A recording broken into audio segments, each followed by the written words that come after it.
It's one of those days. No, it's not one of those days, actually. It was one of those days. Well, I mean, blah, blah, blah, blah, blah. It's not one of those days yet. It'll be one of those days tomorrow, but you won't have to see it when it happens tomorrow, because you guys... Well, it's a San Andreas stream tomorrow, which means Breakers is never there. But tomorrow we'll be playing. The next day, you'll be seeing Breakers, and it's not going to be a nice time. Dragon Ball The Breakers fucking sucks, chat. I fucking hate it. But thankfully, we don't have to worry about it right now.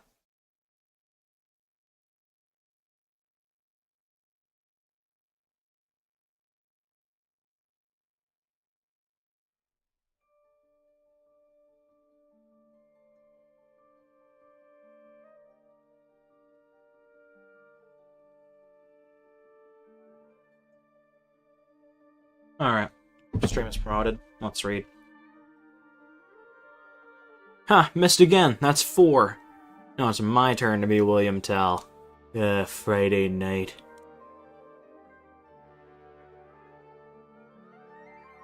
Flypaper. I think they might have a website, chat. I'm just saying, it looks like they're advertising a website of some sort. Hi, Anne. It's John Arbuckle. True. Skibbity dup dup dup. Yes, yes. Remember me from high school? We were in math and English together. Yes, I was one who used to run down the hall screaming, Anne, she's a man! Well, I was wondering if you'd like to go out with me. Boy, talking about holding a grudge. I'd knock her down from 4 hubba hubbas to 3. This is my new college intern, Biff. Is there something I should be doing? You've got a lot to learn about being a cat, Biff. Okay, college intern Biff. Do you know what a cat is supposed to do with a ball of yarn? Knit a sweater and sell it to buy food? Wow, and I was just guessing. I'm starting to like this kid. Garfield is wholesome. Can you remember the rain? I can actually. It rained today. It's very foggy out. Well, hello, Skeleton. Hello, guys. Welcome to the stream. Hope we're doing well. Remember, Biff, a cat can't do too little. I'm sorry, I wasn't listening. Attaboy. Now what should I do now, sir? I'll practice your menacing glare. I'll get right on it, sir. You do that. Who are you and what do you want? Fear me, sir. Ah, the fragile fluorescent butterfly. What can be said about the beautiful butterfly? Tastes like chicken? I'm expecting an important call. Dinner. Bingo. See, that's a clever bait and switch, right? Because he's next to a phone. So you expect the important call to be a phone call, right, chat? But then John, he calls out for that dinner's ready. And that's the important call. That's clever, chat. I hope you enjoyed your time, Skeleton. Okay, how many cards? 3. And the dealer takes 1. I'll bet 2. Call and raise. I'll yell at him after he stops winning.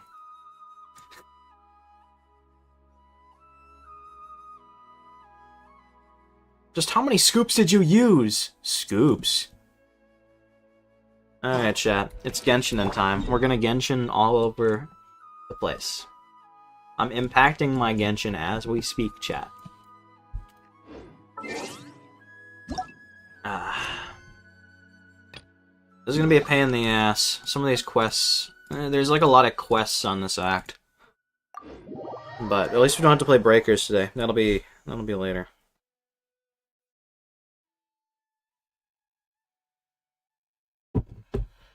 I thought it would be today, but I think the time zones are kind of like different, so the event's not out.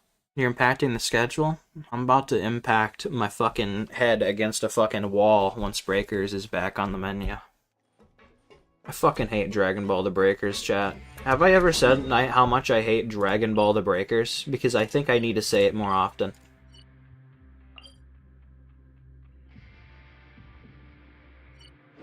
How the fuck do I get to the receptionist?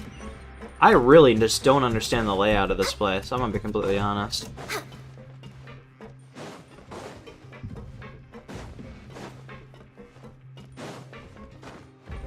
I just want out of here. I think my biggest problem with Fontaine, like... Oh, no, I don't think I talked about it enough. Okay. Honestly, after how much I've heard about how great the Fontaine story is, I really thought more than... I thought it'd be more, you know? I thought there'd be more going on. I'm not saying that the Fontaine story has been kind of bad so far. I'm just saying this prison... Let me run through it, chat. So, over the course of the entire Fontaine storyline, we have only used this... all these areas over here. This is it. This is it. We've never actually done anything outside of the prison when it comes to this place. It's just... We've been cooped up in this prison for 2 acts now, and we're still here. Why? Why would you make a region that's so beautiful and so cool, and then put most of the story in a fucking prison underwater? That's stupid. It's fucking stupid. You start off strong, and then it's just the fucking prison for way too long. I've been here for weeks. Get me out.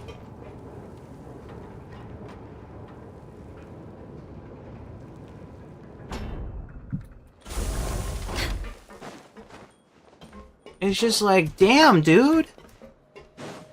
It could be so much more than this, and we're not... We're way behind schedule. We're just not doing it.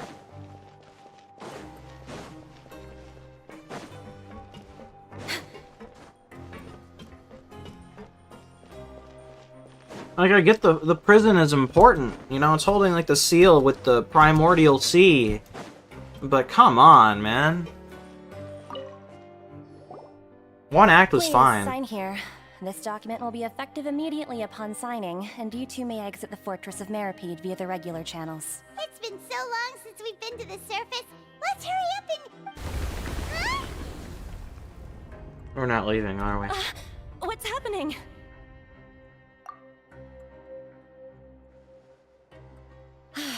I'm fine, thanks. But I wonder what that tremor was just now. Funny story about that, Ghost. I went through this whole snow prologue, then I spilled aspirin all over my cover for the PlayStation 4 game, and then I proceeded to never play it again. I could still play the game, but the aspirin kind of soured my mood. Let's go ask the Duke. I would explain why I had the aspirin that could do that, but that would cross over the too much information territory. So we're just not going to talk about it. But I actually melted like the bottom right of the case as well as like my armrest for my gaming chair at the time. It was horrible. Next on the agenda. Your Grace? Ah, good to see you two. Is there something you wish to see me about? One day I will play it on stream, but it'll be probably at the earliest extremely late this year. Yeah, what was with that earthquake just now? Ah, that. The tremor didn't originate from the seafloor. In fact, it seems it came from the surface. I would say next year. Over the years of serving as the warden here, I've developed a sense for distinguishing between what occurs on the surface and what occurs underwater. Besides, the seal that Monsieur Neuvillette set in place won't fail so easily. So the fortress is okay? If you recall our last incident, if there really were a problem, there would be crowds of inmates in a panic right now. And honestly, that's a good thing. Like, it's a good thing I'm waiting this long because I can't play GTA 6. It's going to come out and I won't be able to play it. So, having a Rockstar game that I haven't really played, it will basically fill the void until GTA 6 finally drops on fucking PC, because these fucking assholes can't fucking simultaneously release their fucking game despite having billions of fucking dollars and manpower. I hate Rockstar. Huh, you've got a point. Okay, seems we need to get back up to the surface and ask about what happened. By the way, do you know what day it is today? I believe today is this month's pipe cleaning day. Wait, seriously? Ah, yes. Have you completed your release papers? Dude, are you living in a sitcom? I feel like this is a really bad sitcom plot. You gotta check with the writers, man. Because I don't think they like your character. Yep. If this is happening to you. It's you two. Are you leaving now? That's right. Today is our last day in prison. But now that Paimon says that, it doesn't feel like we were confined here. It's actually been pretty nice. We've been confined here, Paimon. You're going through Stockholm Syndrome. Oh yeah, Paimon feels fond of this place now. That's a rip. No, at least you don't have to play GTA 5. Then be sure to come back and visit. I'll miss you. Maybe your brother was saving you. If you've signed the release papers, then you're free to go. The guards will escort you out. You're not going to see us off? I knew you'd ask. All right, sure. Let's go. Well, you actually agreed. No worries, you must be busy. Paimon was just joking. Ah, so you do have a polite side, I see. After being down here for so long, I imagine you must feel like you're lacking companionship. Shall I come along too? Yeah, don't worry, we'll come back to see you. I burned the roof of my Paimon mouth really likes bad. the cafeteria here. The chefs sure do know how to make good grub. I hope you won't be here as convicts the next time I see you. We'll do our best to stay out of trouble. Well, it seems our work in the Fortress of Meripede is finished. That's the end of another chapter in our journey. And since Nervlet was the one who asked us to come here, we should probably go report to him now. Next up, the Palais Mermonia. You're going to see Monsieur Nervlet? Please pass on our kind regards. I'm sure just your regards will do, no? I believe it would be the polite thing to do. You're right. I've heard the Palais has been terribly busy these days. Tell him that I hope he hasn't been overwhelmed by the recent string of troubles. Is it too late to put him up for adoption? That's honestly my personal advice. I'm a pretty smart guy. I don't mean to brag. I do mean to brag, actually. I'm a pretty smart guy.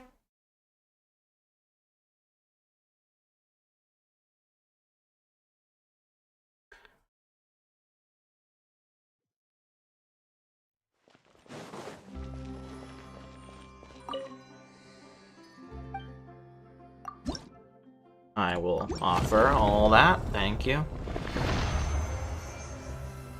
Oh god, I want Farina so bad. What? Why would I say that? Oh, sorry, chat. I didn't say that. We're way behind schedule. I burnt the roof of my mouth really bad today. I got pizza puffs from like the deli that we have in our store, and I only had 15 minutes to eat them, right? So they were really hot, and I burnt my fucking roof of my mouth, and it hurts like hell. Sure is buzzing with activity today. 15 minutes is not enough for food to cool and then eat it. Halt! Huh? Oh, it's you two. Apologies. Monsieur Nervlet did say you'd be welcome at any time. Excuse me, would you mind helping me take a look at this report? She wants you. I'll be right there. Sorry, I've got my hands full here. You can see yourselves in. Sadine has just got that riz. She wants her so bad. I just know it. Hey, want to look at my report? Seems a lot has been happening.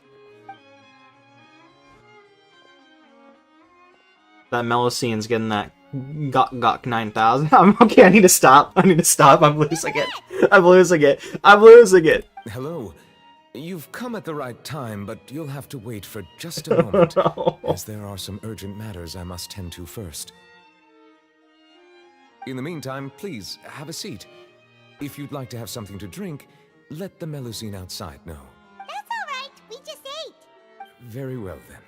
Let's take a break over there while we wait for him to finish his work.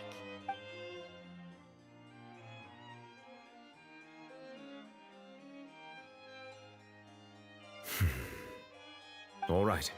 That should wrap things up for now. Oh yeah, I remember that. And that's why you never order coffee. Are you done with your work? Yes, sorry to keep you waiting. Today should be the day you were released from the Fortress of Meripede, and it appears that you have managed to complete all the release paperwork. That's right, and we came here to see you right away.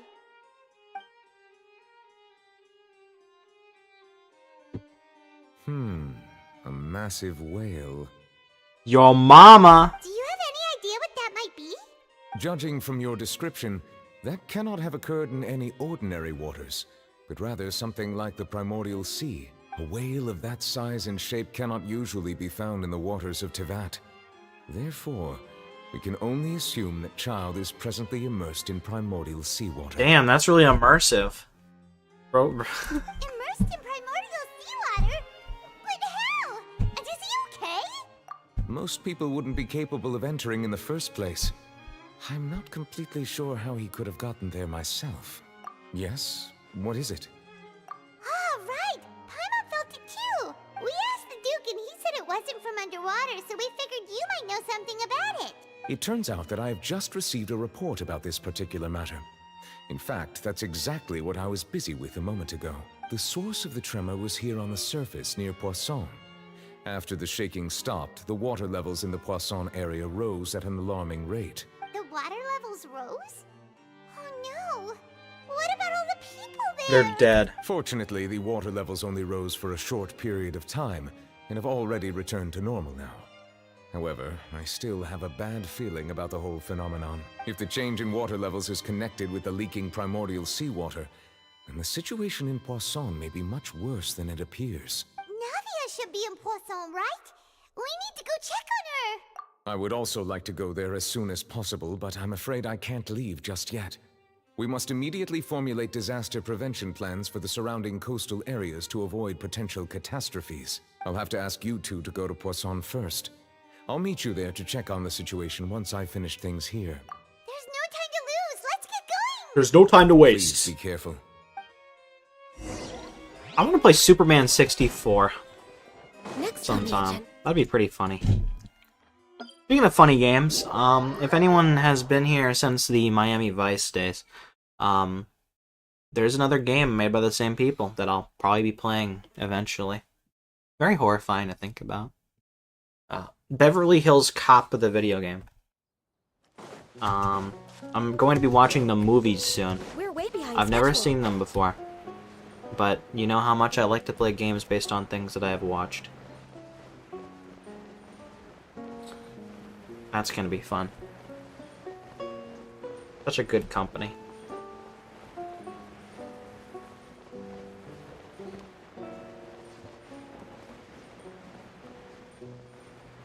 Also, the only thing I know about the video game is that it's first person. It's a first person shooter, and there's a white guy instead of Eddie Murphy.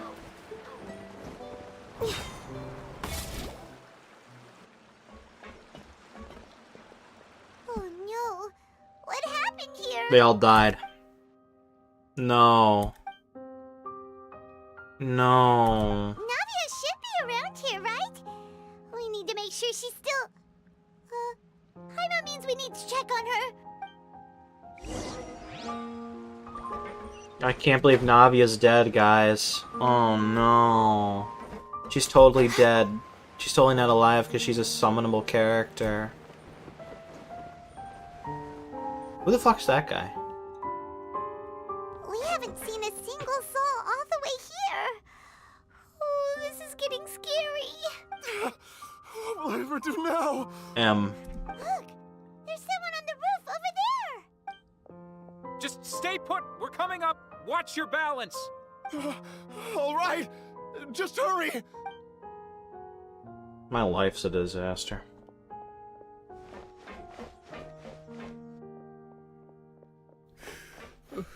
I'm not young anymore. How will I survive on my own? Yeah, I've heard of it. I'm gonna be playing it eventually. And by eventually, I mean sometime in the next 10 years. I've never played it before. Isn't Vice City technically a Starface ripoff? My Desiree! No! He looks pretty sad. My leg! My leg! My leg! How could this have happened? It hurts! Just hang in there. Help is on the way. I'm losing You it. can hold my hand if it makes you feel better. I should not be laughing at this. My leg! I mean, it was, but Vice City is a Scarface ripoff of, like, the movie. I guess what comes around goes around. You know, eventually I'll play it one of these days. I have a list of games that I plan on playing She's over there. in my Discord server, but since you can't go there, I guess that's kind of irrelevant. Hey, Navia, are you okay? I love my Discord server, guys! Join the Discord server for information, wow! You're here. We heard there was a situation in Poisson, so we came as quickly as we could. Yes. As you can see, the water level suddenly rose. It caused quite the disturbance, in fact.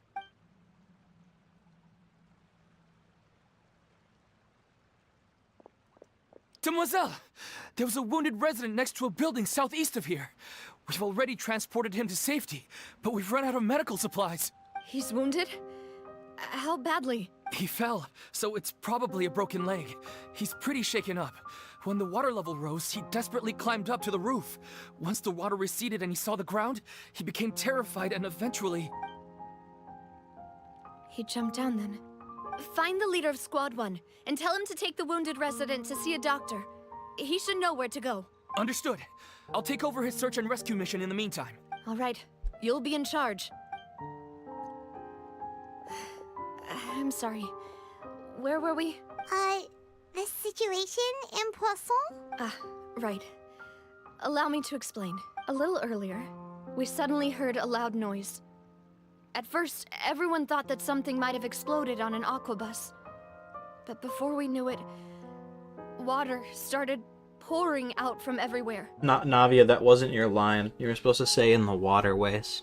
The rushing water seemed a little odd, almost like the unique color of primordial seawater. Some people didn't realize the danger and thought it was just ordinary water, leaking from somewhere. Well, that's nice. I hope you have a good time with it. Everyone on the street who happened to be close to the water didn't have a chance to escape. As the water levels rose, they suddenly disappeared.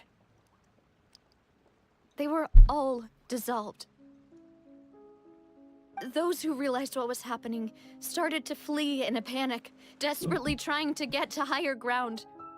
Many were injured in the stampede, and some people fell from significant heights. The Spina di Rosula initiated rescue operations as quickly as possible, but there have been a lot of casualties. Fortunately, the water began to recede after some time, and the chaos came to an end. The water that flooded the area contained primordial seawater, so the lower levels of Poisson are still hazardous. To ensure everyone's safety, I've asked the people there to leave as soon as possible.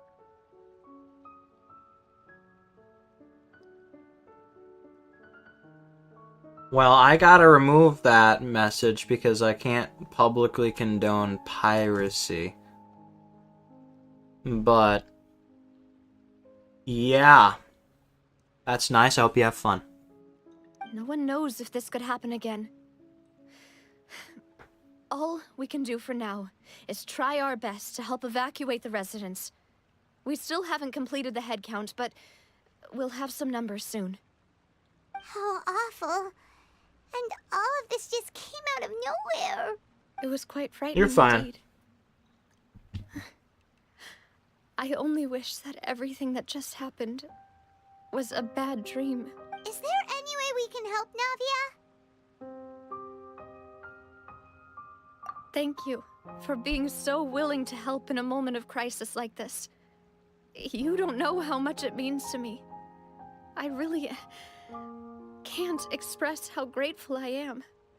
It's definitely like I'm just covering my bases because I know like a lot of people that are like, I can't have this information on my channel. You can't say that.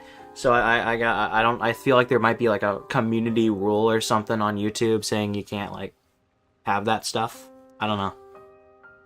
It's not me. It's just YouTube. YouTube's scary. Don't say that, Navia. That's what friends are for. Demoiselle, we've got a situation here. They're not dead, are they? Nah. I'll be right there. Sorry, I need to go for now. Nah. And off she goes. Seems it might be a while before she can take a break. Were they in Navia's story quest? Okay. No, I don't The think wounded are being Navia's had a tended story to, quest yet. And we finished a preliminary headcount. More support has just arrived, so I suppose I finally have a moment to focus on my own matters. Of course, we should remain ready for anything, and continue doing our best to rescue others. I'll be sure to have everyone at the Spina di Rosula ready to render assistance. Traveler, Paimon, would you two accompany me to my father's grave for a moment? Huh? Right now? Thank you. Oh, nah.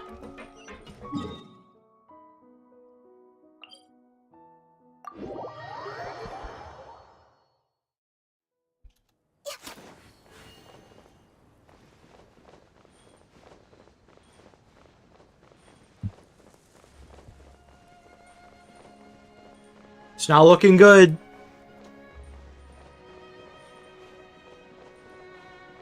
Looks like shit's hitting the fan.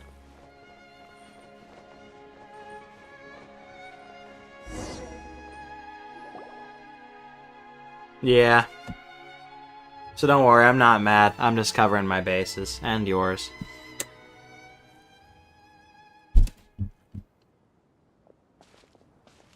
It be how it be. People here, huh?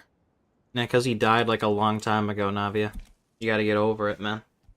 Well, given the time of day and the whole situation in Poisson, Paimon doesn't think there'd be a ton of people here visiting graves. Right.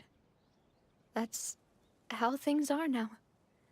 The living are so exhausted that they've no strength to spare any words for the dead. Hi, Zen. Welcome to the stream. Hope you're doing well, my man. We're chilling. Navia? I don't even know what I selected. Whoops. Navia,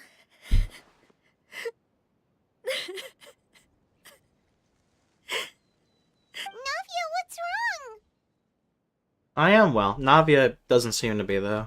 Sorry. Thank you. I just... Malus and Silver, they won't ever come back here again.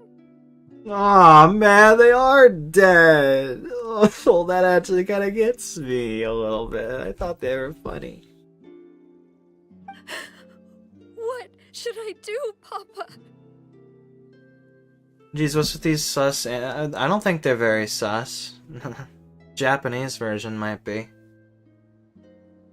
Have fun, Zen. Huh? What happened to them? Everyone agreed on the rescue plan, but still, I was the one who initiated it. They were helping evacuate the residents, but they couldn't leave in time, and they were caught in the seawater.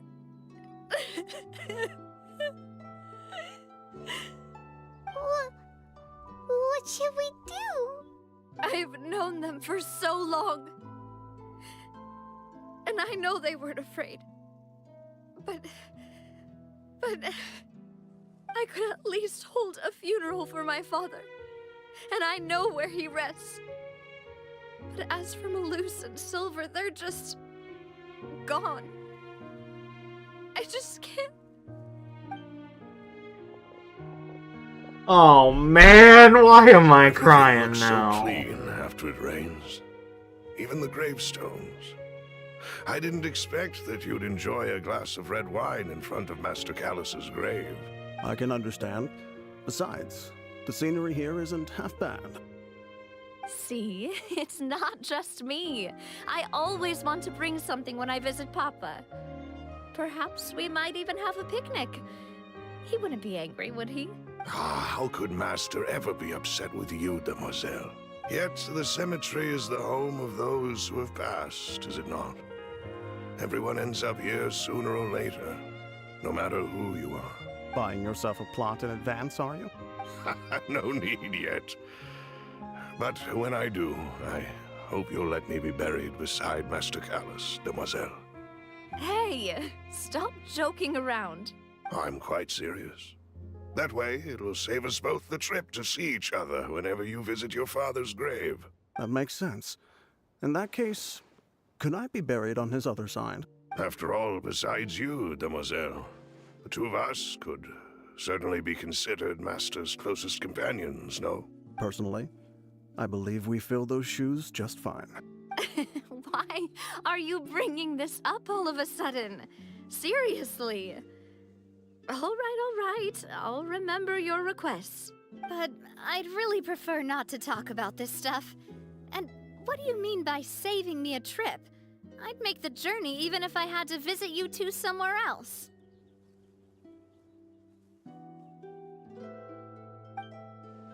I'd promised to let them rest in peace here. But here I am breaking that promise. I'm sorry for letting you see me in a mess like this. I don't usually cry, really. Paimon doesn't know how to help you feel better. But, well, she understands how you feel. I had always thought I could make my wishes come true. But now that I think about it, that never solely relied on me. Many things can only be accomplished with someone else's help. Malus and Silver have helped me so much. But by contrast, I could do nothing for them. I'm so sorry. You can spend as much time as you need here, Navia. We'll stay with you. Thank you. Right now, you don't know how much that means. By the way, you can have a look at this. It's a list of victims from the incident that took place here. Obana, Khan, Burnett, Giverny, Francine, Karina, Daisy Ray, Joinville, Julianne, Esson, as well as Malus and Silver. So, everyone else is safe. But still... It's okay. I know what you're thinking. And you're right. We lost Malus and Silver. But we were able to save more than we anticipated. The overall outcome indicates that the cost was worth it. Right! Don't think that way, Navia. One person might be saved at the expense of another, sure, but that isn't something we should ever consider a trade. Malus and Silver were not the price for saving anyone.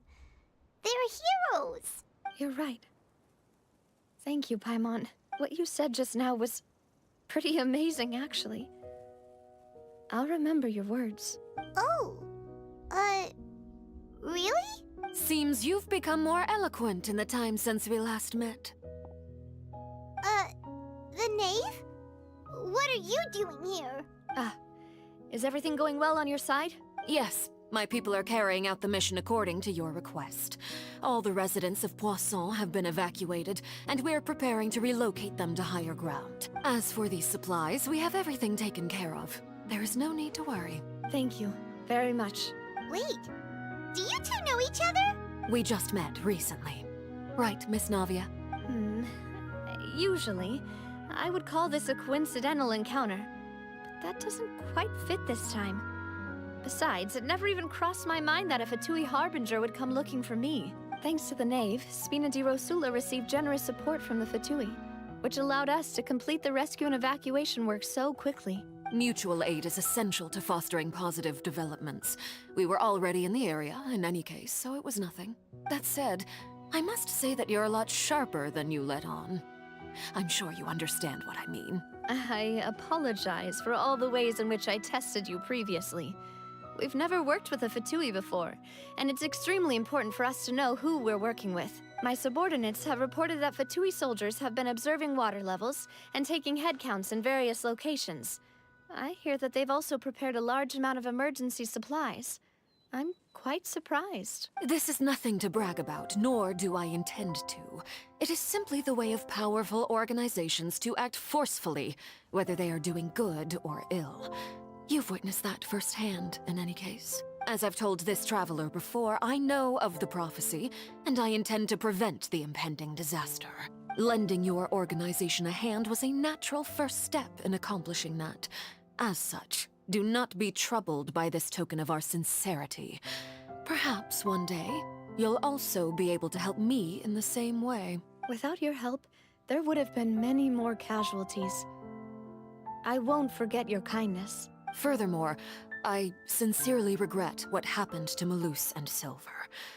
I only wish that my people could have arrived a little earlier to prevent this from happening. Don't say that. You and your subordinates did everything you could. As Paimon said, Malus and Silver didn't choose to sacrifice themselves for any specific person. And they weren't the price paid for other salvation. They chose to become heroes themselves. I've never liked hearing people put it that way. It's like trying to relieve pain by saying some noble-sounding words.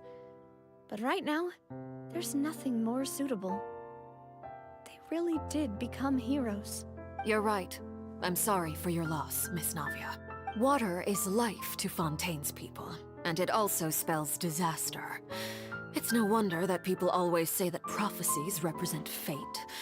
Fortunately, I've never been one for such opinions. So, you're one who will try to change fate then? Of course. That is why I'm going to Hotel Bouffe de Thé.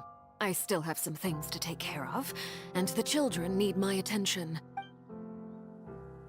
By the way, Traveler, Paimon, one more thing.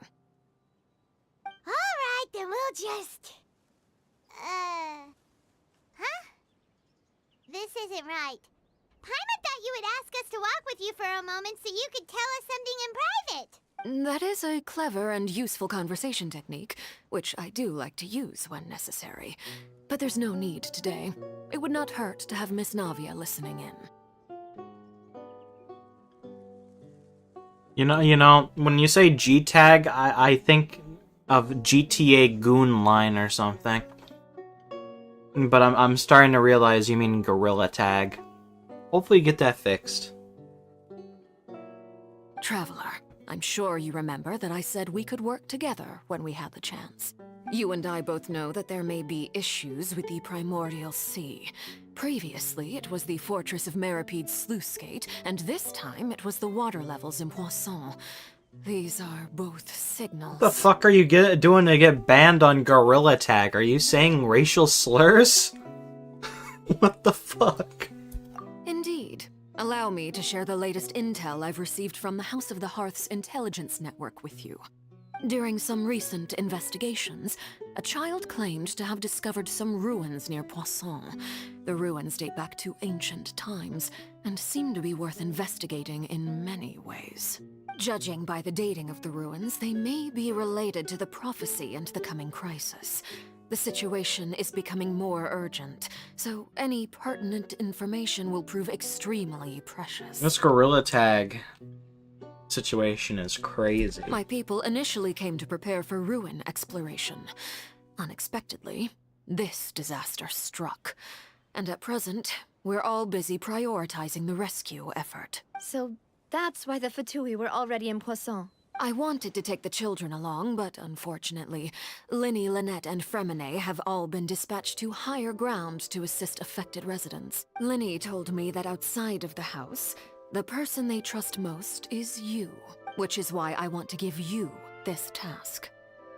The House of the Hearth's members see each other as family, but Linny, Lynette, and Fremine said that they also see you as such, even though you are not from the house. I'm sure you already understand how earnest they consider their friendship with you to be. Oh, that somehow makes Paimon feel kinda happy. The intel I just shared about the ruins could fetch a high price. But since the children consider you family, it's only natural that I freely share it with you. Got it! So all we gotta do is go to some ruins, right? We can handle that. Excuse me, but may I tag along? No, you'll ruin it! You wish to join, Miss Navia? But are you sure you're up to exploring some ruins? You need to rest. Damn. Hopefully the ban doesn't, like, permanent. Well, I'm sad, yes. But I can't just go back and plop myself into a chair by the roadside and do nothing. There's no point in being depressed while we still have a disaster on our hands. As my father's successor, I must live up to the hopes he had in me. Besides, I'm also doing this for myself. I need something, a distraction, to keep my mind off Malus and Silver. Since you put it that way, I have no objections. What do you say, traveler? All right. The ruins are to the south of Poisson. Here's the map. Okay, the three of us will handle it. Come on, let's pack up and get going. We are 6 minutes behind schedule. I wanna fucking shoot myself. That's fine. Whenever I play Genshin chat, I'm just like the conductor from Polar Express. I'm looking at my little stopwatch, and I'm thinking about how fucking behind we are. Because these quests take too fucking long. I hate going over 3 hours.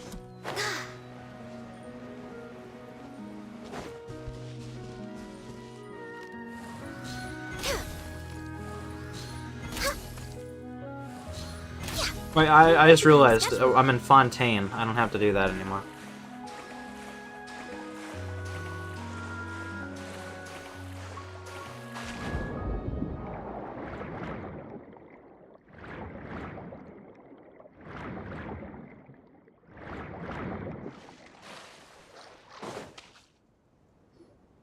So, are these the ruins the knave was talking about? Whoa, talk about old.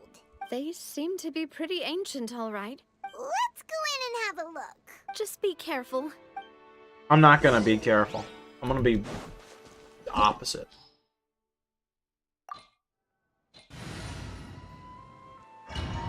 We got this.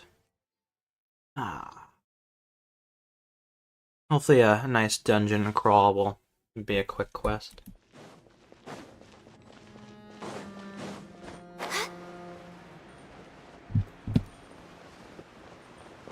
Damn. Bro's got an alt account for Gorilla Tag. That's Next on the crazy. agenda. I've never actually played Gorilla Tag. We're way behind schedule.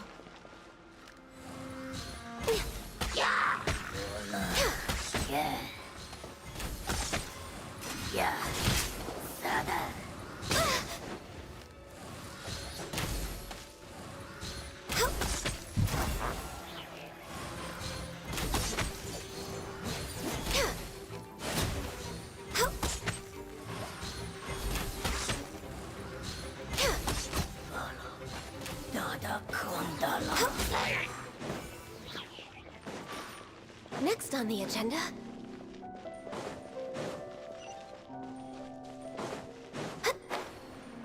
I feel like this is a dead end. Oh shit! The floor here isn't safe. No, it isn't.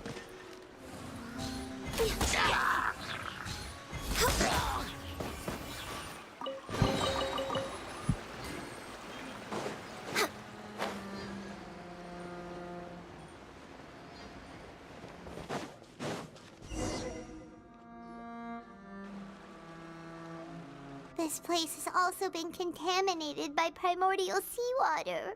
Yeah. And a lot of it, too. A Fontainian would most likely dissolve the moment they fell in. Right!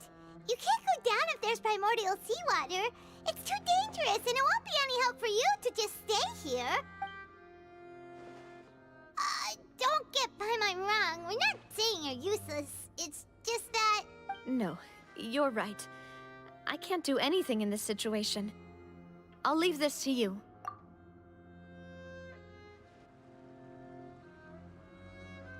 That complicates things. Maybe the only way left is forward. In that case, do you want to wait for us here? The water levels here are unstable, and there's a chance the water will rise. So staying here wouldn't be safe either. Damn. I'll go together with you. Perhaps we'll find the exit just up ahead. All right. Come with us for now then, but please be careful. That's wacky. Oh no, it's a dead end! Let's try climbing over from the side. Guys, I don't know how to get up here. There's no yellow paint. How am I supposed to know where to go without yellow paint?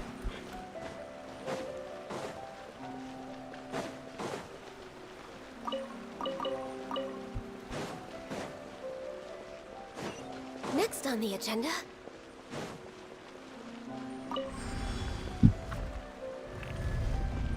We're way behind schedule.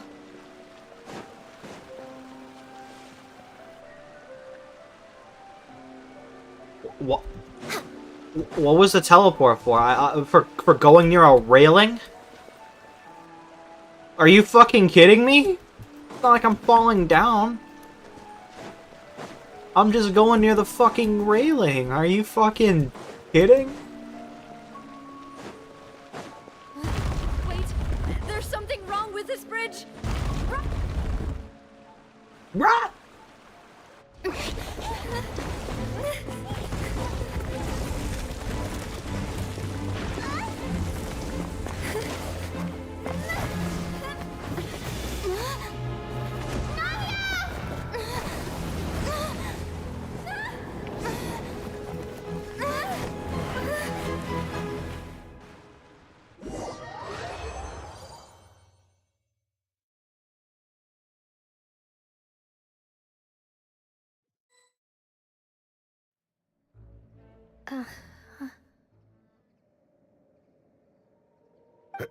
Demoiselle? Nah, bro, went to hell. Huh? Demoiselle, what are you doing here by yourself? Would you be standing here till dark if I hadn't come to get you? Okay, so there's no way these people don't come back to life at the end. Maybe she just wants some time to herself, Malus. Oh, was I sleeping? Yes, it would appear so. I must be tired. That's quite possible. However, you were the one that suggested we go out for a walk. Oh, right. I nearly forgot. It must have slipped my mind when I dozed off. I haven't had a nap today yet. Have I? This is a familiar feeling, yet something's a little strange. Is something the matter, Demoiselle? Oh, no. No, I'm fine. I was just trying to recall why we came out for a walk. Do you remember Mr. Giverny? He'd requested our help before with foreign merchants who had a debt dispute with him, and we'd resolved the matter not long ago. We were headed to see how things were going with him at the moment. Ah, right. Yes. I remember now. Oh, Miss Navia. Ah, Mr. Malus. And Mr. Silver, too. It's good to see all of you. How have you been? I've been great. Thanks to your help, those bothersome merchants finally realized that I wasn't the one they were looking for. Why, I wasn't even the guarantor for that person. They were knocking at my door day and night. Even my neighbor, Obina, was getting fed up with them. Sometimes force is required to calm someone down and get them to listen to what you have to say. That's right. Oh, by the way, Burnett, what was it that you wanted to give to Miss Navia again? Oh, yes. One moment, I have it right here. Miss Navia, these are some flower seeds that I prepared. Please take them. They're a very good variety, and they'll become very big and beautiful once they bloom. I don't know what we would have done without your help, so this is a little token of our appreciation. I hope you won't refuse. Ah, did you cultivate them yourself?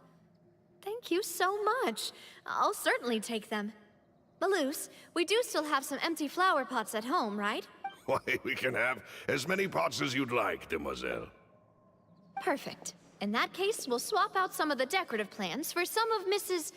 Burnett's flowers. Very well. Wait. Something seems to be off here. Excuse me, madam. If I'm not mistaken, your name is Burnett, correct? That's right. Is something wrong? No, it's nothing. This is the first time we've ever met, but your name seemed familiar to me. I must have heard it when I was discussing things with your husband previously. True. I really like it when their token of appreciation is like millions of dollars personally. I wish someone would give me that in real life. I've heard this name before. Sometime recently, I'm sure of it. And why are there so few people around here? Where did everyone go? We must mind the time, demoiselle. We still have important things to attend to today. Huh? We do? Like what? Well, now, did you forget? Miss Navia, here you are. I've been looking for you. Please, come to the Opera House. Your trial is about to begin. My trial? Wait, why would I need to go to the Opera House? Yes, she's right, demoiselle. It's just about time now, so we should get going. Oh? All right then.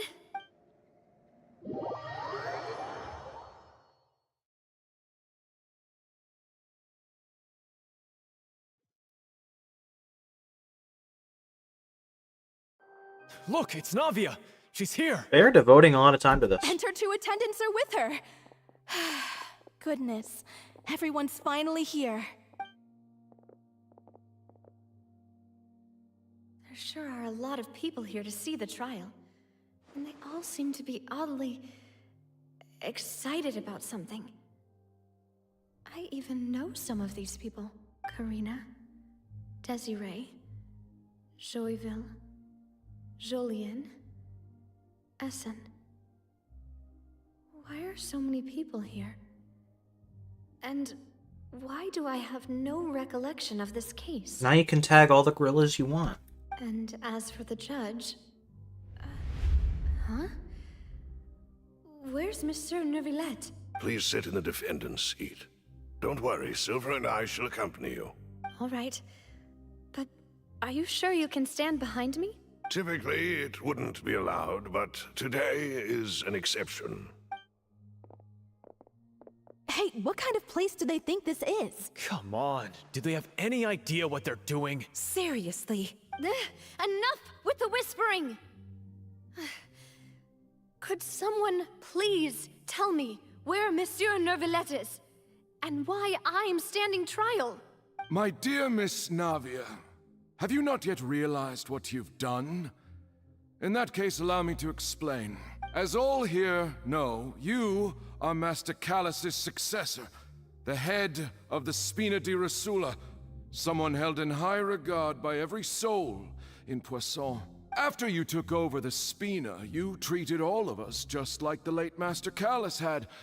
If anyone in need reached out to you for help, you responded. Are they seriously doing a 10-minute fucking segment of Navia's like fucking primordial sea dream just to tell us that she feels guilty and feels like she'll let all these people die? I already got that. You don't have to tell me. You don't have to do this. This scene feels pointless. Not only you, but your butler, your subordinates, nearly everyone in the Spina di Rosula fought for the well-being of those in Poisson. Wait a moment. Aren't you just proving that I'm a good person? Yes, correct. Absolutely right. And that is why you stand accused. You have helped so many people get through so many difficulties. You are one with us. We are inseparable. Genshin does have a problem with telling too much. We are one big family, all of us who are from Poisson, inextricably linked. And with you being so important, we couldn't possibly do without you. Therefore, this fair and honorable court shall declare you guilty, and you shall stay here. You will be together with us. Okay, it's different from what I thought this was. I thought it was like, you let us die, you're guilty! Okay, this is different. Huh? What are you saying? Everything you have said is correct. I have indeed done a lot for my hometown, and I would be willing to be with you all, but what is the purpose of having me stand here like this? What is there to discuss? Ah, well, if that's what you think, then I have no further comments. How wonderful, Miss Navia!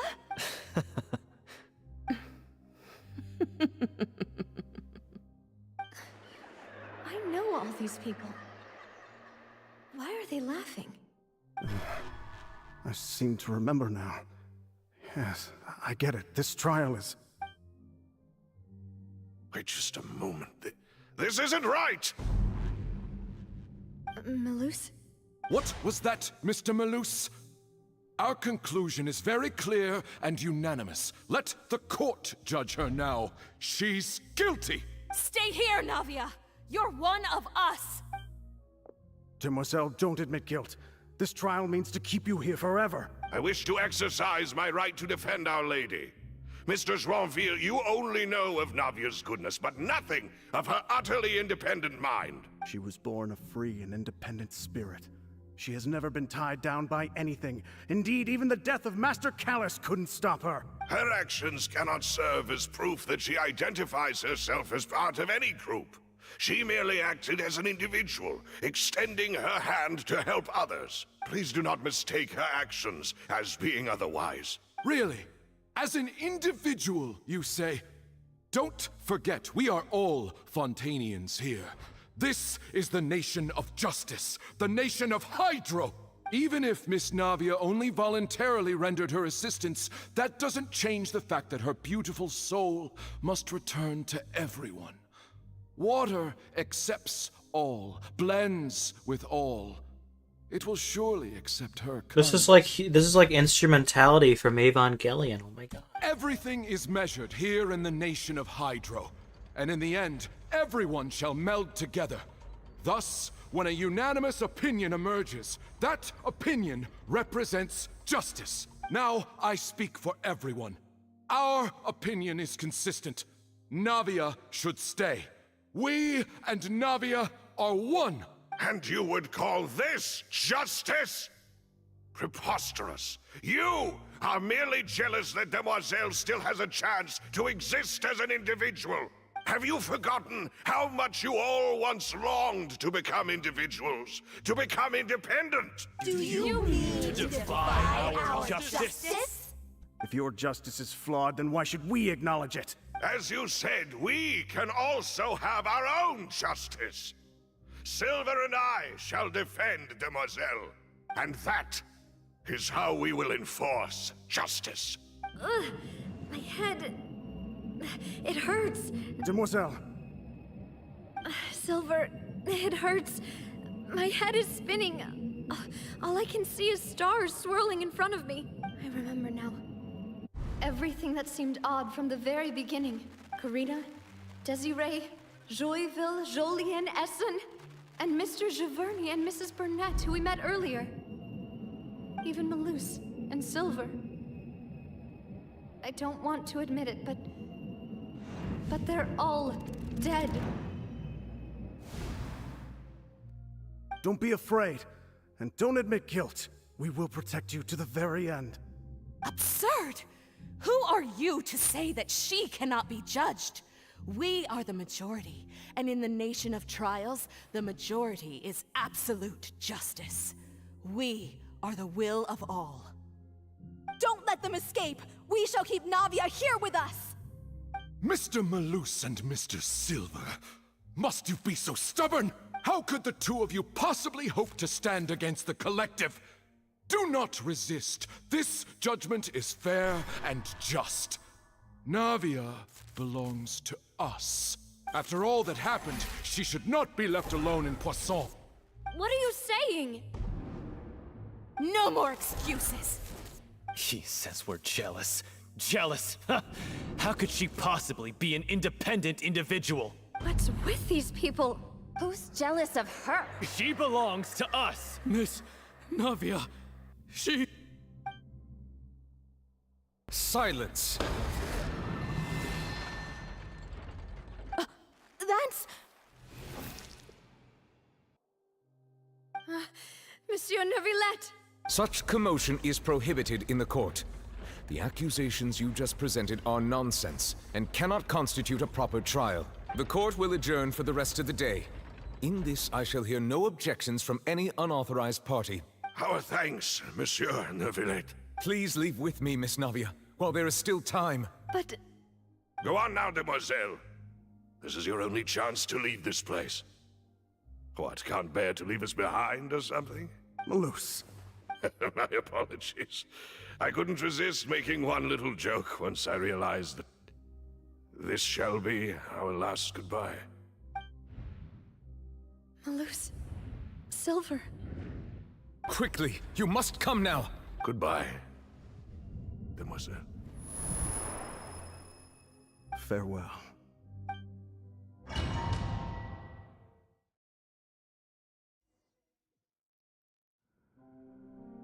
No, wait! Just a second! Navia? You're awake. Good. I must have been dreaming. Malus and Silver were still alive, and they were defending me at some insane trial. It looks like you're all right. Did all the sad feelings cause you to have a nightmare? Paimon could give you a hug. The ruins you were exploring suffered a cave-in. When I arrived, I found you falling toward the water. You were just about to be dissolved within, but I... What is it? I think I saw 2 Oceanids protecting you. It was only for a moment, perhaps even a fraction of a second, but they gave me the chance to retrieve you. Were it not for their intervention, I would not have been able to rescue you before your consciousness dissipated. Wait, did you say Oceanids? You mean like what happened with Vache? Perhaps those 2 Oceanids were the people you saw in your dream. I always told them that they didn't have to protect me. To think that they'd keep doing so even after death. Please come with me.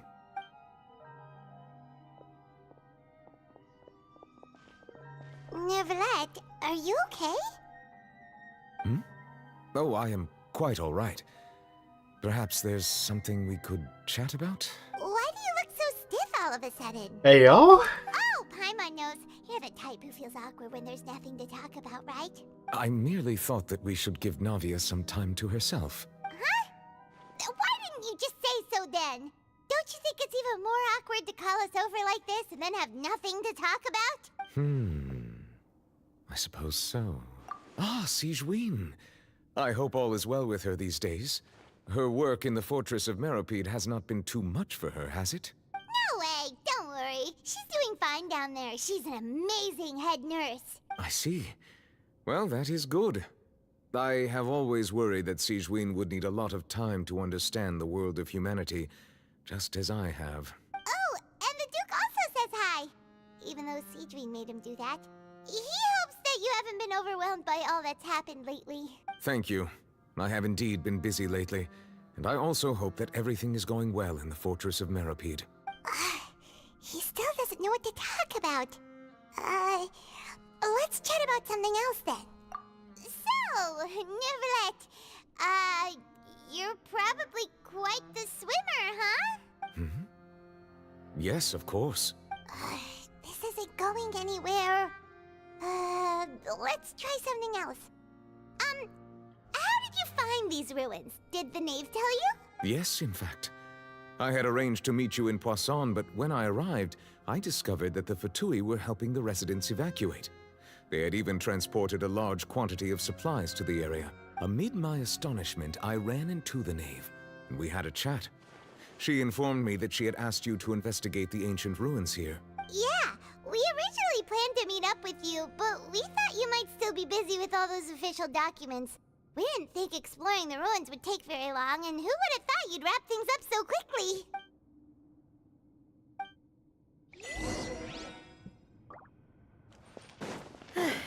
I'm sorry to have kept you all waiting like that.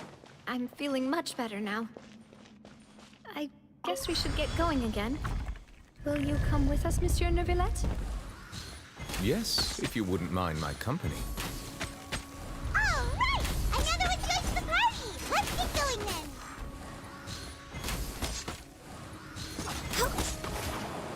Ugh. Come on.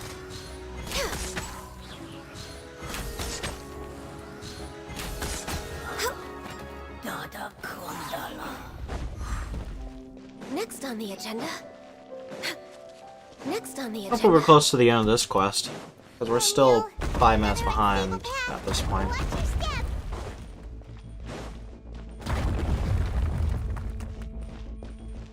Ah.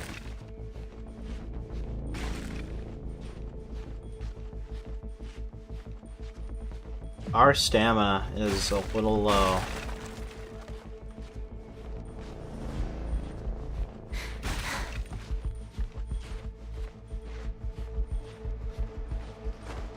Okay.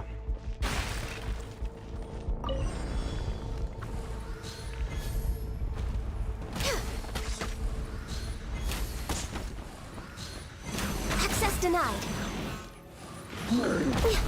Watch out! There are rocks falling over here!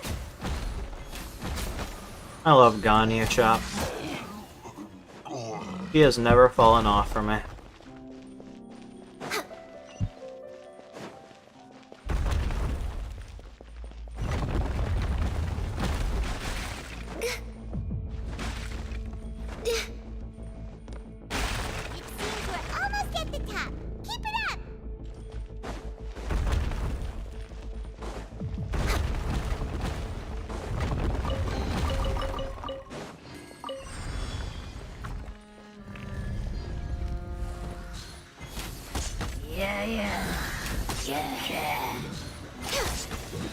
This is long overdue. Born of ice and frost. I can fix this. No escape.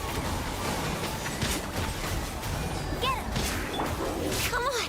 Okay. Ready, steady, go!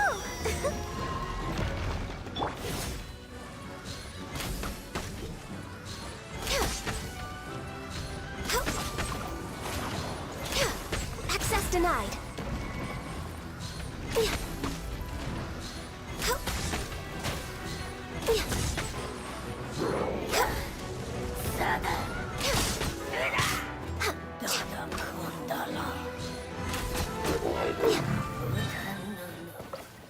Let's dance. Next on the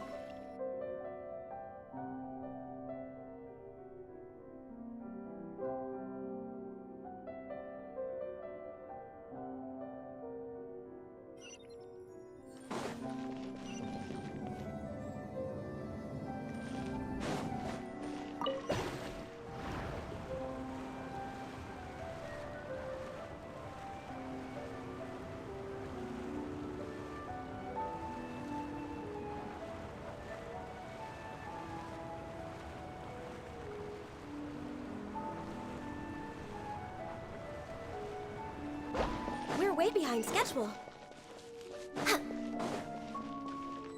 We're way behind schedule. We're way behind schedule. Looks like we've reached the end. This is the place.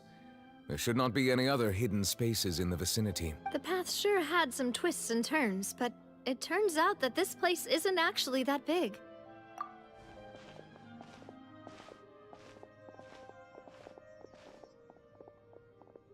Holy shit, it's like the Slates. circle. It seems like they were put here as an offering. Could we take them down and have a look? It's the Super Saiyan God Circle. They're gonna make a new Saiyan. Perhaps we should just leave them be for now. There are 4 locations in total, but only 3 stone slates. The slate that should be in the first empty spot is missing. The surrounding walls also show signs of damage. There's something written below. Let Paimon see. Reason dictates that this nation be destroyed. I shall record the history of its future here in its past. Say what? It feels like someone left these slates and these words here for a purpose. But does he mean that Fontaine should be destroyed? That would fit the circumstances dictated by the prophecy, yes. Indeed, the slate's contents correspond to it. Take the second slate, for example. There's a person kneeling here. She seems so dedicated. And there's a whole bunch of other people behind her doing the same. She's facing this... what is this? Some kind of island in the sky? And is that Lady Farina in the third image? Did the Hydro Archon fall into the water? Her A posing on her. Is that a ring of people around her? Paimon doesn't quite get it. Are they all in the water? The fourth image. I know this one. This exactly matches the content of the prophecy. The people will all be dissolved into the waters, and only the Hydro Archon will remain, weeping on her throne.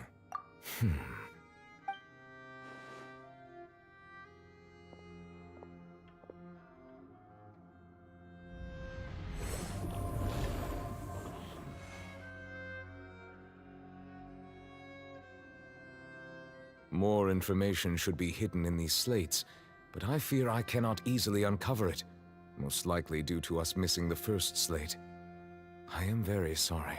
Don't blame yourself, Monsieur Neuvillette. Deciphering ancient stone slates isn't one of your duties. Ooh, Paimon's getting the chills just looking at these slates. This says that it's the history of the future, right? That means the prophecy's sure to come true. Nah, bro, I wrote it. It was a prank. I really hope it doesn't mean that. Still, Paimon feels like these images are kind of weird when you look at them together.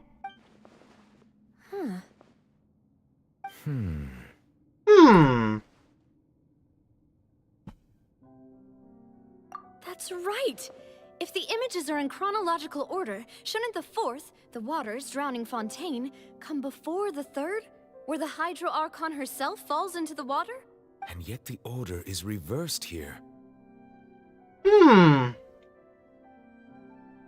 If we go by timing, Lady Farina only emerges in the third image. That means that the person in the second image might be the previous Hydro Archon. Nah, you're fine. Egeria, then. I had never met her, but her appearance here does match the records. The previous Archon kneeling before the floating island in the skies, as if confessing a sin. Did she herself commit that sin? And if not, why would she be in such a posture? Also, I'm still wondering why these ancient stone slates are here at all. Judging from their contents, could this place be the origin of the prophecy? Does that mean that someone, or some people, once saw these slates? But who would have created these slates and left these words here?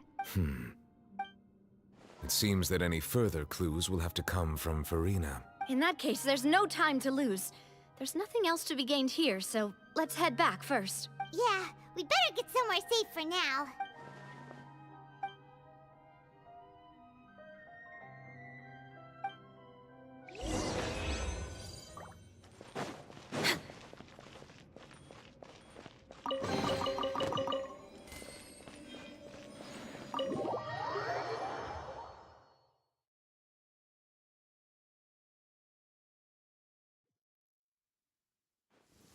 Let's split up here. I'm going to check on what's happening with the Spina. You know how it is. There's some things you just need to be there for yourself. You still have energy for that, Navia? Paimon's already beat. Just head back to the Fleuve Cendre and have a rest then. Thanks for keeping me company all this time. I'll depart as well. Thanks for your hard work today. Rest well, everyone. Traveler, I will go talk to Farina tomorrow morning to ask about the stone slates. I'm sure that you're concerned about this matter as well. If you have time, drop by my office. I will share the results of our discussion with you. Are you really gonna talk to her about this directly? Will that be a problem? Paimon's getting a little scared now that it's come to this. She has long been harboring secrets, and will not give them up easily. Which makes it all the more my duty to ensure that she understands the present situation. Alright, we'll leave it in your hands then. You're probably the best person to talk to her anyway. I will be carefully considering my words tonight. Traveler, Paimon, our safe house at the Fleuve Cendre is always open to you as ever, so please don't think you're an imposition. All right, I'll be on my way then.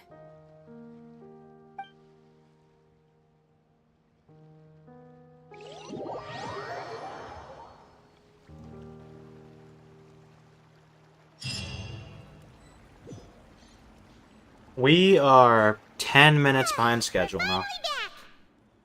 Welcome back. We've got a special menu prepared for you two tonight. Yay! And there's good food too! No, the boss is the best. Ooh, dessert! Oh, is that garlic bread? Nice! These are all Paimon's! Paimon's already starting to forget what happened today. Oh, that voice. Is that who I think it is? Huh? It's you two. What are you doing in Fontaine?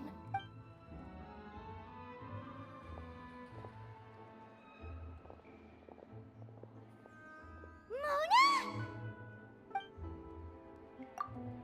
Seriously, nobody just uses a scry glass whenever they've got time to just see who they'll meet on the road. Still, we didn't expect to see you here. Wait, you're not a Fontainian, are you, Mona? Well, I have some business to attend to here, so I booked a hotel in the city. I was just out for a stroll when I bumped into you. Quite unexpectedly, if I might add. Pay your rent. Why did you think I was from Fontaine, though? Is that because Magistus doesn't sound much like a Mondstadter surname? Yeah, let's go with that. Well, I used to have my own surname, which was, well, some other thing. Either way, the old hag told me when she took me as her disciple that the first step to being a great astrologist's pupil was to change that name. There was nothing for it, really. She really is amazing at astrology, so I changed my name to what it is now according to her wishes. To my surprise, however, Magistus is not the name of some ancient house or clan. It isn't? Nope. Although it is used by us in place of surnames, it generally just means great. Wow! Imagine including a boast in your name. Wait, are you gonna have to put that into your genealogy as well? I reckon so. In any case, I'd give my disciple a name like this as well, if I were to take one. Astromancer Barbeloth Trismegistus.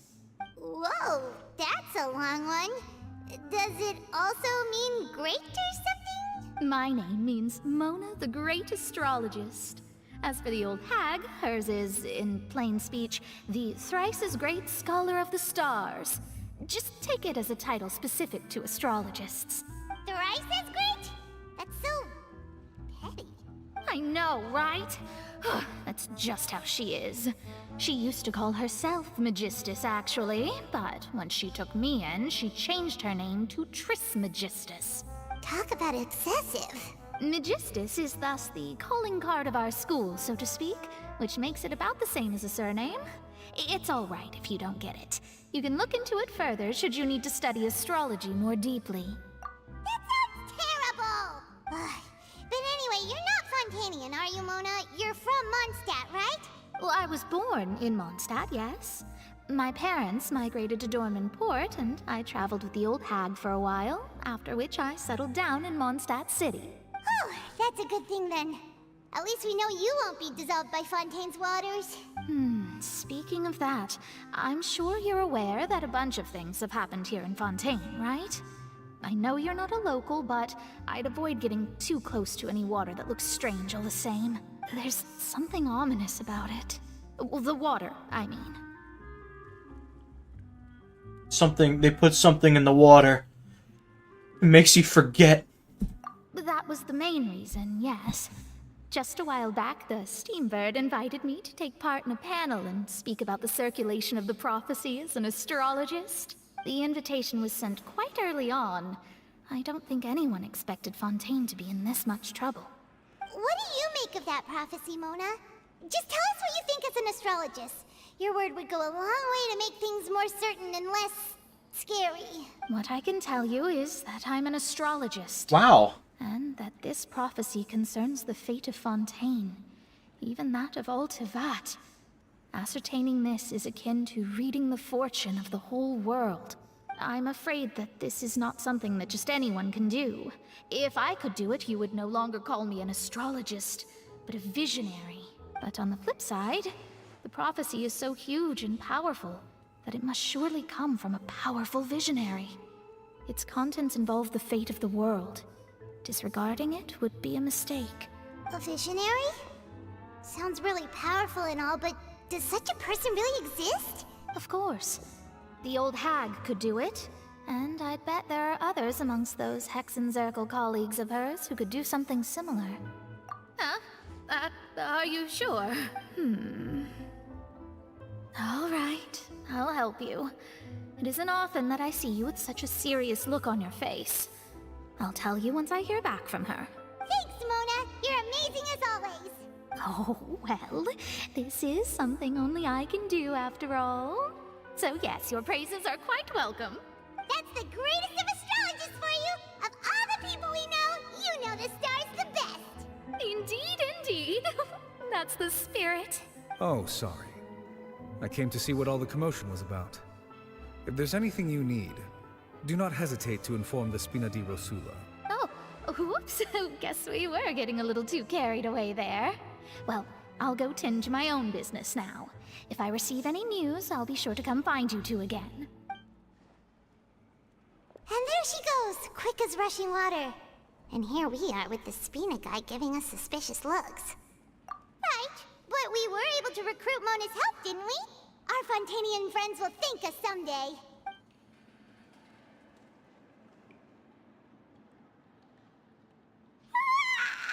Good morning. To be honest, I'm still feeling kind of sleepy. But it's time to get up, traveler. We agreed to go see Neuvillette, so let's pack it up and get going.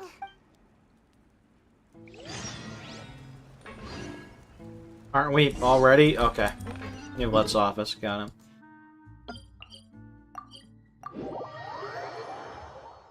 Oh, hopefully this quest is short. I doubt it.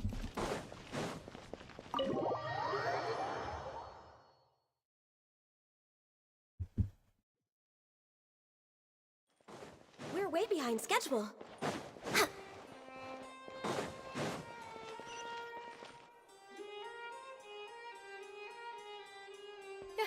You're here!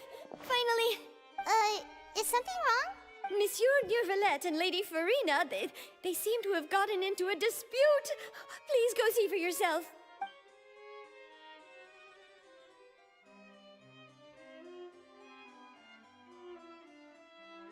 Like I said, I've already explained everything.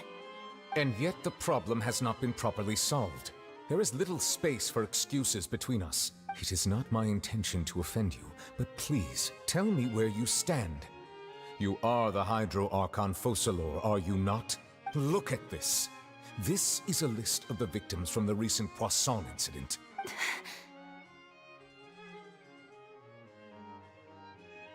You mean... they're all...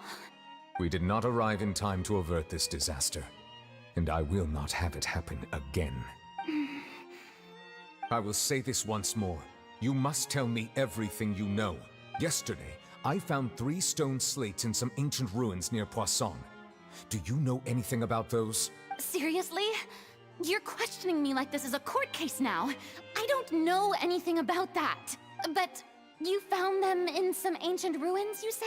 That's correct, which is why I came to ask you some questions.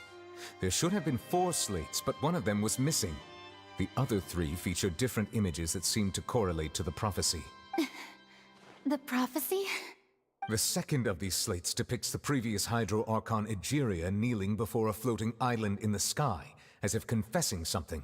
Do you know nothing of this either? I don't. I've never seen such slates. I'll ask you again. Do you really have no information regarding the previous Archon? My deciphering of the slates indicates that the Hydro Archon Egeria once had to confess to, or apologize for, a certain sin. If anyone would know about it, it should be you. All gods don't have the same secrets, you know. She was herself and I'm me. Is it really so strange that I know nothing? I understand your concerns, but I'm sorry. I just don't have anything to tell you. Forgive me for saying this now, Lady Farina, but I have long known of your various secret investigations into certain matters. There are several indications that you have been investigating the prophecy on the sly. This is not strange in itself, considering that you are the Hydro Archon. But it is strange that you should also claim to not know any of Egeria's secrets. as well as do nothing following your inquiries. You have never been as superficial as you have presented yourself to be, nor are you a fool. And yet, your behavior is very inconsistent.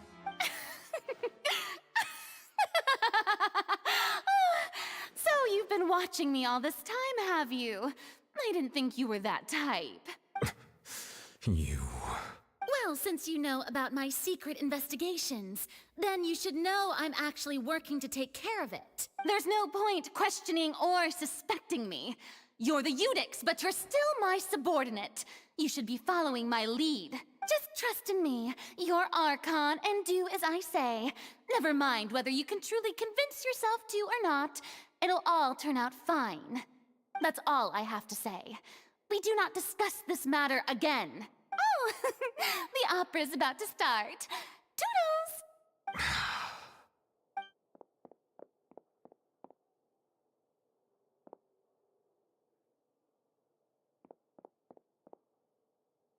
Did Farina not notice us standing by the door? Wonder what's up with her.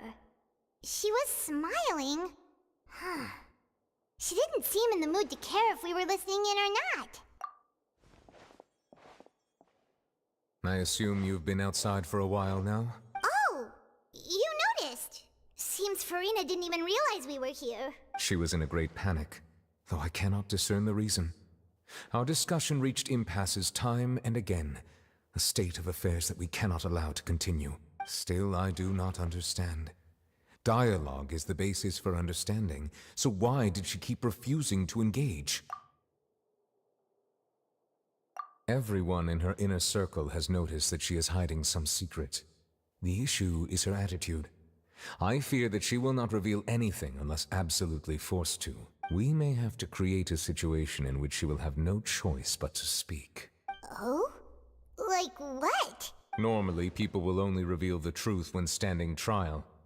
Perhaps we must have the Hydro Archon experience just such a scenario. But Farina's seen so many trials, and she's really good at dodging questions. How do we make sure that she won't just slip away at the first chance she gets? We will need to consider this thoroughly, join forces with various parties, and then do what we can. If at all possible, I would prefer to recuse myself from this affair, but we must prevent the prophecy from coming to pass. This may be cruel to her, but all Fontaine is in crisis. The information a god possesses is too precious, and so we must take a chance on this. But who will lend us their aid to do such a thing? The Ghostbusters?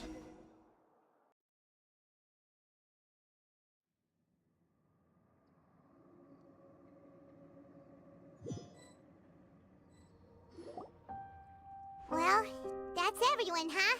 Speaking of which, it was pretty smart of you to think of hiding here. Poisson was just involved in a disaster, so it's presently devoid of people. That naturally makes it the best choice. And here you are drinking tea like it's the most natural thing in the world, huh? That's what families should do. Sit and enjoy a leisurely time together. It's nice to enjoy tea here, you know? Care for a cup? Lend me your ears, everyone. Or perhaps one of you might like to start us off. How about you, friend? Me? No, I don't think I can. Then, how about you, good sir? I fear that I will cause the mood on this boat to become as somber as it is in court. Well then, I guess we're lucky we've got a local like me to organize things. Wonderful, the spotlight at last. I guess I'll be facilitating things from here. That was a little long-winded, don't you think? Oh, you might be right.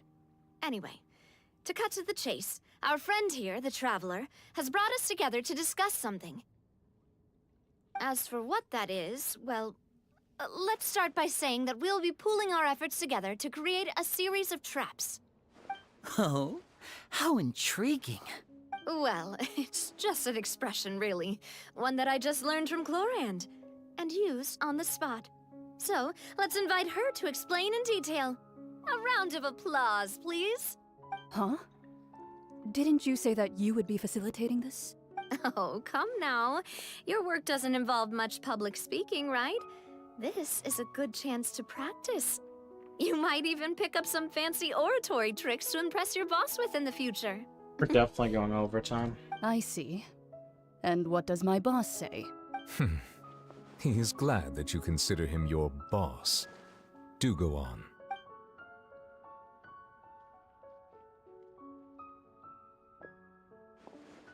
In that case, do any of you have experience hunting? Not that I recall. Fremine and I once used a wooden stick in a basket to catch wild rabbits when we were younger. As for Lynette, oh, right. You were sick that day, weren't you? I've also gone diving to catch some fish before. Does that count? I'm afraid not.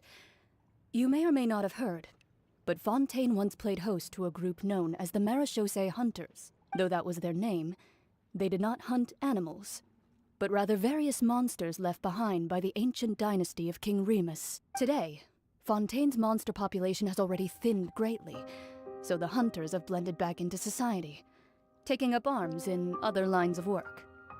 They even left a unique methodology of hunting in their wake. A trap comprises of the following components: bait, a trigger, and a containment device. Sometimes a lethal implement will also be necessary to deal with the prey. So, if we were to build a trap together, right now, what would you choose to build it with? For me, I would prefer something basket-shaped. Pigeons and rabbits will see the bait and naturally enter the snare. Our line of work requires a deft hand, and we're some of the best in the industry, so you can count on our techniques. You used some of those techniques while moving the people of Poisson, didn't you? My subordinates mentioned that you even performed some magic for the bawling children. Yes, For and I ballin'. even managed to gather some intelligence in the meantime. I'm quite the multitasker if I do say so myself. I'm afraid I can't claim that as my strong suit. I prefer more stable methods, like placing bait in the water and waiting for the fish to come within reach. That's the kind of method I would count on. Calm and steady. Exactly the kind of person who would catch loads of fish. And I can be their assistant. With discretion, I'm sure. I'd probably use some sort of mechanical animal. Papa once bought me some small clockwork squirrels, mice, and such. When placed in the forest, they can attract others of their kind. I remember that you liked those too, didn't you? I did. And that would be a good way to go about it. If they're realistic enough, animals of the same kind will follow them all the way to the trap. What about you, Monsieur Neuvillette? I fear I do not have any related experience. That makes sense. You usually solve problems directly, without the use of any such tricks. But I do have one more question for you, Monsieur. If we were to create a trap now, how would you design it? I would like for it to be effective, but bring no harm to the prey. A more gentle trap would be ideal. Kind, as always. However, our intention doesn't necessarily change the containment device and the type of implement we need. If we wanted to kill the prey in one strike, we would need a powerful implement. However, that also goes for prey that must be captured and safely contained. Wait, why's that? Only a hunter who's a true expert at subduing their prey can snare it without harming it. The line that divides life and death is often exceedingly thin. So are we going hunting together? Huh. We hadn't thought of seeing ourselves as hunters. It kinda works, but maybe it's still not the best metaphor. If our means of capturing and dealing with our prey is to put them on trial, then the hunting metaphor is actually quite accurate. But we shall require much more courage than any hunter to judge a god, a being whose seat is an exalted throne. Oh, so that's what's going on. Sounds very interesting.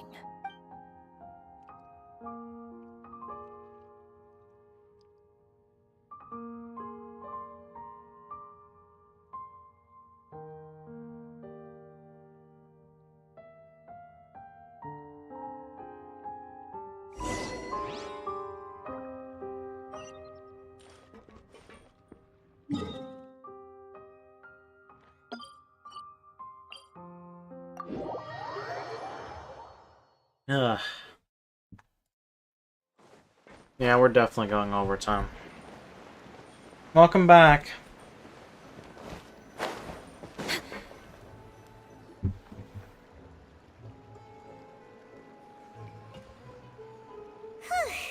It's been a tough few days, hasn't it? So much has been happening. Paimon didn't think the meetings would go on for so long, but everyone seemed pretty fired up, huh? Paimon thought they'd be at least a little frightened. Well, Fremine was, now that Paimon thinks about it, but everyone else just looked a little surprised. Well, it's hard to say. Paimon doesn't have any experience with this sort of thing. But with you around, Paimon sure will do great. After all, you're the most reliable person in the world, aren't you? Did you just pour some tea? Paimon didn't notice you doing that at all. Then what's that? Paimon's never seen that cup before. Don't be frightened. I'm just joining you two for tea. I merely refrained from saying anything till now. Who's that voice? But there's no one here. Aw, have you forgotten me already? Is the teacup speaking? Yeah, we're on an acid trip right now, I'm pretty sure. Wait, you are familiar. You're the voice we heard from the sky in Sumeru. The voice from the sky, I fear that description is wrong. Though, not completely wrong. You're feeling lost now, just as you were feeling previously. I sensed that confusion and thus came to you. Guiding people is an irresistible hobby of mine, after all. Consider me a passerby, just accepting a commission from my friend's disciple on a whim. The prophecy. Yes, what has been prophesized will be fulfilled. You may view such things as the history of the future. What? Then is there any way we can stop it? I believe you have witnessed a failed attempt with your own eyes. Can everything in Tevat so easily be changed? So you've caught on. Just as prophecies are usually only the future as seen from the perspectives of the gods. Could things be happening in hidden corners where the god's gaze does not fall? Are the things that you shall see different from the fate that the gods perceive? What is she talking about? She's yapping. It all sounds really impressive and important and stuff, but it also sounds kind of scary. I believe that you understand, right? Some things are insignificant, but others you must reach out to change. The tea in the teacup's almost gone. Damn, that must be a really oddly looking teacup if it's almost gone when it's all the way up here. Ultimately, fate shall serve as your only guide, no matter what will happen in Tevat's future. All you need to do is to play your part. This was good tea, by the way. Thank you for your hospitality. Well, that'll be all for today. The voice. It's gone. The voices! Who the fuck is Mage N? Why are we calling her that?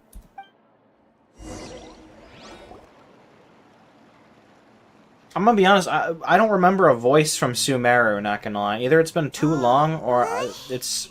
I want to hear someone talking. Or it's one of those things that was in a time-limited event, so I'm just kind of confused. I hate it when they do that, low-key. Like, stop.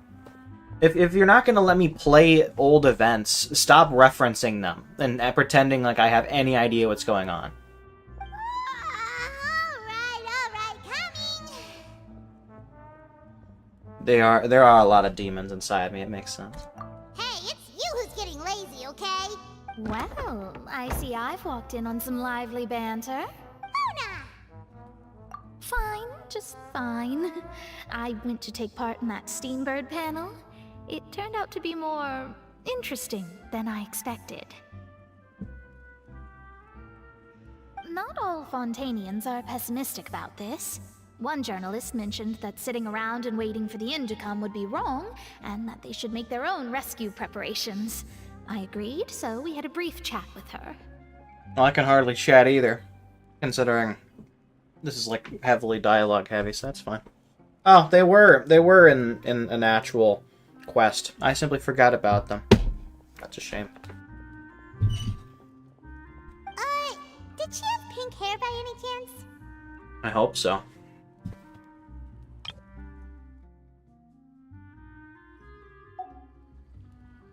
Why, yes, it was Charlotte.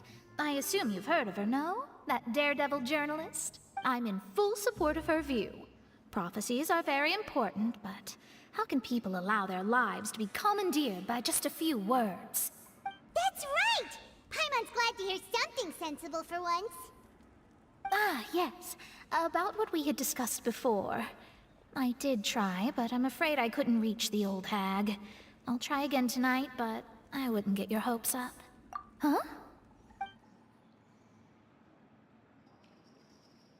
Goodness gracious. Are you serious? She said that even the god's gaze has blind spots. Pretty bold if you ask Paimon. Most people would believe the gods to be all-knowing, right? The Hexen Circle members are certainly anything but ordinary. As for the mage named N, the old hag has mentioned her a few times. She said that N's sense of direction is incredible, and that she loves guiding those who are lost. But I've never met her, and if she were still alive, she'd be... well, suffice it to say that the hag's at least a few hundred now, and N's been around for longer than that. Whoa. The Hexen Circle sounds like a scary group. But they must really stay in shape to live so long. Their abilities alone are pretty terrifying. If she came to see you personally, then the problem you're facing must truly be of great importance. Well, it's not like Paimon could understand anything she said. Yes, she was quite cryptic, but I suspect she means that there is still a way to turn things around. She didn't say when or what that would be, though, so perhaps it is something that you cannot know right now.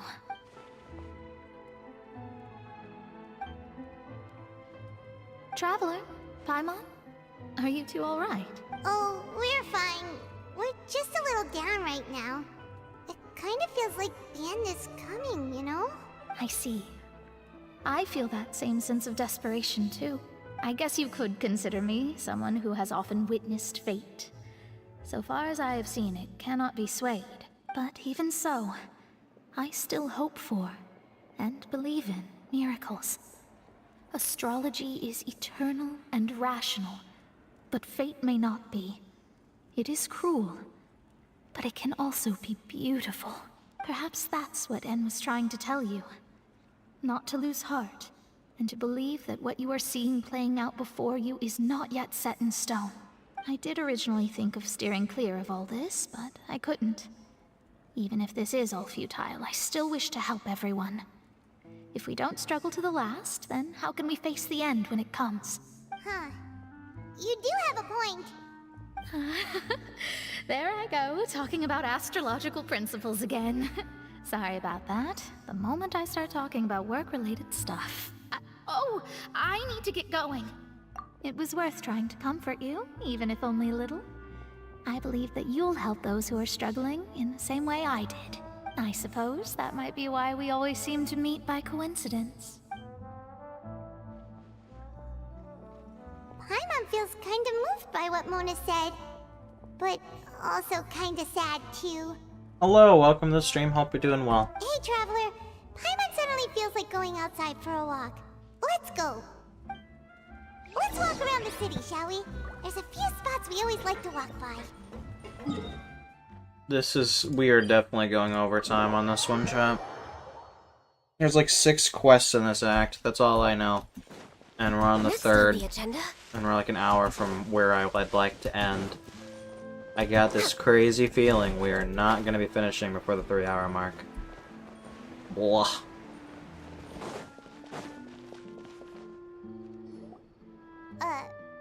Huh? Our names are written in this newspaper. What's going on? Let Paimon see! The underwater stronghold, the Fortress of Meripede, has continued in its noble autonomy. But that does not mean that others cannot interact with it.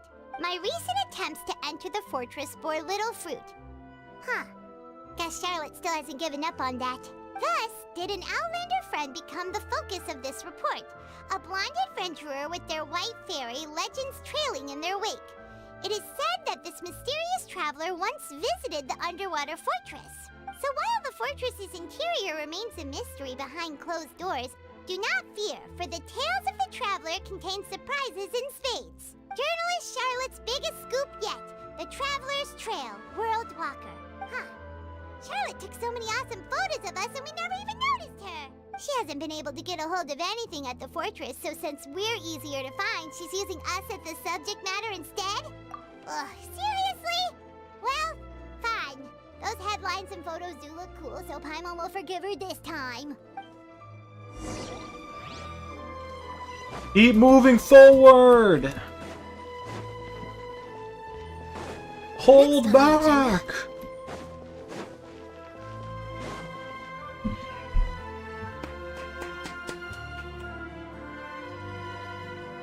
We're here! Paimon's hungry. Should we go in and get something to eat?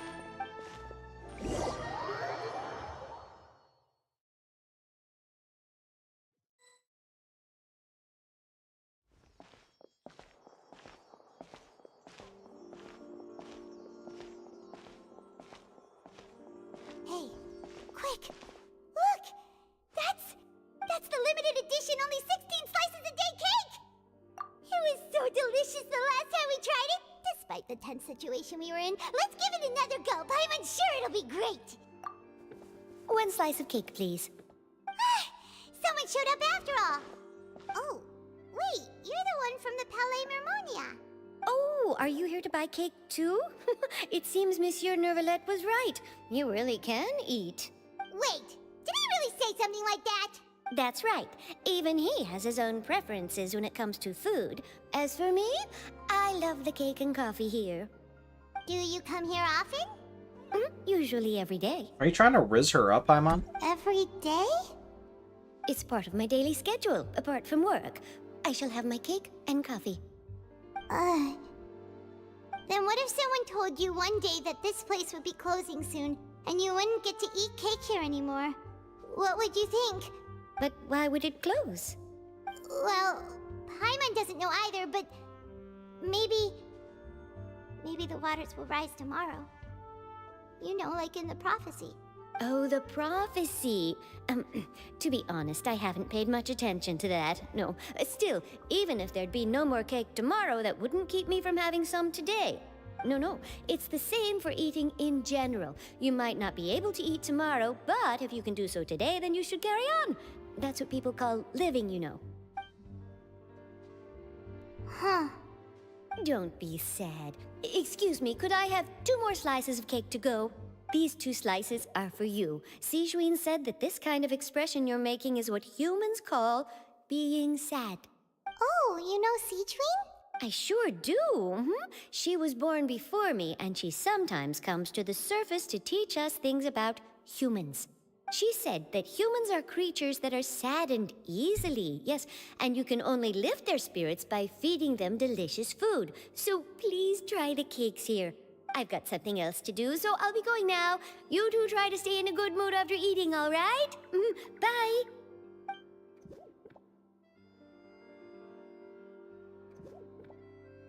And there she goes. Paimon, that wasn't your line. I don't think that was your line, Paimon. Prophecy, smophecy, true. Alright, let's dig in. Paimon's sure this cake will be delicious. It's more delicious than last time! And the flavor gets even better with a sip of tea. It sure would be nice if we could come again tomorrow.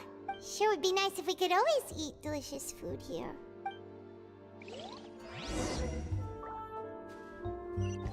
We're way behind schedule.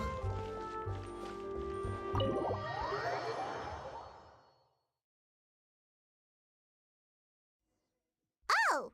We're near the Steambird office! Let's go look for Charlotte and have a chat. You know, maybe Yoshi's built like Paimon. You ever think of that? Paimon is Paimon. Wow! If it isn't the Traveler and Paimon! Oh, have Have you seen the article I wrote about you? Ha! You've got some nerve! You just used us to make some quick mora! You know, if Paimon does, she hasn't let me see. She hasn't...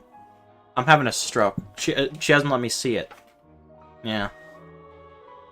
She might. And no one can confirm or deny. Oh, you needn't worry about that. I heard that you were in Poisson some time back, so I sent you a letter to discuss just that. It appears you didn't receive it, though. It's all right, though. I've set aside the amount intended for you. I've even set the table with some food. Really? Oh, you're the best! You're almost a little too easy to win over, Paimon. If I were a journalist with ulterior motives, you'd be in trouble now, you know. Oh, Paimon knows you're not like that. Still, what brings you here all of a sudden? Were you looking for me? A friend of ours met you a while back, and when she mentioned it, we thought of coming to see you. Her name's Mona. Ah, so you know Miss Mona as well. She's a guest columnist for our paper. A really good one, too. She's so young and already such a brilliant astrologist. So she mentioned me? What did she say? She said that you're a real daredevil of a journalist. Nice. In which case, can this daredevil journalist dare to request an exclusive interview with the legendary traveler and Paimon? The Mona person is, yeah. Huh? So your article in the paper today doesn't count? Oh, of course it doesn't. That was more like live photography. What I'd like to do is dive deeper and ask you to talk about the things you've seen and experienced. Yeah, are we even qualified enough? Why not? If I say you're worth an interview, then you're worth it. But not right now, of course. I'll need a few days to prepare. Oh, in that case, we'll just chat when you have the time then? Oh, so that's a yes? Ooh, splendid! I'll tell the editor-in-chief immediately. I'll have to apply for lighting, a venue, some props, and... Whew, so much to get done now. Talk to you later. Wait, Charlotte, Paimon's still got a question for you. And what's that? If, just for example, Fontaine were to be flooded tomorrow, what would you do today? Huh, that's the prophecy you're talking about, isn't it? I mean, I do hear about it often, but I've never once thought that the day could be tomorrow. If you're seriously asking, then I might try and think of a way to leave Fontaine. Oh, but I'm still a journalist first and foremost. That means I have a duty to be reporting from the scene. And secondly, I wouldn't forsake my homeland that easily. From what I've seen, most people don't know what they'd do should the worst come to pass. In truth, it might be better just to behave like normal rather than worry over such an end. So in all likelihood, I'd probably still be prepping at the office for that interview of ours. I know what you're thinking. That sounds a bit sad, but I've always believed that it's best to do what you enjoy. Guys, I think the prophecy might happen tomorrow. Just think about it. If this nation really were to be suddenly destroyed tomorrow, but I still successfully finish an exclusive interview with a truly unique person, then the story I would wind up writing would truly be timeless. And then do you know what I'd do? Well, I'd write that story, send it for printing, and use messenger pigeons to get copies out to the various nations as soon as possible. I'm not a dreamer, nor am I a workaholic, but I do love my job, and I'd be proud of leaving such an article behind. I guess you could say that I was born to be a journalist. But anyway, that's my answer. And on that note, I'll get back to my preparations. That's so nice. All of a sudden, Paimon actually kinda envies her. Anyway, let's go and take a look at the sea, shall we? We are so behind schedule. Jesus Christ. The sea breeze and scenery can be a pretty soothing combo, huh? Paimon's been thinking. If it wasn't Fontaine, but all of Tevat that would be destroyed tomorrow, where would we go and what would we do? We'd be dead before we even hit the border, Paimon. No, Paimon should ask, if you could choose, what would you like to do?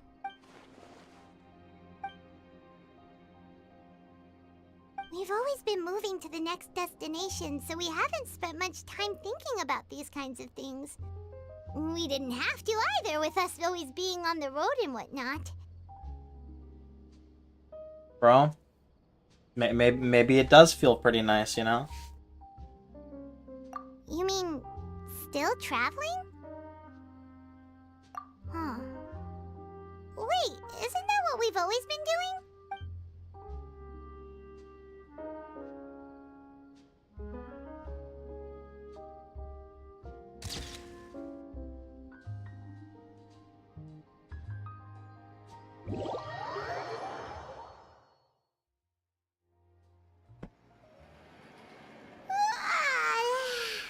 Feels like you'll grow mold if you stay here long enough. But it's still better than the Fortress of Meripede, that's for sure.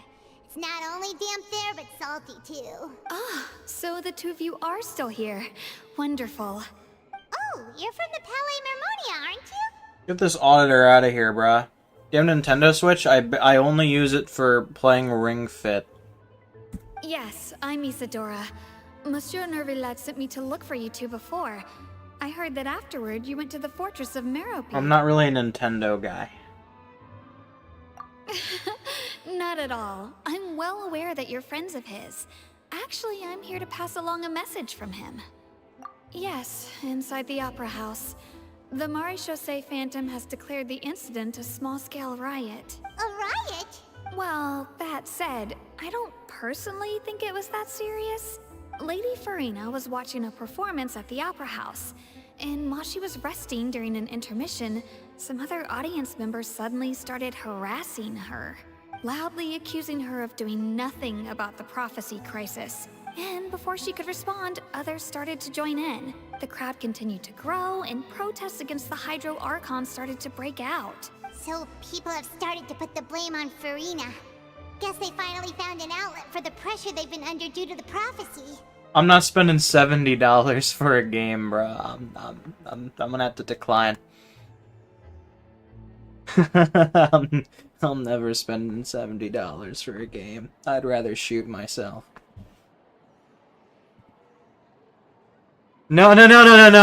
Dude, you've only known me for a few days. That's a no. I can't. No.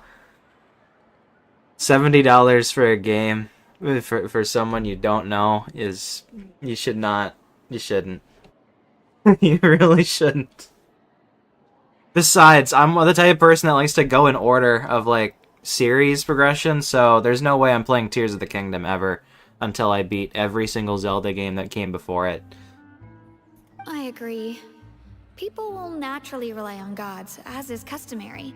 But the moment people feel threatened, gods are also the first to be blamed. So it'd just kind of be sitting there for, like, a decade. So what happened after that? Is Farina okay? Seeing that the situation was spiraling out of control and that further argument was pointless, she claimed that she'd gotten tired of this and left in a hurry. The Maréchaussée Phantom had their hands full maintaining order and did not catch where Lady Farina had gone. Only when things had stabilized did we realize that she had gone missing. So, you mean she's still missing? That's right. The Maréchaussée has dispatched many people to search for her, but we don't have any leads yet. That changes nothing. I'm gonna have to play from the first game. That said, I don't think there's much to worry about. She is a god after all. Even if she were to fall into the hands of rioters, what could ordinary people do to her? Good. Monsieur Nervillet sent me to tell you about the situation, but he didn't say anything else. Don't worry, this is more than enough to go on. Thanks for keeping us informed. I'm not a filthy part skipper. Ah, is that so? Well, alright then. In that case, you two take care. I'll be heading back to the Palais now. Well, sounds like we should hurry over to Poisson then. If we know Farina, she won't try to fix things in this situation. Instead, she'll look for a place to wait out the heat. April Roulette, hi! Oh my god, I love gambling. I love gambling. I love your name. I love gambling. And, as we also know, she may be loud and dramatic, but she doesn't have a heart of stone. When Nervillet was talking to her in the Palais Mermonia, and she heard about Poisson, she couldn't hide her sadness and remorse. It would be hard for her to ignore being accused by the public today. Paimon thinks Farina's probably taken the opportunity to slip away to Poisson and try to relieve the sense of guilt that she's feeling. Huh. Well, what do you think? Paimon knows the answer, of course, but Paimon can do the analysis to back it up, too. Cool, huh? In that case, there's not a moment to lose. Poisson, here we come! We are 25 minutes behind schedule. The number just keeps going up. Good lord.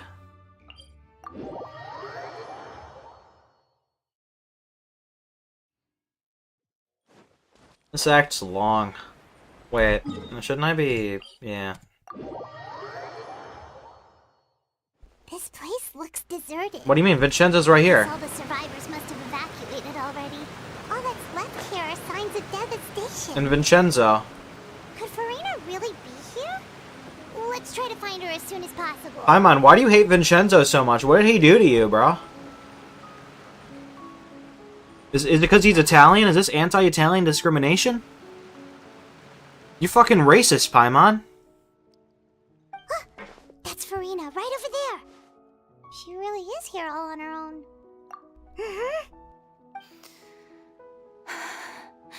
Should I just give up? This is all meaningless. What was meant to happen did happen after all. Everyone's dead. I'm sorry. I'm so sorry. Give up, Farina. There's no point in holding out. I'm sorry. But what can I even do other than to repeat meaningless apologies over and over? Who's that? Don't worry, Farina. It's just us. So it is you, blonde traveler from another land. Why, I almost thought you were someone from that mob of my ignorant subjects. Come to kneel and beg for my forgiveness. Farina, you were crying just now, weren't you? The tear stains on your face are obvious. What do you mean, tear stains? Oh, I remember. The show at the Opera House earlier this morning was so moving. I'm still trying to process it. Who did that uncivilized rabble think they were? Disturbing my enjoyment of the arts. They even dare to tout their archon. I must teach them a lesson. I can just imagine their twisted and frustrated faces once they realize that I'm nowhere to be found. Oh, and I'm sure Nouvellette and those people from the Marish Chaussee Phantom are freaking out right next to them, too.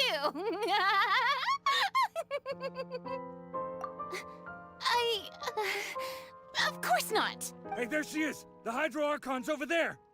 Quick, after her! Farina, those people seem to be after you. They are? They're just some rabid fans who want to cut the line because they haven't been able to meet me in person, aren't they? That's against the rules. I can't let them get their way. Farina just ran off! Quick, we have to catch up with her!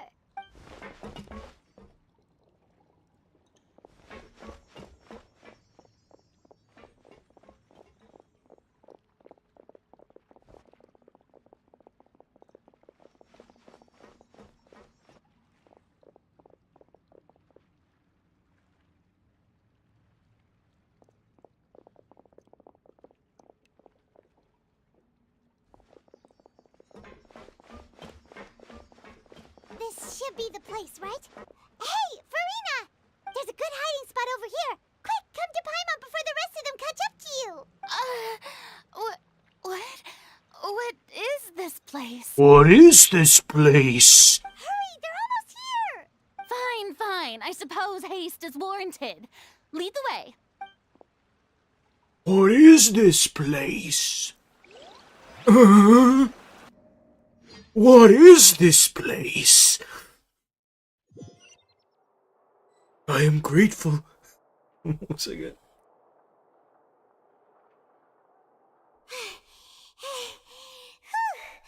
Paimon's exhausted.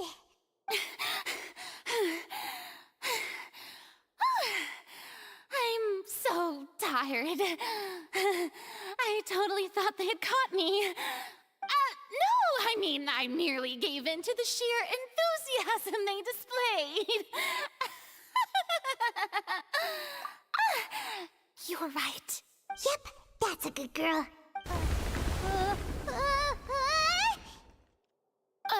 What's happening? The ground's shaking. Is it an earthquake? Yeah, a quake of this kind preceded the flooding in Poisson, didn't it? It can't be. It's happening again. Well, there's no need to worry too much about that. Neuvillette made some emergency plans, so the evacuation should go a lot smoother this time. Yeah, I hope you're right. But the people of Poisson, they've already...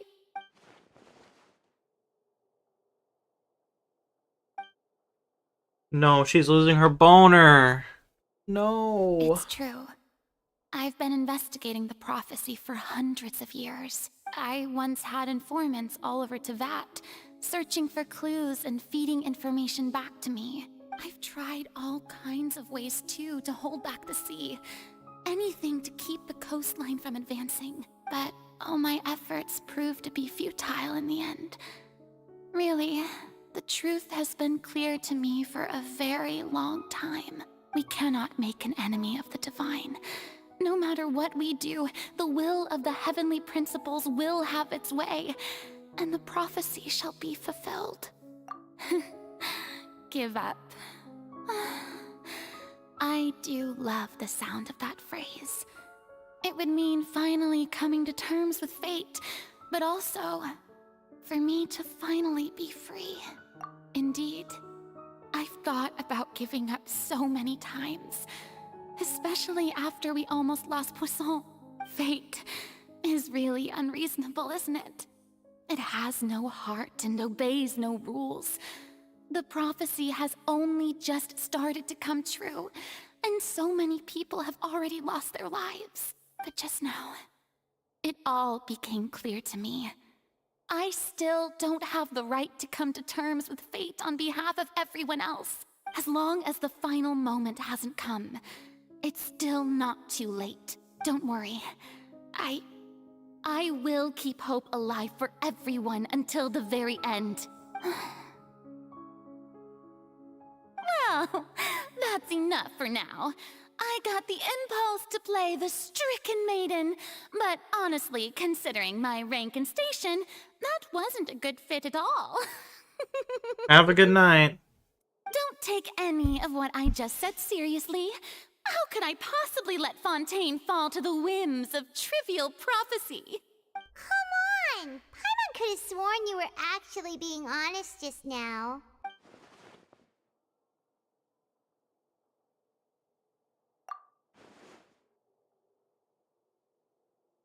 Share my burden. That's impossible. It was fated right from the start that this would be my duty alone. A witness. Yes, I've heard that you came to Tevat from beyond the stars, yes. In other words, you never belonged here.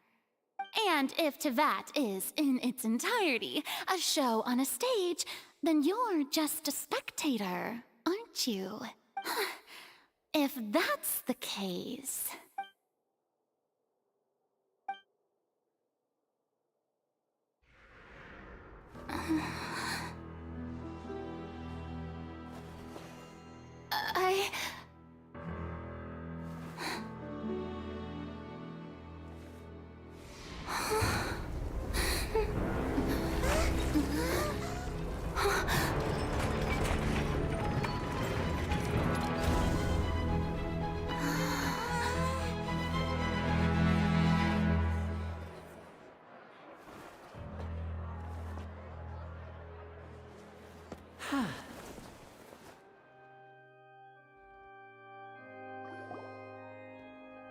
Ladies and gentlemen, this concludes my opening performance. Now, without further ado, we may proceed to the trial of our god. So this is what it is. Yes, you deserve praise for the effort you took to raise the dramatic stakes.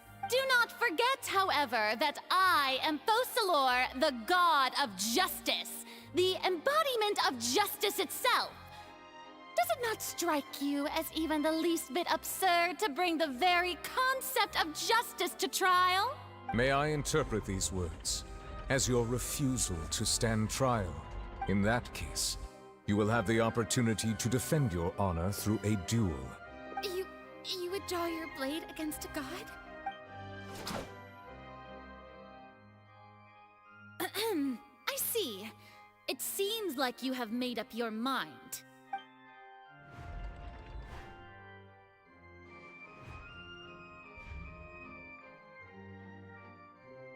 Paimon can't believe it.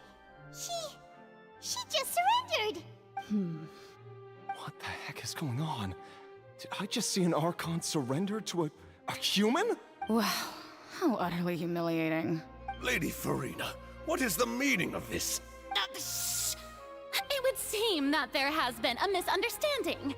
To be clear, the raising of both hands is not always an indication of surrender. Looking for excuses again, huh? I raised my hands just now to indicate my acceptance of the trial. No duel shall be necessary. I will admit that I've been running away for a long time. I'm sorry, everyone. I was unable to protect the people of Poisson. It is my duty to stand trial for my crimes. You are not the only ones to be disappointed in me. I, too, am exceedingly disappointed in myself. But now, it is time for the Hydro Archon to show you her courage and resolve. I, Farina, will use this trial to show the world the true meaning of justice! This time, I will protect you. Applaud and rejoice! One of the most outrageous and fantastical arcs known to the opera epiclese is now unfolding before your eyes. Mark my words, this shall be one of the most exhilarating and brilliant shows ever to grace the stage of Fontaine! The trial of the Hydro Archon, Focalor, will now begin! Woohoo! Oh, now we're making history! Why does it feel like Farina just took over the whole thing? Like, come on! Didn't she just get forced to stand trial for her crimes? Also, even though she's still acting super dramatic, she is taking this seriously this time, right? All right, then. Who will be my opponent in this trial? The court asks the prosecutor to please take the stand. Is that so? Very well. Then please speak, witness of Tivat, my accuser and fated opponent.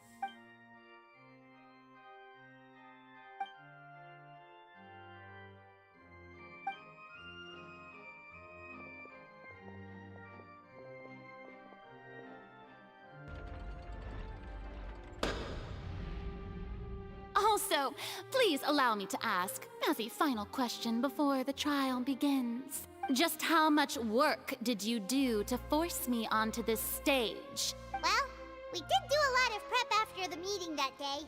I can go over the tasks assigned to the Spina di Rosula, since they were rather straightforward and easy. Navia, the president of the Spina di Rosula. Most of the people who participated in the disturbance this morning were my subordinates. They changed into plain clothes and came to the Opera House as regular audience members, waiting for the perfect opportunity to incite insurrection against you. The people's resentment against their Archon has been building as more and more of the prophecy is fulfilled. A spark was all we needed to turn smoldering anger into a flame. Moreover, according to our understanding and analysis of you, when something like that occurred, you would likely flee the scene and head to Poisson by yourself. So, we arranged for a second group to lie in wait there. So, you mean, the ones who scoured the settlement for me were also from the Spina? And their goal was to force you to step into the giant magic box so you may personally participate in the greatest magic performance in all of Fontainian history. That's right. That house was a magic box, rather than someone's residence. As the super ultimate version of the setup that I used when I first performed at the Opera Epiclese, the volume of the box was increased by a whole order of magnitude, and the distance it traversed was the entire gap between Poisson and Areneas. Its cargo, of course... How the fuck did they move it here? ...was an Archon instead of a human. My thanks, Farina. Without your help, we could never have pulled off such an extraordinary performance. You're welcome? Of course, this performance was only made possible with Father's support. The House of the Hearth spent a massive amount of labor in Mora to pull this off. We had to select a location, construct the giant magic box, dig a tunnel, and open up a path through the water. It was a lot of work for all of us. How the fuck did they do this in a few days? So, in other words, the earthquake that we felt within the giant magic box was just a normal tremor from the transportation of the whole house? That's right. It wasn't a sign of another disaster to come. Then, I can guess Nervilette and Cloran's parts. You gathered a crowd, prepared a stage, and made sure that the champion duelist would be immediately ready for a fight. Also that as soon as I appeared on the stage, the trial may commence without a hitch. Am I right? Yes, that is correct. Well, Clorand, I must commend you for your courage. Only the most outstanding champion duelist in all of Fontaine would accept a duel with an Archon without flinching. Thank you. As for you, Traveler, I suppose your role was to keep me distracted with conversation once you found me in Poisson. You'd make sure that I didn't notice anything amiss before revealing yourself as my prosecutor once we'd arrived onto the stage. Oh?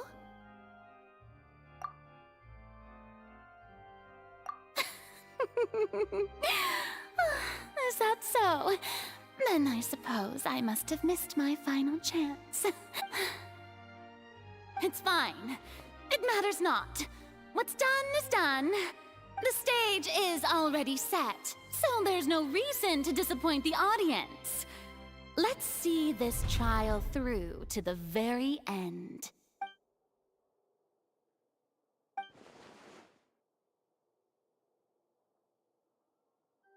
Madam Prosecutor, please allow me to pass this along. This is a document that Miss Charlotte applied for and received permission to share with you during the trial. According to her, it should speed up the proceedings. Huh? Charlotte wanted to give us something?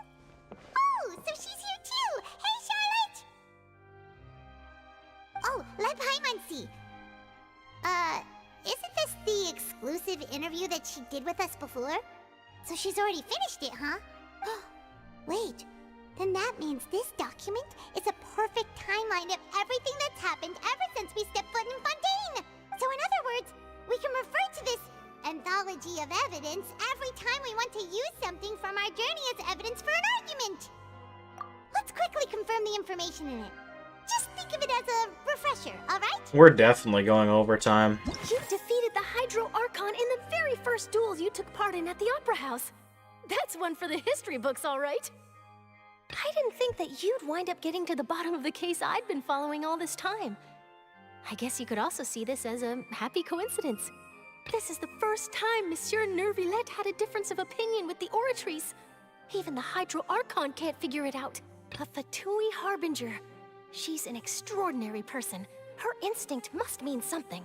The fortress of Meripede was almost destroyed in a single day. That I didn't witness that scene personally will always be a source of professional regret, I think. According to Monsieur Nervilette, both Child and that whale should have been in the Primordial Sea at that time. I nearly lost my awesome friend Navia. To be honest, that still gives me shivers. The words of someone as extraordinary as a witch can probably only be truly understood when something surreal happens to you.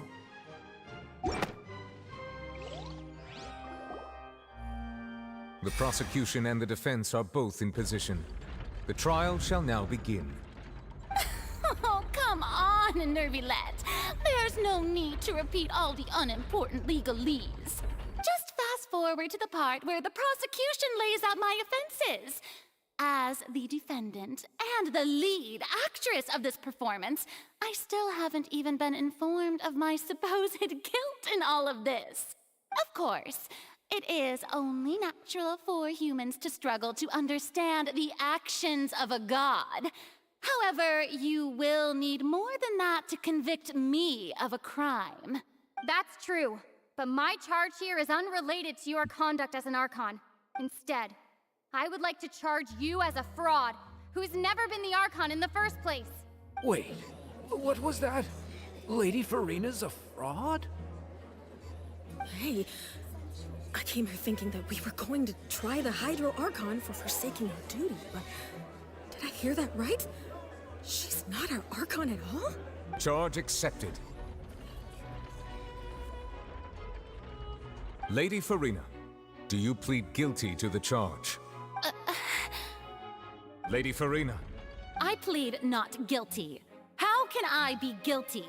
There is no way that I, Focalor, otherwise known as Farina de Fontaine, a member of the Seven and the Regina of all waters, kindreds, peoples, and laws of Fontaine, could be anything other than your true Archon. Yeah, even though Lady Farina can be rather eccentric, isn't it going too far to doubt her very identity? Yeah, I've never questioned her identity either. Sure, Lady Farina can be super irresponsible, but what grounds does that prosecutor have to make such a huge claim? I have cause to believe that common sense will prevail in this case. Many of the members of the audience have known me as the Hydro Archon ever since they were born. There would be no fooling their memory. See? Even the Oratrice has decided to show me its favor. Are you sure you want to commit to a charge that will never be upheld? If you wish to drop the case, I can promise you as the God of Justice that you will not have to face trial for making a false accusation. We will treat everything that's happened as a dramatic spectacle and move on with our lives. What do you say to that? Huh. An argument with near impossible odds, huh? We have to not only refute Farina's claims, but also overturn the long-held beliefs of the people. Well, I tried to give you the chance to surrender. If you must persist, then let me ask. If you believe I'm not the Archon, then what manner of being do you think I am? And if I was not the Archon, then how did I manage to live for over 500 years?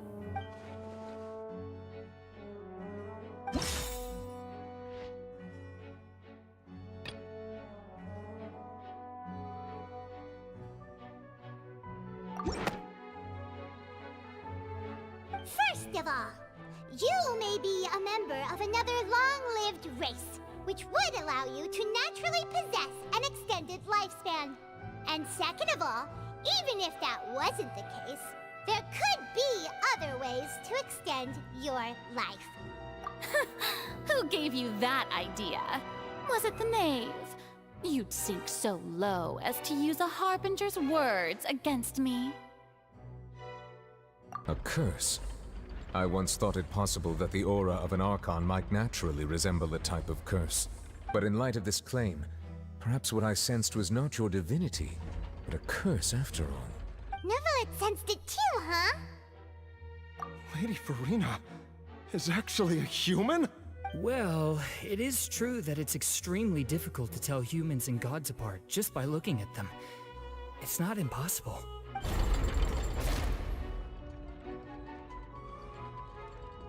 Well, don't start celebrating too early now. Even if I have been carrying a curse like you said, how does that prove that I am merely a human being?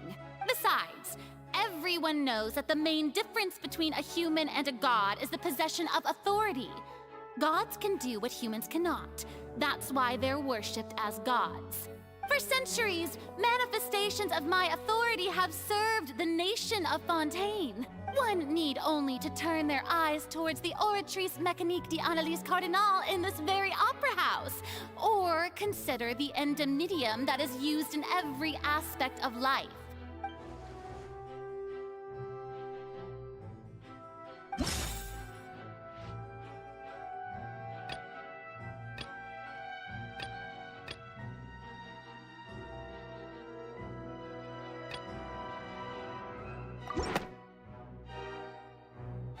You tried to reference the Oratrice. But weren't you as confused as all the rest of us when the Oratrice declared Child to be guilty without any proof? Otherwise, you should have come up with a good explanation for that by now. Didn't I make myself clear at the time? The decisions of the gods are naturally difficult for humans to comprehend. There is no need to provide an explanation. Lady Farina, I believe a reminder of your current circumstances is in order. While the court is in session, the principles of justice and the law must come before all else. While you are an Archon, you are also first and foremost the defendant in this trial. You will prove yourself unable to defend against the prosecution's charges if you continue to withhold vital information against the rules of the court. I never thought you'd use that kind of rhetoric against me. That was no trick of rhetoric, Lady Farina. I've merely reiterated the rules of the court. Rules that all should respect and follow. So, you neither knew why Child was declared guilty, nor did you understand the structure and operations of the Oratrice. Instead of having been created by you, the manifestations of authority you mentioned have been made by the real Hydro Archon, haven't they? The real Hydro Archon? Well, now you're really losing me. It is true that I did not know why the Oratrice gave out a guilty verdict that day. But the Oratrice handed out that verdict unilaterally, and it has been operating independently ever since it was first created. You can't argue that just because a divine creation is flawed, that the god behind it must also be no god at all. She's still throwing out all kinds of excuses. Seems like she's confident that we won't be able to produce proof that she has no power over the Oratrice. My power as an Archon. There are many ordinary citizens in the audience. How can I just carelessly demonstrate the formidable power of an Archon? If that poses a concern, I'm prepared to extend my protection to the audience. You don't need to go that far. Aren't you the Hydro Archon? Or is it that you can't even wield the power of Hydro, much less the authority of a god? Indemnitium! Yes! It's all because of Indemnitium! All Archons derive their power from the faith of the people, and I've converted the people's faith in justice into Indemnitium! Thus did I give up all of my divine power to provide everyone with energy for their daily lives. Have you ever seen a more magnanimous god? Isn't that a huge stretch? Yeah, no matter how generous an Archon can be, how could they give up all their power? Can a god with no power even still be called a god? It seems like nobody's buying Farina's excuse. Hey, come now, everyone. Please don't stare at me as if I was a liar. I'm still the same Farina you knew, right? The one that you loved. Shouldn't you want to believe in me? Please? You've got to believe me. If what the prosecutor said is true, she really has committed a grave offense. Did she deceive all of us? And all of our parents and grandparents too? And all of our ancestors? Ever since they were born? Enough! That's enough. Tell me then, if I'm not the real Hydro Archon, then who is? If you have no evidence of another Hydro Archon's existence, nor can you find anyone who can back up their claim to be such, then what grounds have you to say that I'm not actually the real deal? Wow, she came up with yet another argument. How can we refute her now? Seems like she really doesn't want to give up.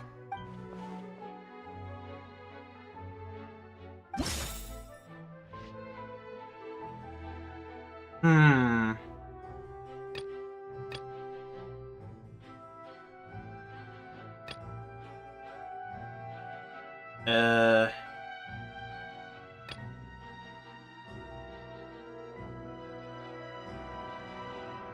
God, I don't know.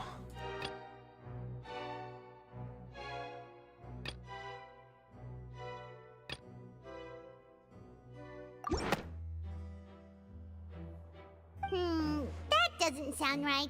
Paimon doesn't think that. Yeah, no, I agree. God, I don't. This is. Ugh.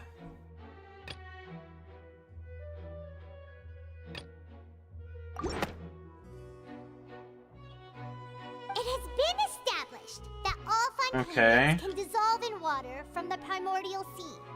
And that means... Since you insist on claiming to be a god and not a human, then there's a method that you can use right here and now to eliminate all suspicions of you being the latter.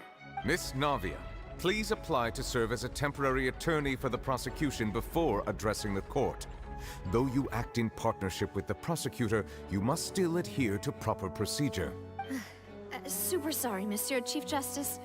I swear this really will be the last time that I'll speak out of turn. Now, I've brought some seawater from Poisson. As everyone knows, a massive flood struck the area not long ago, taking many lives, including those of some of my closest friends. So, Miss Farina, would you dare to touch some of this seawater? If we are to believe that you are indeed the real Hydro Archon, touching this seawater would have no effect on you. All it should do is strengthen your case. But if you don't dare to touch it, then we would have basically proved the reverse. Oh, and I must remind you that after the disaster at Poisson, nobody wants to see any more people dissolve. I do hope you'll act prudently and choose the simpler path of admitting guilt. Navia from the Spina di Rasula. The Spina has governed Poisson for many years. I guess her suggestion is valid.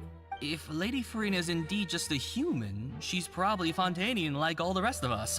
Would she really dare to try?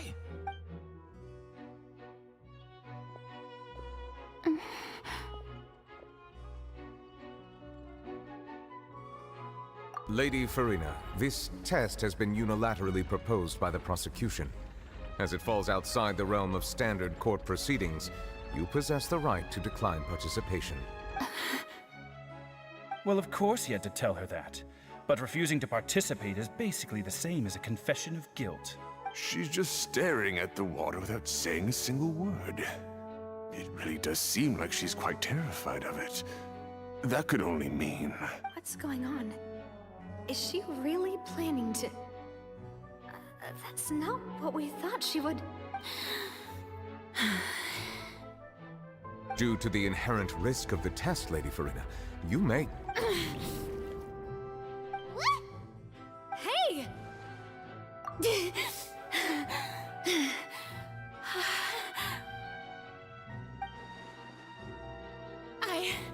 I'm fine! Look!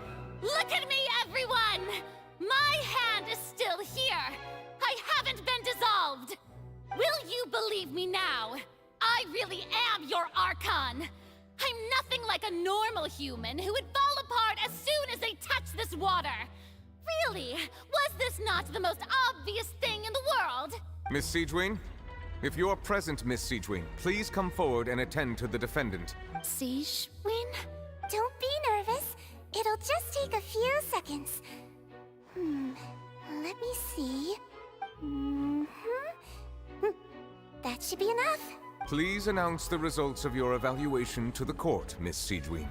As everyone doubtlessly saw, Miss Farina was displaying symptoms of hyperventilation and flushed skin. These indicate that she was experiencing the adverse effects of exposure to primordial seawater.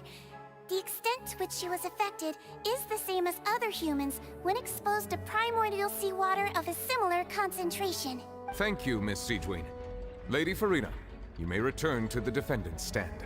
Oh wait, what did she just say?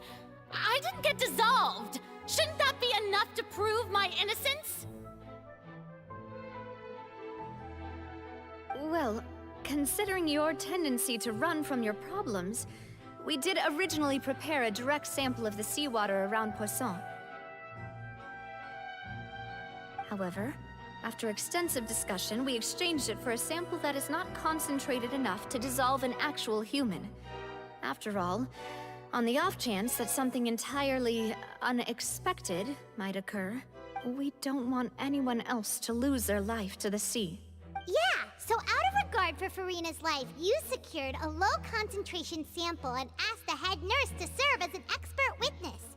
It's a great thing that the direct sample wasn't actually used. Farina could have... I can't believe... you...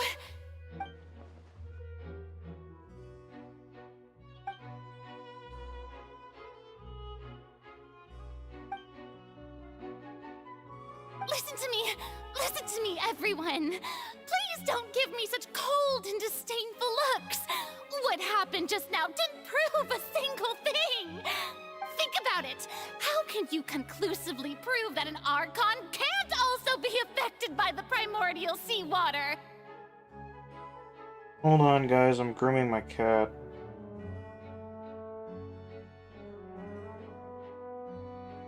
Also, if I was really just a human, why would I dare to just put my hand in that kind of water?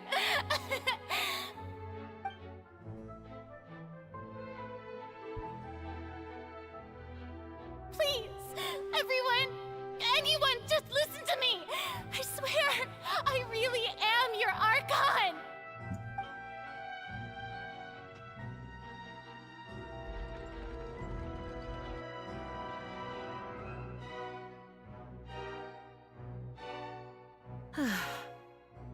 I don't think anything she says at this point will sway anyone.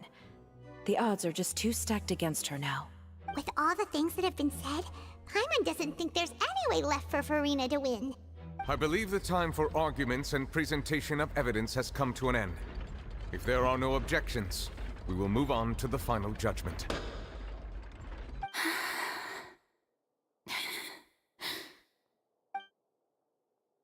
I don't think anything she says at this point will sway anyone. She's too stacked against her now.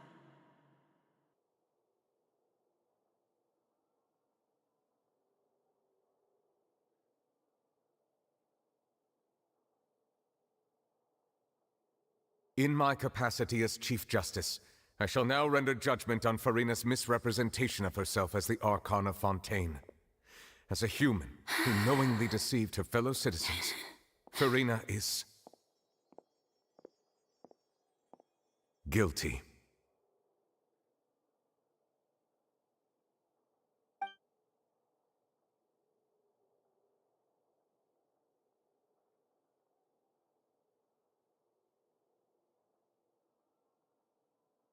We shall now turn to the Oratrice Mécanique d'Analyse Cardinale to render the final verdict on the charges.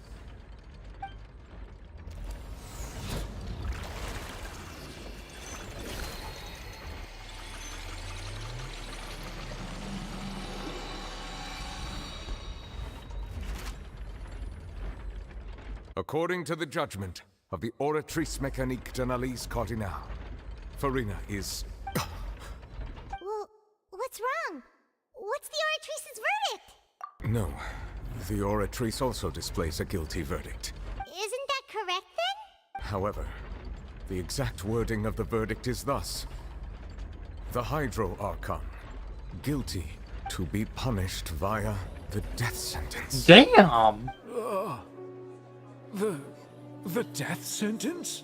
That's actually one of the available sentences? I've always thought that it was just a myth. We're gonna see Farina get the electric chair? God damn. The one and only time the death sentence has been handed out at the court. And it's been given to the very person we've worshipped as the god of justice? What an unexpected twist. Farina's been sentenced to death by the Oratrice? We just wanted to use the trial to show her the seriousness of things so she'd tell us the truth. How did things escalate this quickly? This outcome is indeed quite strange. According to Fontaine's current definitions of justice, as well as its recommendations for criminal sentences, is this sentence really appropriate for the crimes that have been committed? Yeah! Even Vacher wasn't sentenced to death by the Oratrice. You know, the real evil mastermind behind the serial disappearances case. Indeed. Not only is Farina's sentence overly excessive, the very point of our trial today was also to prove that Farina has never been the Hydro Archon in the first place. But now, the Oratrice seems to have deliberately invoked the title of the Hydro Archon. What does this mean?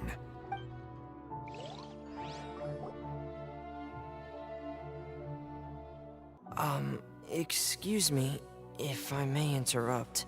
Is the trial still going? Fremine! Oh, you finally made it. I assume this means you've completed your mission? Mm-hmm. Any mission Father assigns to me will always be top priority. Is that the first prophecy slate? Huh. So the knave privately arranged for Fremine to try and find the missing slate. I looked everywhere and finally found it at the bottom of the sea. It took me a long time to get around some dangerous stretches of water. But has the trial already concluded? Then doesn't that mean I've come too late? Oh no. Father will be disappointed in me. Thank you for your hard work, Mr. Fremine. Please allow me to review the record left on the slate. Traveler, I believe that you have already seen the other existing slates. We'd like you to come here and confirm their contents. Huh? So what do you see? What is it?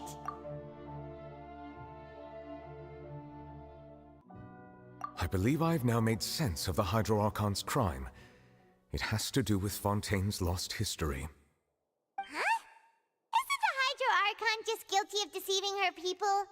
Oh, wait, no, that's Farina, and we've already proven that she's not the Hydro Archon. So when you say Hydro Archon, do you mean the real Hydro Archon we've been kinda talking about? In truth, everything that you've encountered in Fontaine up until this point can be traced back to the contents of these stone slates. However, I'm uncertain as to how much sense they currently make to you. Okay, let's try to recall the contents of the other 3 stone slates. Paimon will do her best to help you remember.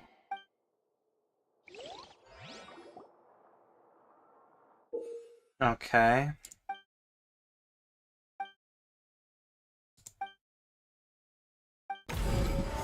We are so going overtime. The first stone slate describes what you just said. It seems to show the previous Hydro Archon using her divine power, and then the Oceanids turn into humans. Does that mean that Fontainians are transformed Oceanids? Oh, Paimon wasn't expecting that. But if Oceanids can turn into humans, then perhaps this process can be reversed as well. The second stone slate shows Celestia floating in the sky, and the Hydro Archon and her people worshipping it together. But the heavens still brought judgment down upon them. This must be the point when the Hydro Archon and the Fontainians were branded with their original sin. Does this mean that the original sin and the Hydro Archon sin are the same thing? The third slate shows the Hydro Archon sinking into the sea surrounded by many people. Huh. That reminds Paimon, didn't we also watch that happen to someone else? Well, the fourth slate is the prophecy the Fontainians have been talking about. People dissolving into the sea, the Hydro Archon crying on her throne, and so on. We didn't believe that such a crazy disaster could happen at first, did we? But after that incident, it was just a question of when and not if.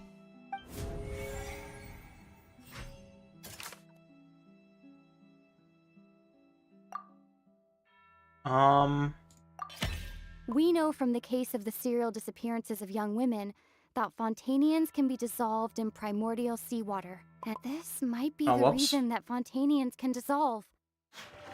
I skipped her dialogue on accident because it had the little arrow. Whoops. Better kill myself.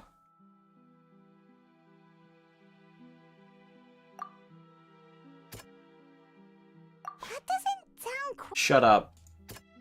Typo, I didn't mean that.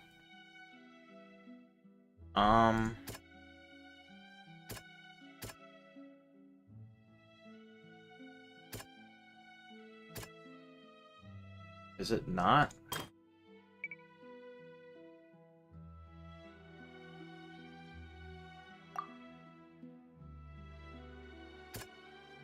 Oh. Perhaps what is about to take place has all happened before. The true sin of the Hydro Archon that Nervilette mentioned, and the original sin cast down on the people of Fontaine by Celestia, as recorded on the stone slates.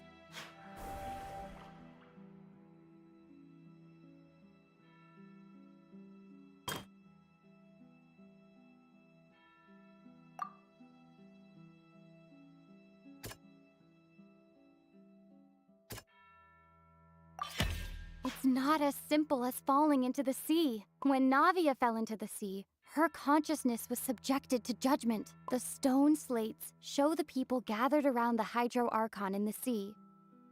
Could that be alluding to the same thing?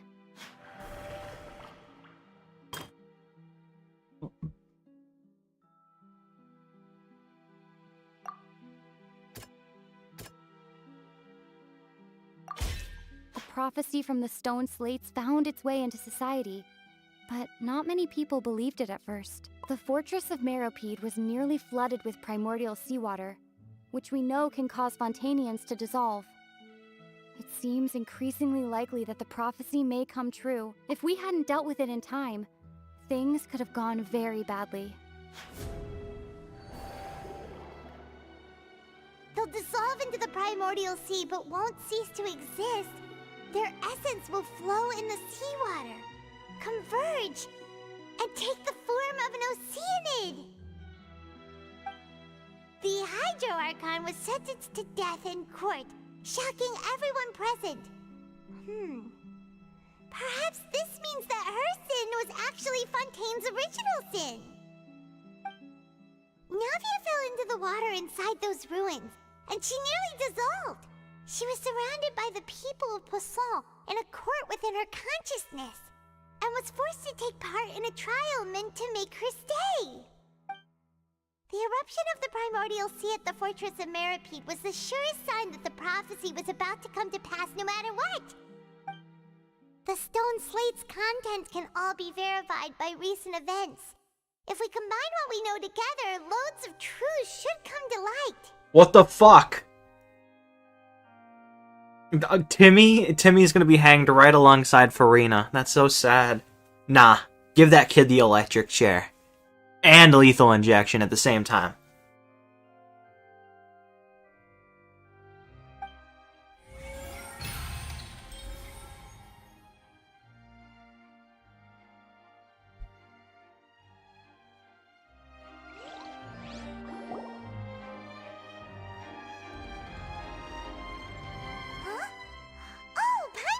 Now, so that's how you can make sense of it.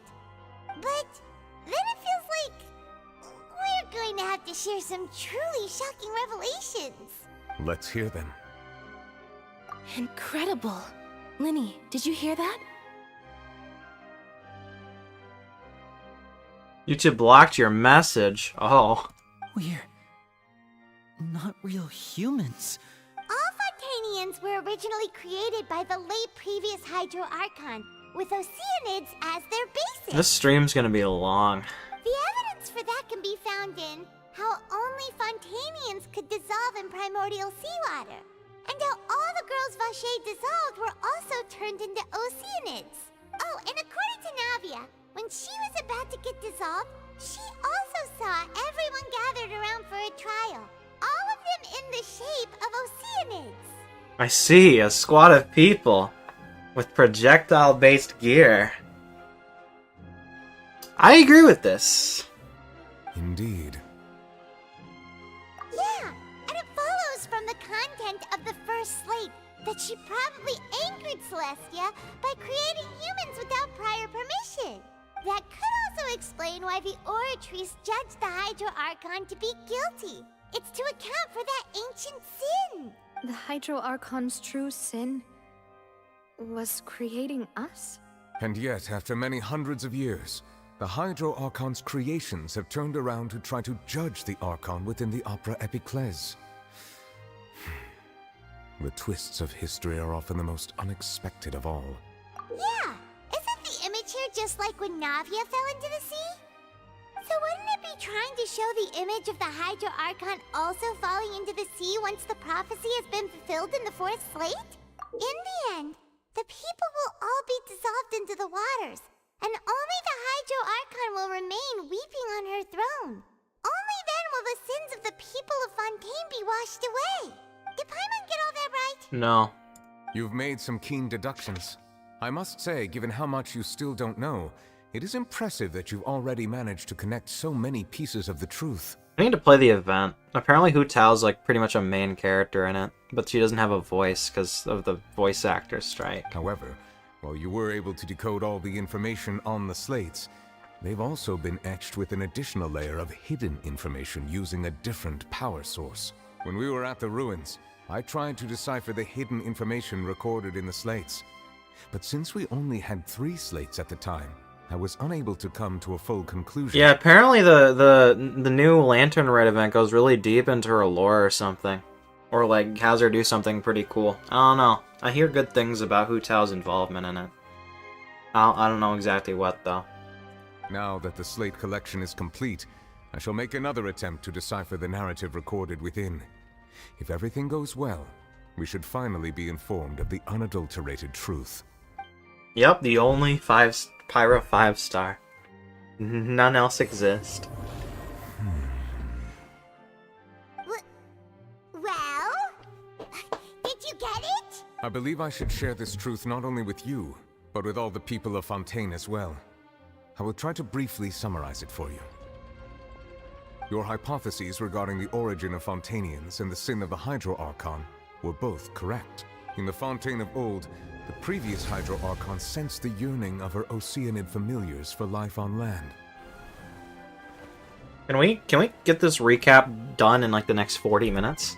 The Oceanids were enamored with the beauty and romanticism of human beings, and wishing to have those experiences for themselves, expressed to the Hydro Archon their desire to become of a similar kind. However, even though water as an element is intricately linked with the power of life, the Hydro Archon, as one of the 7, did not possess the authority to create a new form of human life. Not one to give in, she eventually found a way to create permanent humanoid bodies for her familiars by appropriating the power of this planet's primordial sea.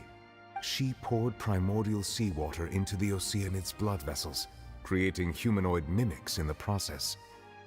I've played these games before! If Fontainians were to ever come into direct contact with water from the primordial sea, the power within their bodies would escape these artificial restraints and return to the sea. As a result, their forms would collapse, and they would be reverted to their original forms as Oceanids. Of course, the Hydro Archon never received permission from the heavenly principles to create a new human race. And thus, the Hydro Archon and all of her creations came to shoulder the original sin of appropriating the power of the primordial sea. That is the true history of how the people of Fontaine first came into being.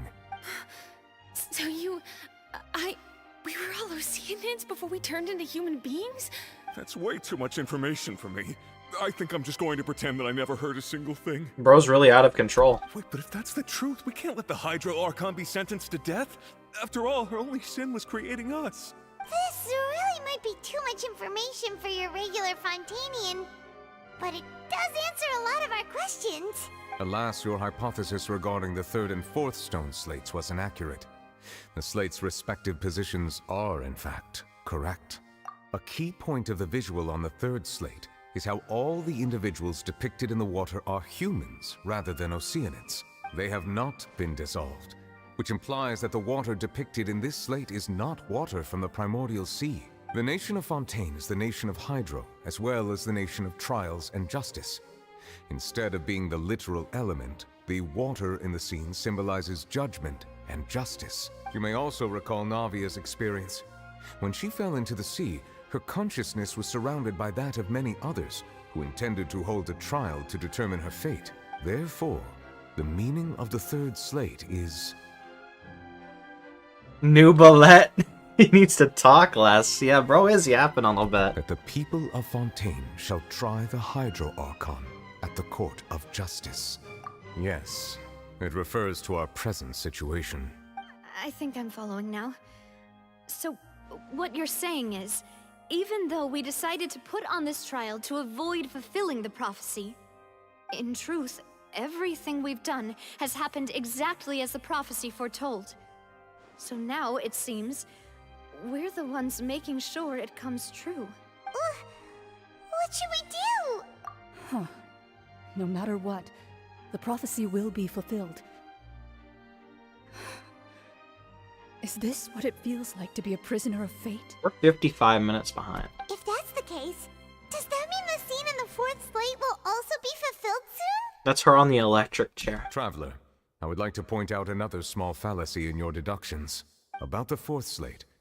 You probably thought that the eruption of primordial seawater beneath the fortress of Meropide served as the surest sign that the prophecy was about to come to pass, yes? However, I believe that rather than being a sure sign, that eruption could in fact only be a small warning of something far worse to come. As for the root cause of the catastrophe, I believe you've already encountered it once before. I knew it. It was Child, that asshole. I hate that guy. Oh my god, it just keeps going. This eruption was just a small warning of the things to come. We must find the root cause of the disaster. Can we get to 20 hours? We might. We still have 2 quests after this. And 30 minutes until the daily commissions reset, so can we please just finish the trial? We've been here for a long time.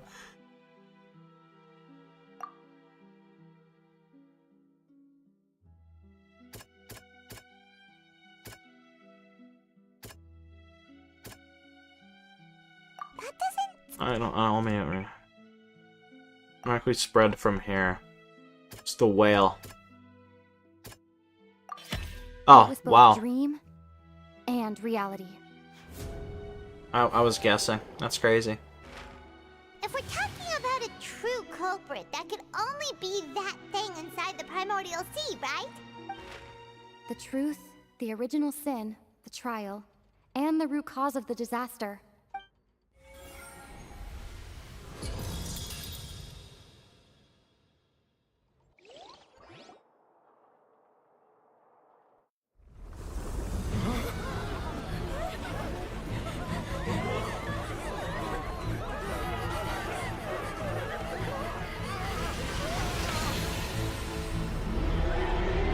Oh shit.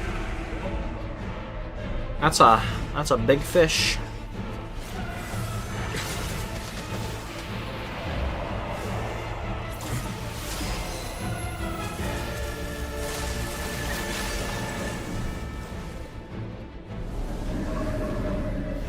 We are undefeatable.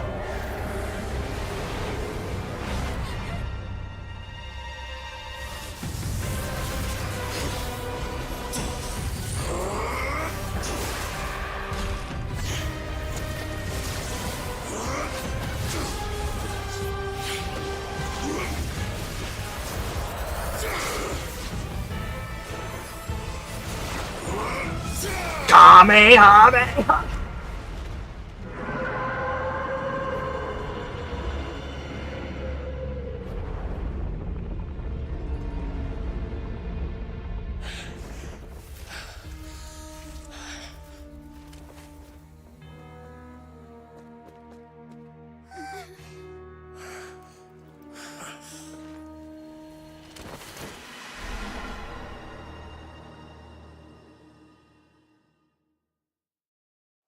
True. Why didn't they? That was way too close! How did that thing just burst into the opera house?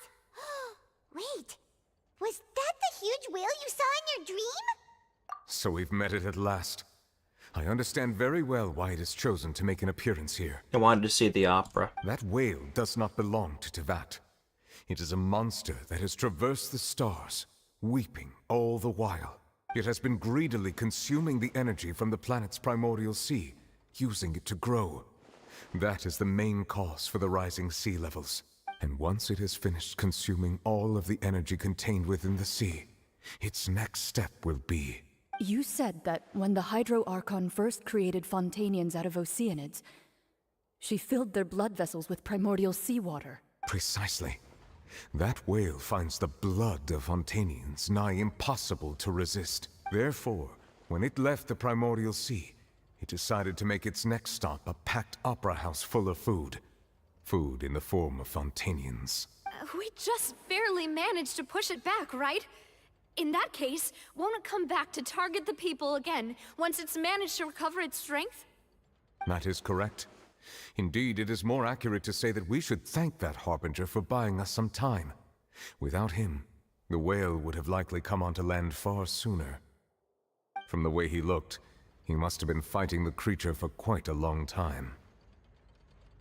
That battle maniac. We've always known that he had a special connection with that whale, but we definitely didn't expect it to help us out like this. Anyway, now that we know that this whale is the actual cause of the disaster recorded in the prophecy, all we need to do to stop the prophecy would be to find a way to beat it up, right?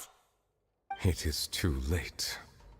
Damn. It had already absorbed too much of the primordial sea's energy before we could notice it. At this point, it has become practically integrated with the sea itself. Even if the entirety of Tevat were to be destroyed, it could still survive and swim off towards some other world. That's not something I will accept. We've already done everything we can, and we even found the true culprit. We've come so far. You can't just tell me that the last hurdle is some impossible foe.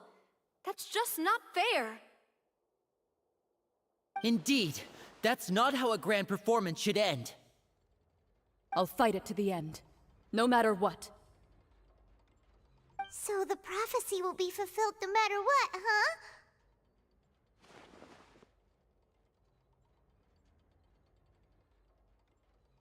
The prophecy. Yes, what has been prophesied will be fulfilled. You may view such things as the history of the future. I'm gonna be honest, chat. This quest is too long. Just as prophecies are usually only the future as seen from the perspectives of the gods, could things be happening in hidden corners where the gods' gaze does not fall? Ultimately, fate shall serve as your only guide, no matter what will happen in Tevat's future. All you need to do is to play your part.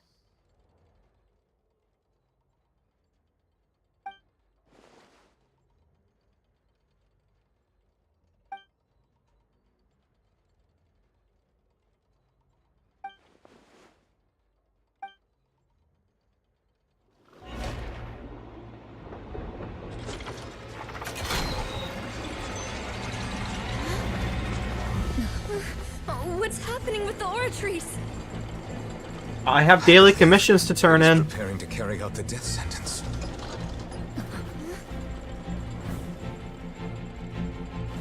Farina!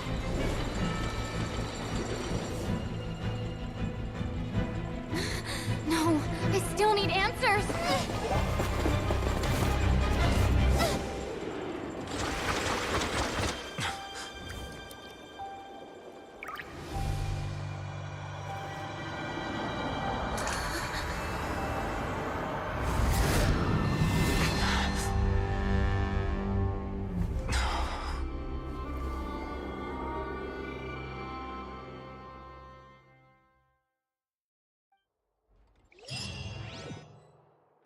Can I turn in my daily commissions, please? The story's cool and all, but I'm on a timer.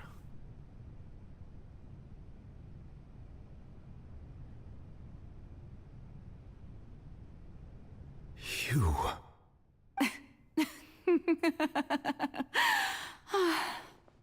Sorry.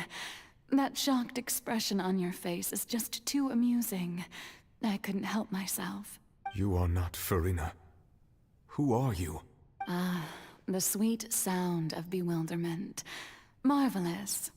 A sure sign that my attempt to deceive everyone was a resounding success. But to answer your question, I am Focalor. You know, the god. Focalor, why did you deceive us? Oh, that wasn't my goal, of course. Goodness, no. But I had to fool everyone else too, if I was to stand any chance of deceiving the heavenly principles.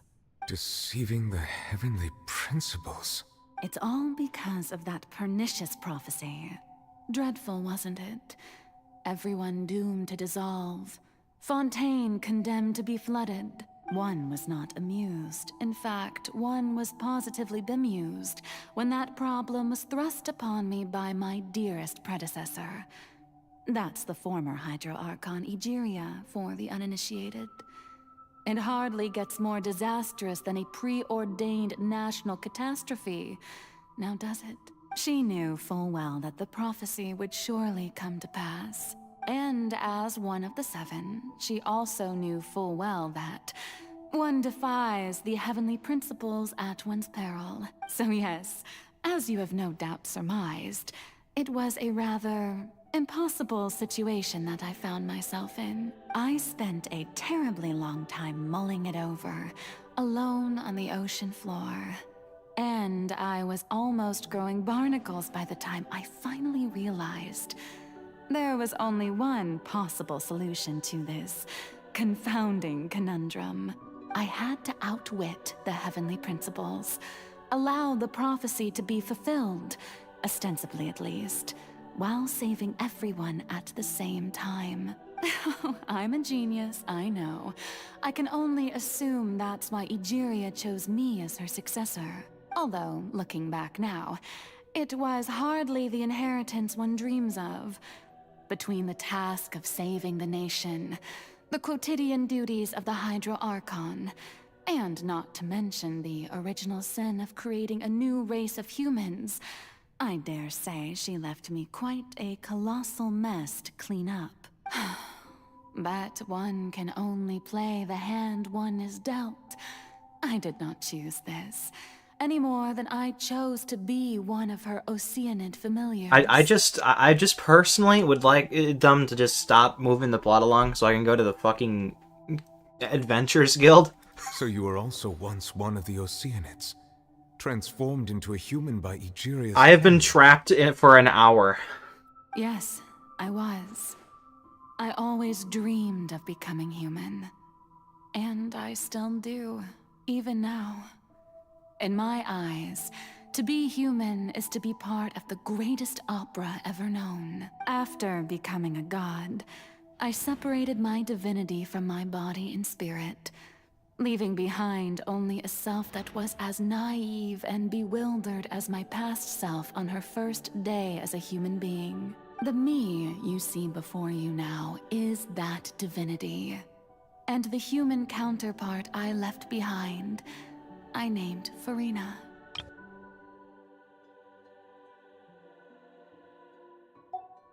She could feel joy, sorrow, and everything in between. She could be as vain and conceited, or as meek and vulnerable as she wished. Her strengths were of a kind only a human could possess, as were her shortcomings. But in my eyes, Furina's humanity was what made her perfect. She was perfectly human in every way. The person I always wanted to be. Anyway, so then I cursed her. All part of the plan, of course. The plan to deceive the heavenly principles. I have 20 minutes. Can we move this along? Do you still remember the final scene of the prophecy? The Hydra Archon, alone, weeping on her throne. In order that the prophecy might appear fulfilled, I invited Furina to be an actress, to play the part of the Hydro Archon in the prophecy, under the curse I placed on her. So long as I, Focalor's divinity, continued to exist, she could not die. But nor was she free to live her life in the pursuit of happiness.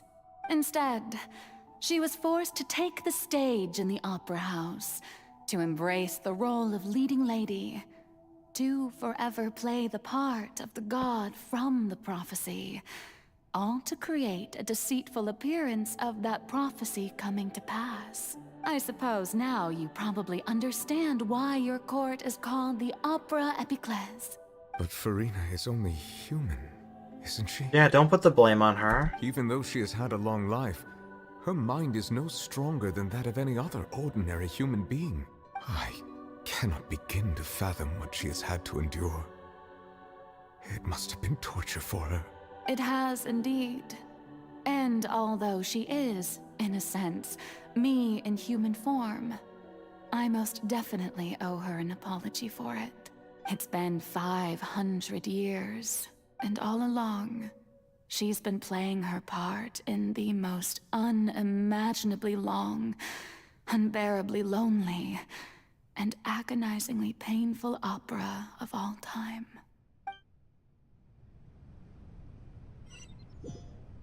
They keep making little UI noises like I can actually do anything.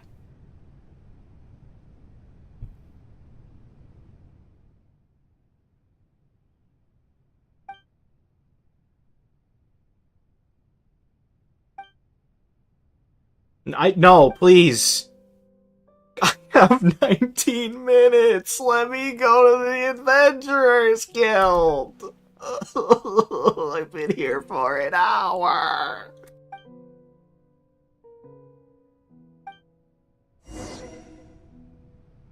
Let me go. Let me go. Please. Oh, they actually let me go.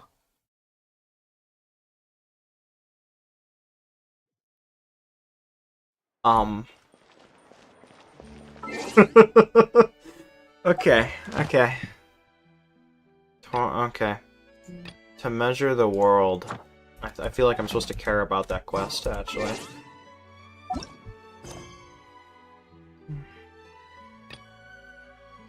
Hold on, I gotta help this guy measure the world real quick. We're taking a bit of a reprieve from the story progression. This is gonna be a long fucking stream. I have 18 minutes to do this daily commission, then we're good. And then I can move back on.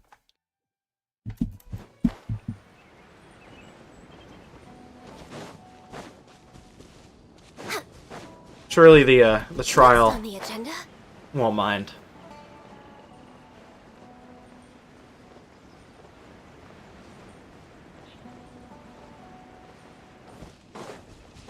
They gotta not trap me for like an hour, you know?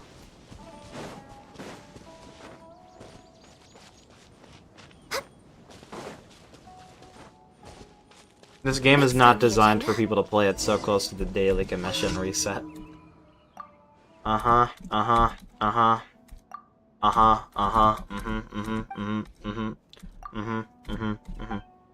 Cool. We're way behind schedule.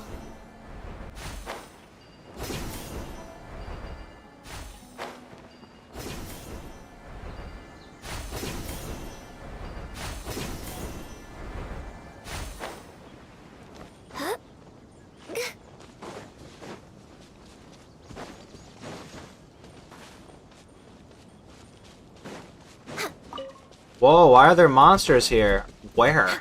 Oh. I guess. I don't really see the reason why we have to kill them, but A new punching bag.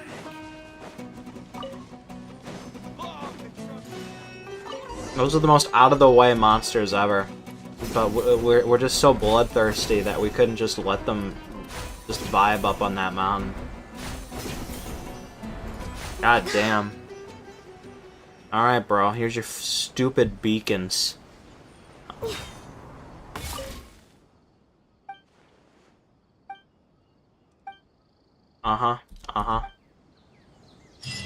Nice. We got a little achievement. Cool. Yep, I'll take that. And now we just go here, we turn it in, and then we go back, we continue the Act 5. See, I think, while I'm here, the problem with Act 5 isn't that it's not good. It's too long. I honestly feel that Act 3 and 4 could have been condensed into one act. Fucking forget all the, ooh, the secrets of the prison thing. Just condense it all into one act. and then split Act 5 into 2. If anything, Act 5 could be a two-parter. For all for what it's felt like, it could have definitely been a two-parter. The first act could be like everything leading up to the trial, and then the final act is everything after that. There's no reason this should be taking so long as one act when we have the fucking prison taking up like half the fucking story. It's just ridiculous. Like, why do we have to make this one long when we could just put all the prison shit in one spot? No one cares about the prison. Or the secrets of the prison. Ooh, why is my food getting this mysterious meat? Who cares? It's not plot relevant.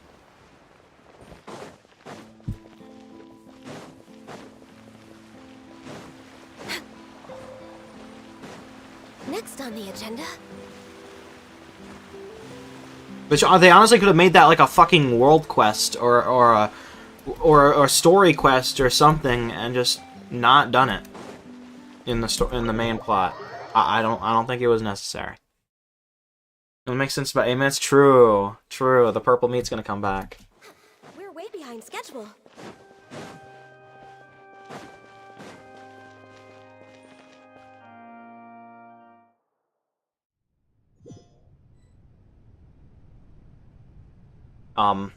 What? Don't tell me I have to go through this Yap Fest again.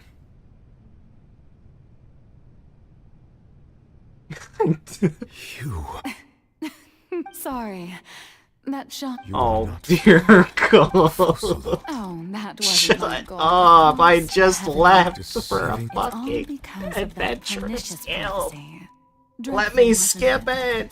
I've Everyone already doomed to seen dissolve, it. One was not immune. She Shut knew up. And as one of the seven, she also knew full well that one defies the heavenly principles at one's peril. Shut up! What? I'm sorry. yes, Please don't speak to me as like you that. have I no am doubt simply saying. surmised, Will you shut up? It was a rather I've seen these scenes Shut before. up! Shut up, guys! Shut up! Shut up! Shut up! Shut up! Shut up! Shut up! Shut up! Looking back now, Shut it up! was. But one can Shut up. only play the What? hand one is dealt. I'm sorry. I Please did don't not speak to me choose like that. this. I am simply And saying. more- Will you So shut you're up? also Shut once- Yes. the hell I up! was.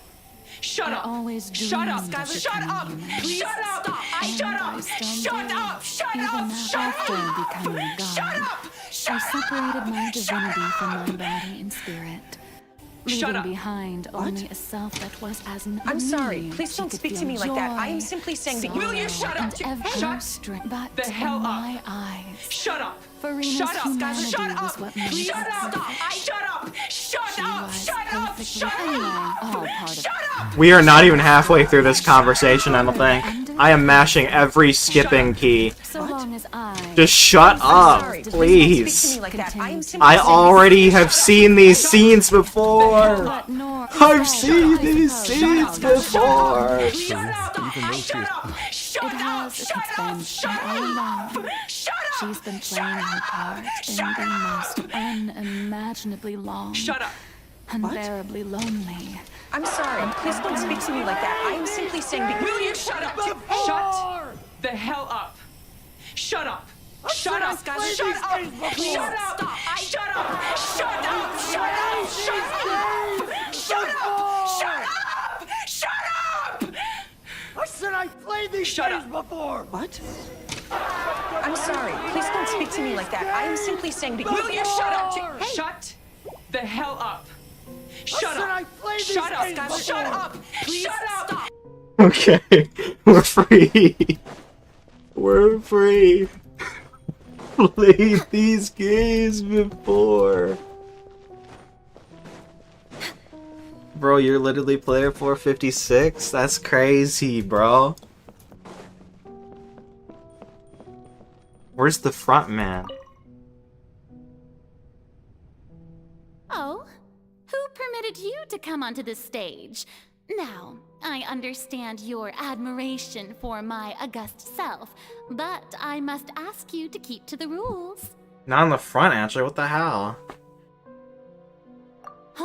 All right. It is not my intent to reprimand you. There is no need to state your name. Just be off with you. Do not distract me from my performance. Oh, do not jest. Can you not feel it? I am Focalor. The eyes of countless Fontainians are upon me. I must, at all times, display the utmost elegance and nobility.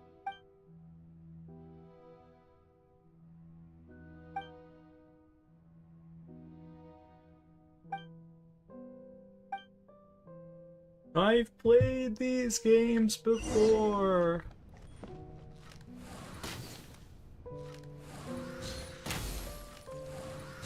Oh, I thought I would just get to hit them or something.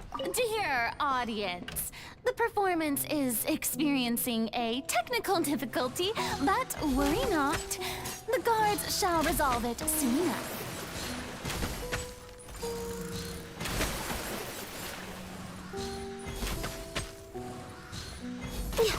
The back man.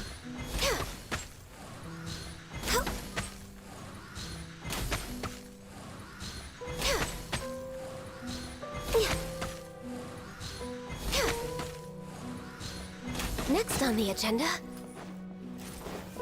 Hey, what gives? The audience is still watching me, you know. Guards? Wait, where are the guards? Guards! Ow! Asshole.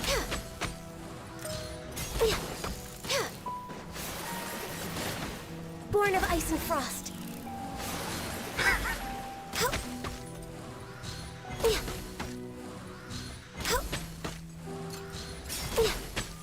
We're way behind schedule.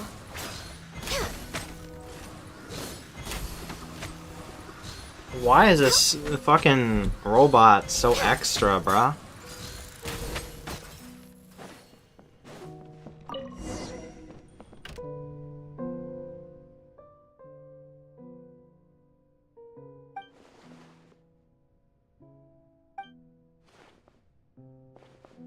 Holy shit! We're going to Willy Wonka's chocolate factory? Holy shit! I got a golden ticket. Dun-dun-dun-dun-dun-dun.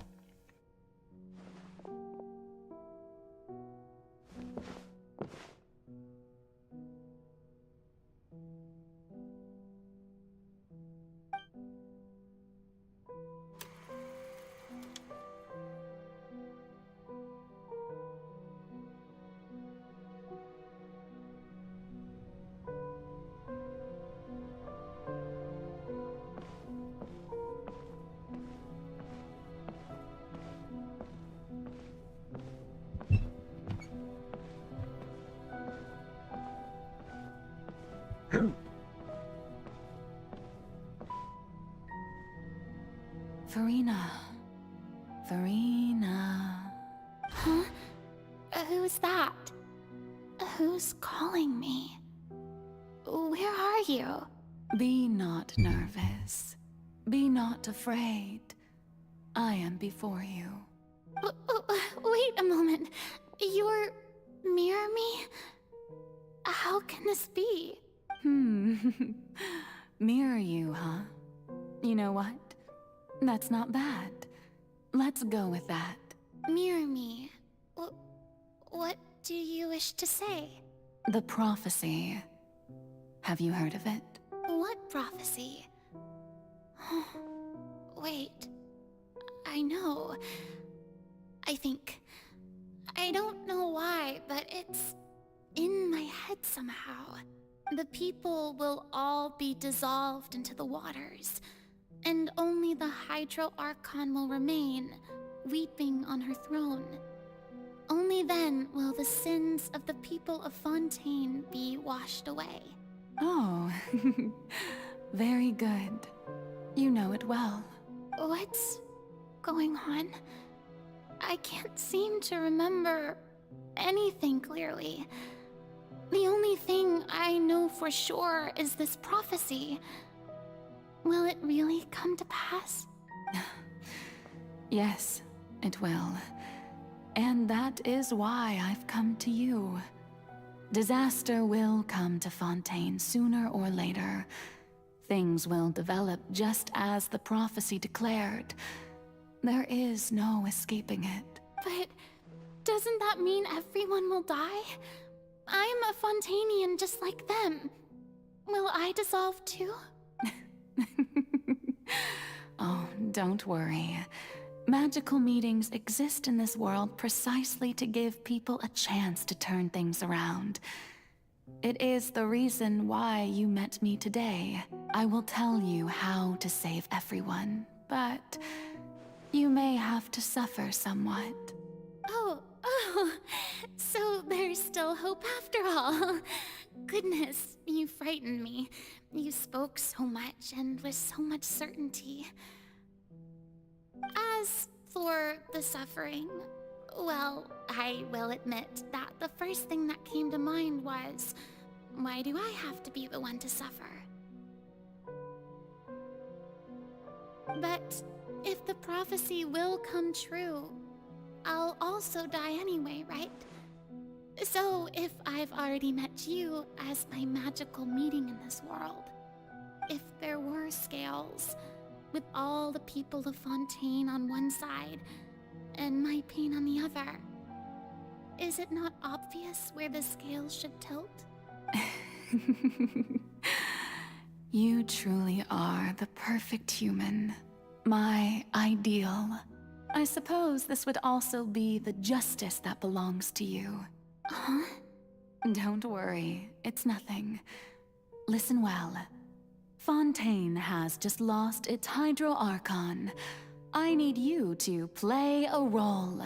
That of the new Archon. Play as a god? That's right. You must begin a never-ending masquerade. You must never let anyone suspect your identity. If you can keep it up, then I shall have my way of defying this prophecy. But should your identity be revealed, then all hope will be lost. But how will I do this? A human assuming the role of a god without being exposed. Don't worry. What you must do is not to turn yourself into a real god. You simply need to play the role of a god as humans imagine them to be. Being a human yourself, I'm sure you already know what such an entity would be like. Remember, your true challenge will not be pursuing divinity, but contending against humanity. I'm still not sure I understand, but I'll try. I'll try to do this. So, how long am I going to have to play this role? To accomplish this mission, you will have to stay on the stage for many, many years. You will endure and not grow old until your task ends. But I promise you, all will eventually end in a magnificent and dramatic trial, and everyone will be saved. A trial, huh? How exciting. I'll be looking forward to it.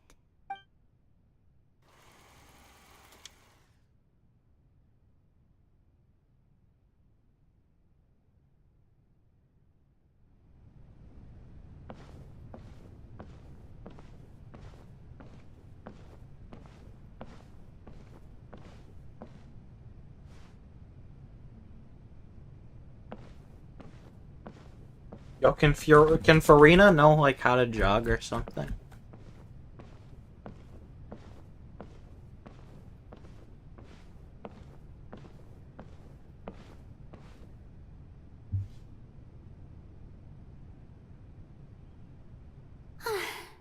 The Maison Cardinalise has announced my accession, but this is my first time facing the people. What should I say to most appear like a god? To be honest, I still don't know. Perhaps I should first try to act natural. Ladies and gentlemen, good evening, and welcome to the Opera Epiclese. I'm sure you've all heard about how I have taken on the role of Hydro Archon. Indeed, I am Verena de Fontaine, your new Archon. In truth, I know little about becoming a nation's new god, but it will be my honor to guide you all. As the god Focalor, the god of justice, I shall do all within my power to lead you into an age of fairness and justice. Once again, thank you all for coming. If you should have any questions or suggestions, please send them to the Maison Cardinalise. The future of Fontaine will require us to work together, after all. This should do it. I thought I might stammer, but thankfully, I was able to convey my thoughts just fine. Okay, and next. That's the new Hydro Archon. Is this some kind of joke by the Maison? I would have thought that a being that surpasses humanity would be a bit more assertive. Hey, did you hear that? She even told us to send her suggestions there at the end. Shouldn't gods be all-powerful? She's being so modest. What's the difference between her and an ordinary person, then? If you ask me, perhaps the succession didn't actually happen. She might just be a Maison back puppet. Wait, what's going on? Why is everyone suspecting me of being a fake? Oh, this is bad. If I get exposed here, there'll be no saving the people from the prophecy. Right. Mirmi said that I just need to play the role of a god as humans imagine them to be. Calm down, Verena. Think. What do the people want? How would they imagine a god to speak and act? Assertive, with a strong sense of presence. One who can dispel all doubt. That is the character I'm fated to play.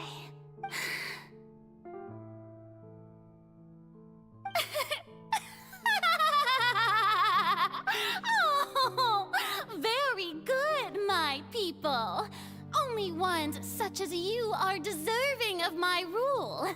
Now, I was wondering if some weak puppet were to one day come onto the stage and claim ownership of this opera house, would the children of Fontaine follow them? Well, it seems that you would all see right through them. Having passed my test, you are qualified to witness wondrous trials alongside my august self, here in this opera house. You may consider my previous act a door gift of sorts. I thought it was a debut that suited the atmosphere. Now then, let us be reintroduced. Ah, so that was just a performance. How could I have forgotten that we were inside an opera house? Personality? It's quite shocking, to be honest, but I suppose it's a better look than before. Such a fascinating and bold deity. How wonderful! Our future may yet be bright after all. It seems I've turned them around. Best follow this flow and restart my accession speech. My dear people, whether you acknowledge me or not, whether you trust me or nay, I say to you, keep faith in your ardor for justice. We have heard it said that this nation's sins can no longer be washed away.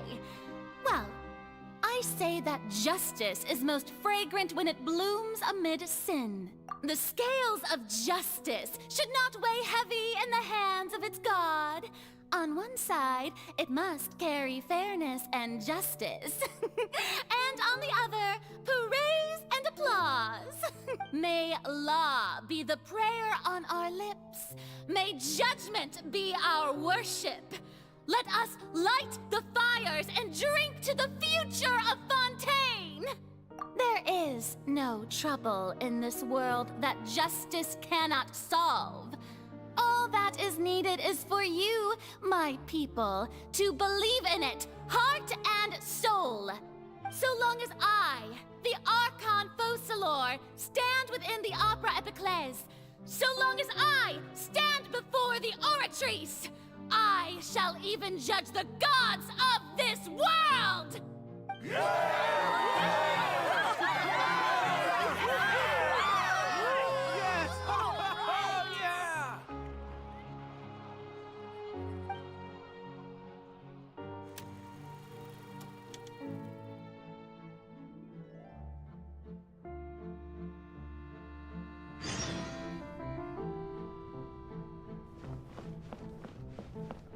I go back to bed?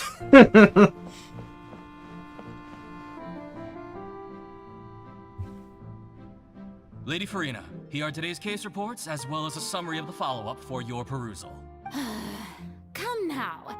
Was I not just at the Opera House in person? Leave these kinds of things to Neuvillette. Besides, none of these trials were the one that I'm looking forward to the most. If I may be so impertinent, what kind of trial are you truly looking forward to? A magnificent, dramatic, and wondrous trial. A trial to end all things. How could you hope to understand? That's true. I fear I lack the ability to grasp your divine thought, Lady Archon. No need for fright, and do not take what I said before too seriously. Go now, do your duties. The trial I await. It will come one day.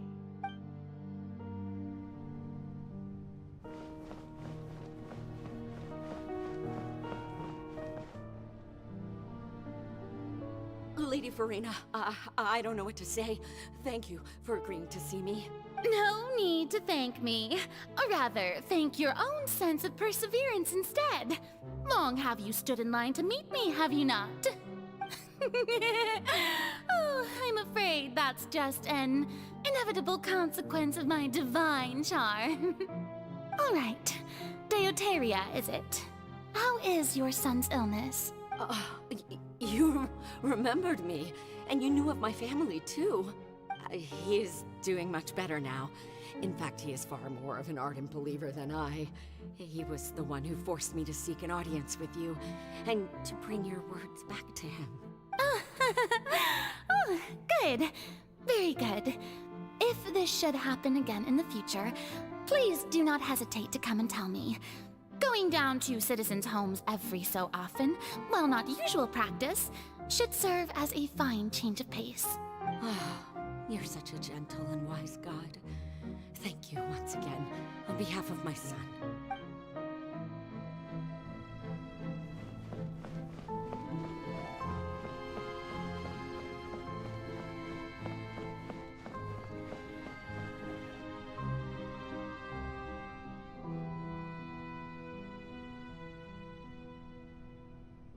Lady Farina, here are the latest hydrological reports. As for the specific parameters you asked to take note of, I'm afraid things still don't look good. I see. It's as I thought then. As your god, I did already expect this, but I wanted to see how far your human wisdom would allow you to analyze it. All manner of signs indicate that the prophecy will still come to pass. Forget it. That's not something you need to worry about right now. Well, as I understand it, the Fontaine Research Institute is also trying to find a way to counter the rising water levels. Really? Have they found anything?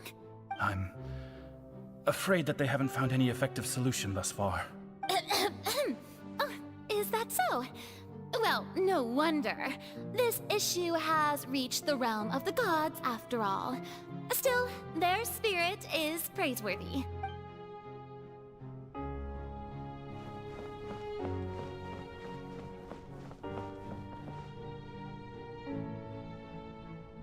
The day is finally over. I haven't had a moment to breathe this whole time. But it's good to see that everything's getting on track. There are no longer any voices of suspicion. Maybe this is fine. I just need to keep going, and everyone will be saved. All right, Farina, don't think too hard about this. You need rest. Tomorrow's a new day.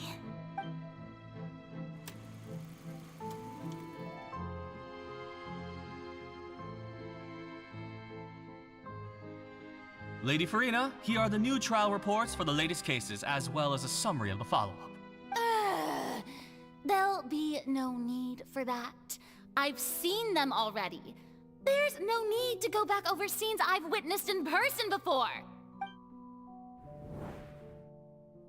Lady Farina, I've waited so long for this chance to see you in this manner. Indeed, my dear, loyal citizen. This joyous moment is an honor for us both. Lady Farina, we're detecting significant hydrological anomalies near Poisson. Understood. Keep monitoring. Keep me informed should anything come up at the Institute.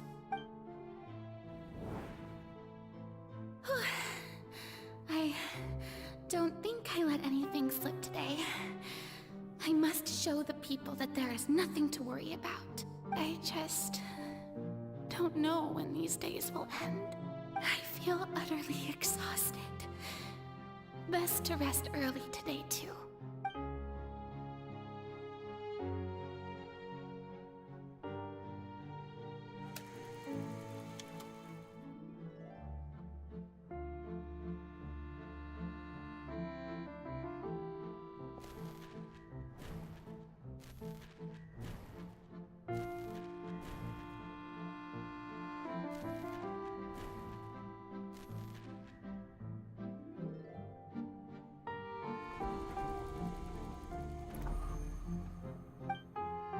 Jesus Christ.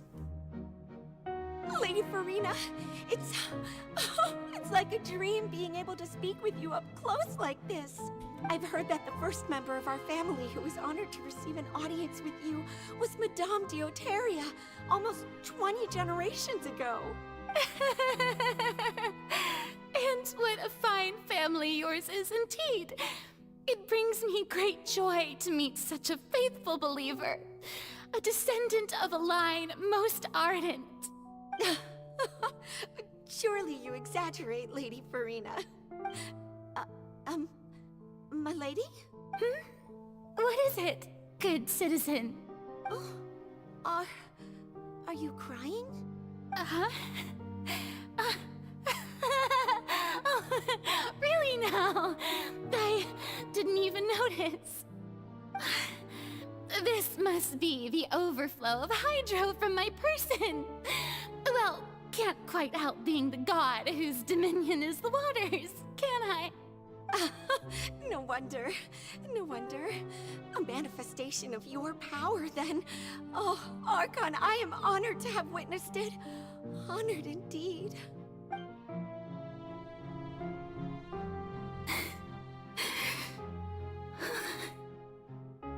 So interminable. So lonely. Just how much longer? Hundreds of years must have passed by now. Perhaps the show must go on for hundreds more. I never imagined that it would hurt so much. Have I reached my limit? No. Perhaps I reached it long ago. Today I didn't even notice my own tears. I want to tell someone, anyone, about this. But would that not destroy all I've done so far? I've conducted so many investigations across the centuries, but there's not even a sliver of hope that we might break the prophecy. All I can do is keep heart.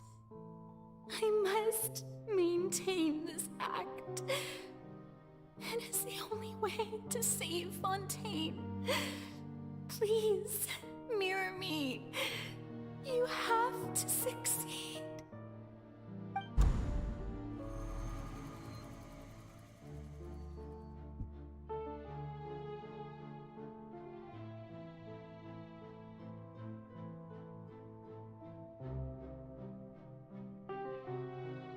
Farina, You don't have to shoulder this burden alone. Although I don't know what you might be keeping from everyone, your people are more than willing to share your burden with you.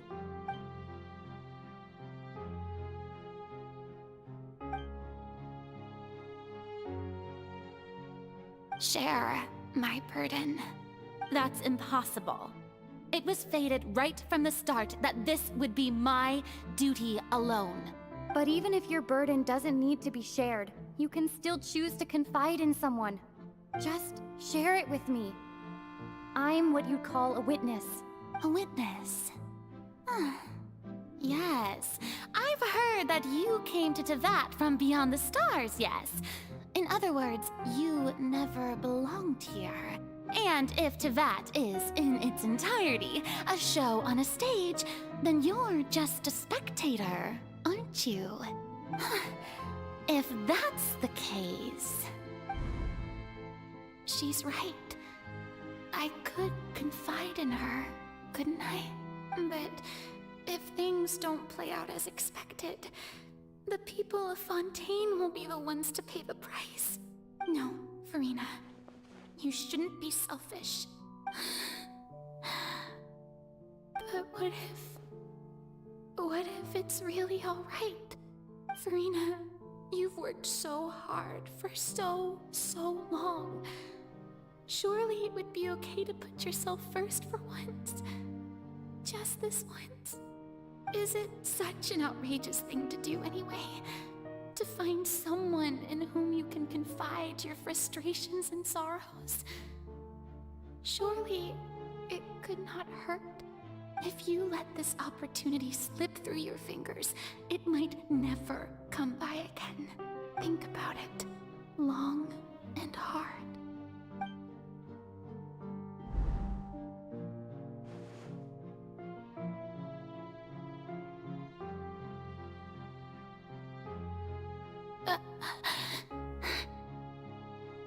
No, I have nothing to say.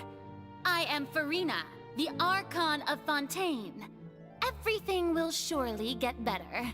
All you need to do, dear spectator, is to witness my performance until the curtains fall.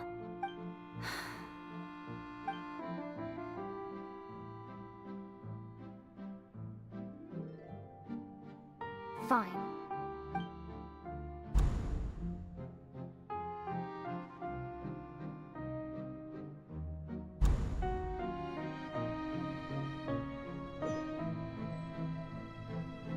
So even Farina doesn't know the truth? You've never once let her in on the full plan? Yes, it had to be done. To deceive the heavenly principles, you must first deceive yourself. She did very well. If she had let her resolve falter even once in these 5 centuries, Fontaine would have been doomed to the most tragic fate. It seems that trusting humanity was the right decision after all. I believe that I understand how your deception works, but that is only half the truth, is it not? How would you build on this foundation to save the people of Fontaine?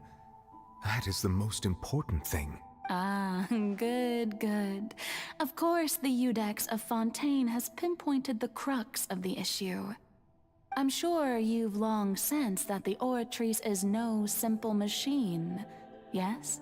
I've always suspected that it had its own consciousness. And Lenny did mention that he heard a human voice within the core chamber. It now seems that that person was you, hidden within the machine all along. Am I right? And then I became one with the Oratrice, taking Fontaine's gnosis with me. Yes, it would seem so, wouldn't it? Alas, your understanding of this device still lacks sufficient depth. In truth, it is no enactor of justice. It is, in fact, a device created to kill the god of justice. I beg your pardon? Oh, you have it. And to be more precise, not only will the Oratrice take down the god of justice, it will also take down the divine throne upon which she has been placed. I mean, Did you think I would be the sort to enjoy peaceful repose while Farina suffered? My work over these last 500 years has been to constantly accumulate indemnitium within the oratories. But really, some have already discovered that only a small fraction of the energy generated by the device was ever used to provide power to Fontaine. The vast majority had to be accumulated to enact this death sentence. It was all a part of your plan then? Both the trial and the sentence? Indeed. This power, accrued over 5 centuries, could have sustained Fontainians for millennia had it only been used for that purpose. Almost all of it has now been stored within the oratories. But only power of this magnitude could hope to destroy the Hydro Archon's divine throne, shaking the rules established by Celestia and breaking through the institution that is the Seven. So the Oratrice's call for death was for neither Farina nor Focalor, but for the Hydro Archon. The destruction of that divine throne. If I do not misunderstand your intent, you must be... returning what's rightfully yours to you, of course. In other words, this was all done to return the authority of the Hydro Archon to the Hydro Dragon of this planet. But...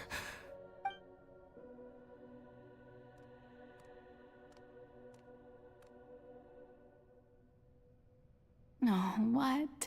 Getting sad again, are we? The authority of the ancient dragons shall soon be yours once more, O Hydro Dragon Sovereign. And this is the face you make.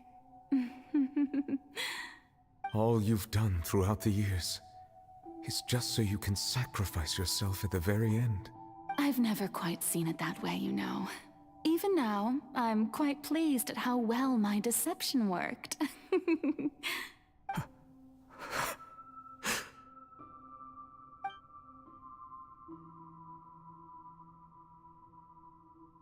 Hydro Dragon, don't cry. I must say, had it been within my rights, I would have loved to judge the heavenly principles themselves. Were they not guilty of essentially the same crime? Egeria stole the power of the primordial sea, and the heavenly principles stole the power you ancient dragons possessed. I, for my part, am the god of justice. And is it not just that your original powers should be returned to you? Speaking of justice, I have always believed that justice lies in the process of pursuing human existence itself. So, if the theft of the primordial sea's might was Fontaine's original sin, then, leaving matters of procedural right and wrong aside, the descent of the Fontainians as humans and their right to exist in this world would be Fontaine's original justice. In other words, existence was Egeria's justice, and to me, justice is the continuation of that existence, defying the prophecy and ensuring that Fontaine's people shall live on. That should be the justice enthroned over all others. At this point, we, whether it be myself or all other Fontainians, have shouldered the burden of this sin for far too long. Iudex Nervillet, the highest judge in our land, when you regain your full power as an elemental sovereign, what verdict shall you pass upon us? So when I was invited to the court of Fontaine to serve as Iudex, I see now that that was your idea too. At last, I now understand the true purpose behind this position. In the beginning, I was uninterested in human existence. But these 5 centuries of living alongside them have gradually brought about mutual understanding between us. And I have even attempted to feel as they feel. You are a devious one, Focalor. Things being as they are, Surely you know that I could never declare them to be guilty.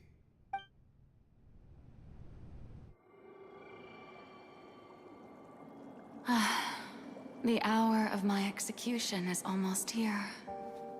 For the sinner, the curtain call has come. I know I may not sound it, but faced with death, I find myself a little afraid. Perhaps this is one thing both gods and humans have in common.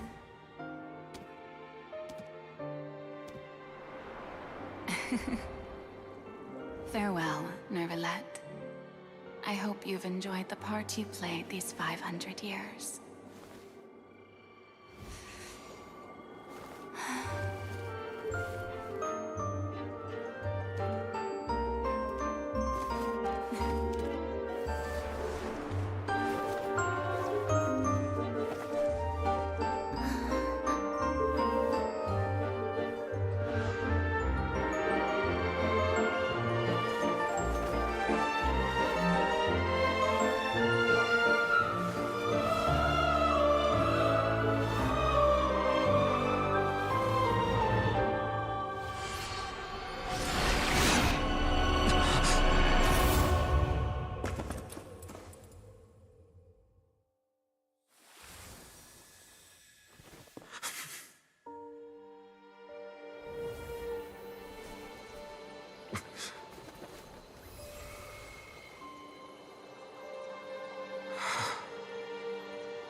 I, Iudex Nervalette, hereby declare,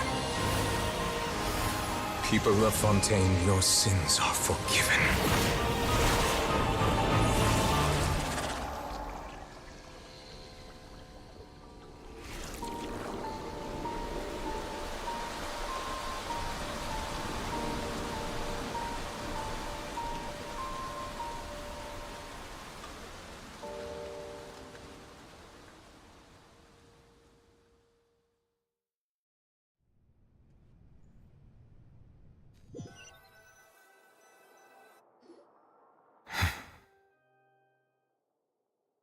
Damn, man. That shit's sad, man. What just happened? Has the death sentence been carried out? Was that bright light some sort of misdirection? I have a feeling that something huge just happened. But since we're all still alive and haven't been dissolved, I assume whatever happened was good for us. It's time to end this. We must mete out punishment to that beast. Didn't you say just a moment ago that it can't be defeated? I have gained the strength sufficient to deal with it. Through certain means, I now have the ability to separate the power of the primordial sea from that creature. We should seize the opportunity to pursue our quarry. Traveler, now that the oratories can no longer function, I require an executor to help me mete out justice. The root of the calamities befalling Fontaine, the beast that enacts the prophecy. Its name is the all-devouring narwhal. Come with me, traveler. The hour of execution has come.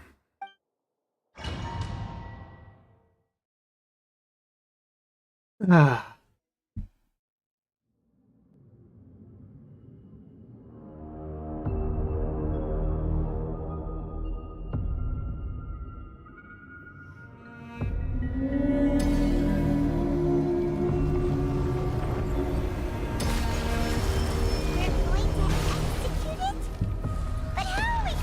Where the fuck is it? I've already done my best to separate the power. Considering the size of the beast, I cannot reach the power source. Unless we can find a way to attack it from within. Oh shit. Share a part of the ancient dragon's power. We shall look for an opening together.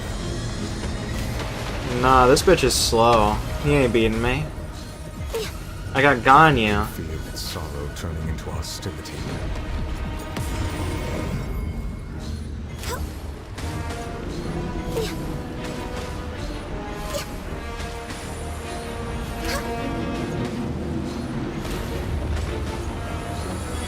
He ain't beating Ganyu though.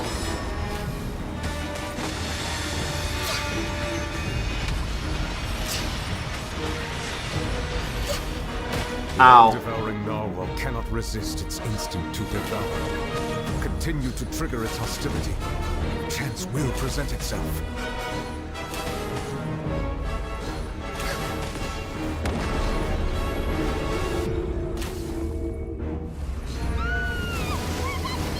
Oh shit.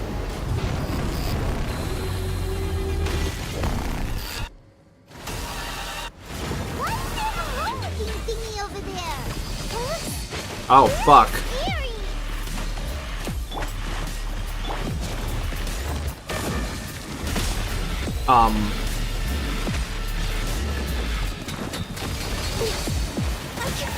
Yo, we are getting killed, bruh.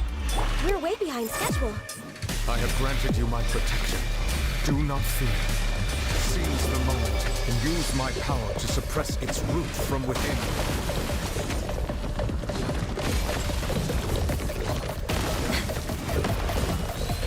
We're way behind schedule. We're way behind schedule. Yo, bro, can you give me more of your power, bruh? Oh, fuck.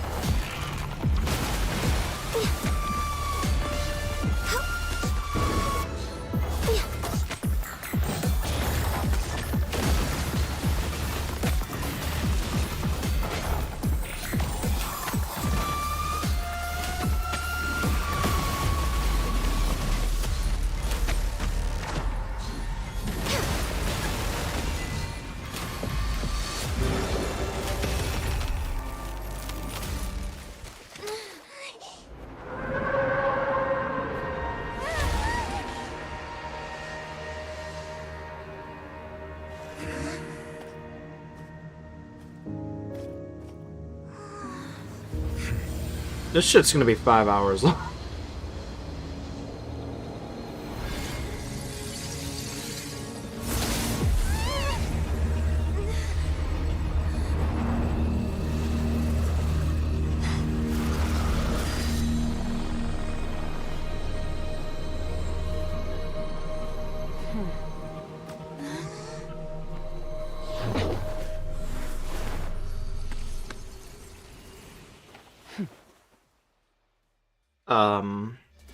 Hello? Thanks for helping with the cleanup. It should have been my job, but... oh well. It was just supposed to be a short private training session for me. I didn't think that my disciple and my master's pet would start brawling in the meantime. Well, actually, I had a feeling that it would happen at some point, but they bumped into one another earlier than I thought. What a blunder. I suppose I'll have to swing my sword 3 million times as penance. That power. Who are you exactly? Paimon has an idea. From what she said earlier, she must be Child's master. Skirk, right? It's just that he gave us the impression that she was the less talkative person. I simply did not have anything to say to the weak. But you, on the other hand, managed to defeat the all-devouring narwhal without using power from beyond this world. Bro had half his health bar left. I don't know about defeating him. So you may speak to me as equals. I have to agree. It's a strange use of a planet's primordial waters just to raise an all-devouring narwhal.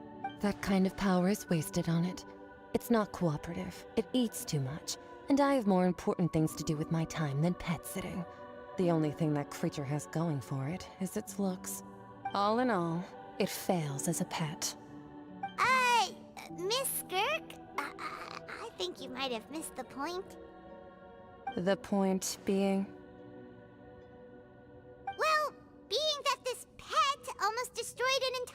question. So what sort of person is your master? Well, child's master's master. Wait. Whoops. Right. So you... So what sort of person is your master? Well, child's master's master. Wait, is that right? Oh, right. So you don't know him. Sorry, I assumed you did. His name is Sertologi. Oh? That was literally the miss. I didn't see that before I said that. I am unfamiliar with that name. Huh. So Master isn't sufficiently famous. How should I describe him then? Have you heard of the name The Fowl? The Fowl? Still nothing? Well, how about the Visionary? Vetterfulnir then? Or Gold Rhine-daughter? Ooh, that one we've heard. Rhine-daughter's part of the Hexen Circle. She's Albedo's mom, right? Oh, so you do know that name. To be honest, I also heard all of those names and titles from my master. I don't actually know them either. But I suppose you understand now, yes? My master is likely a Holy similar shit. sort to Rhine-daughter. They are both pursuing some form of perfection. Wait, didn't you also mention a visionary person? Paimon didn't quite catch their name. It's Elon Musk. No, God, no. Actually, never mind that. I believe it expedient to inform you that the all-devouring narwhal used up nearly all its strength fighting you. Such roiling hydro energies will prove difficult for the planet's deep seas to digest. As such, the Fontaine back on the surface has most likely been thrown into chaos. In other words, the prophecy that you've been fretting over should now be in full swing. What?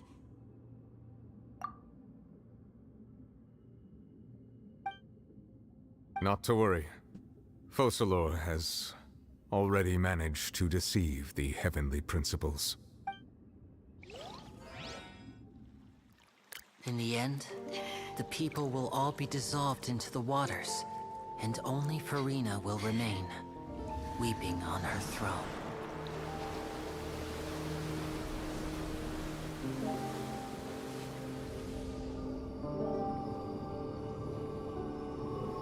Only then will the sins of the people of Fontaine be washed away.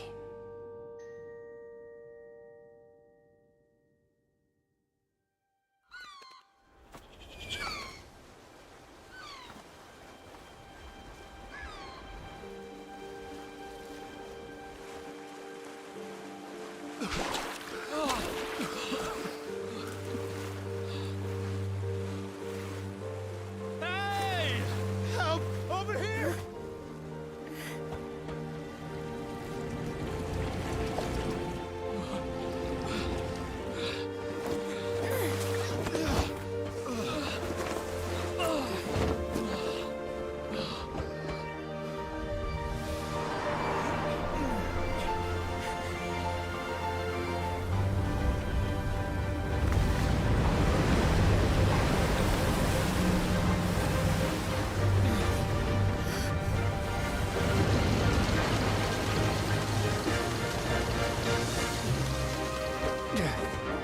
All hands, initiate emergency rescue!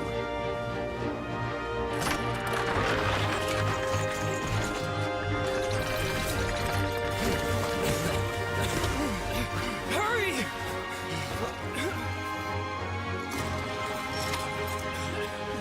Hey, lend a hand!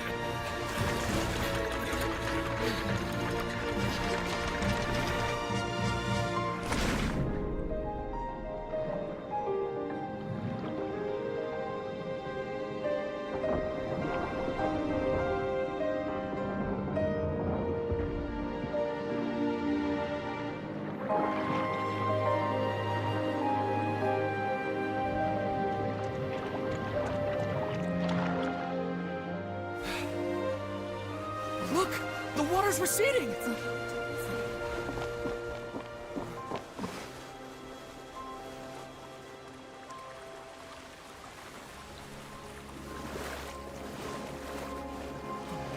It's a miracle! Water's receding.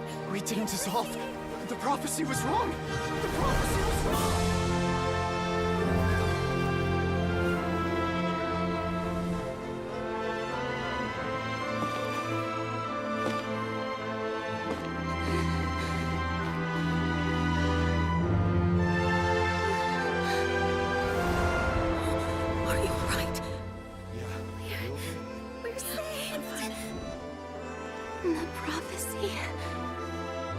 wrong?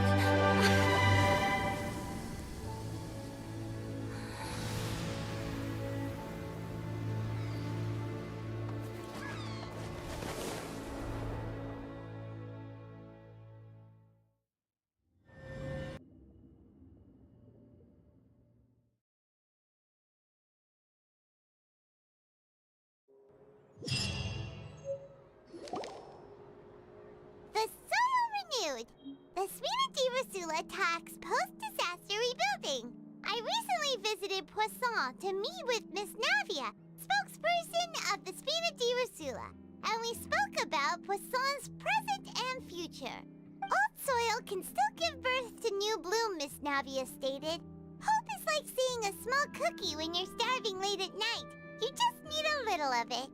Skyship Winglet, lunar brain of the Fontaine Research Institute.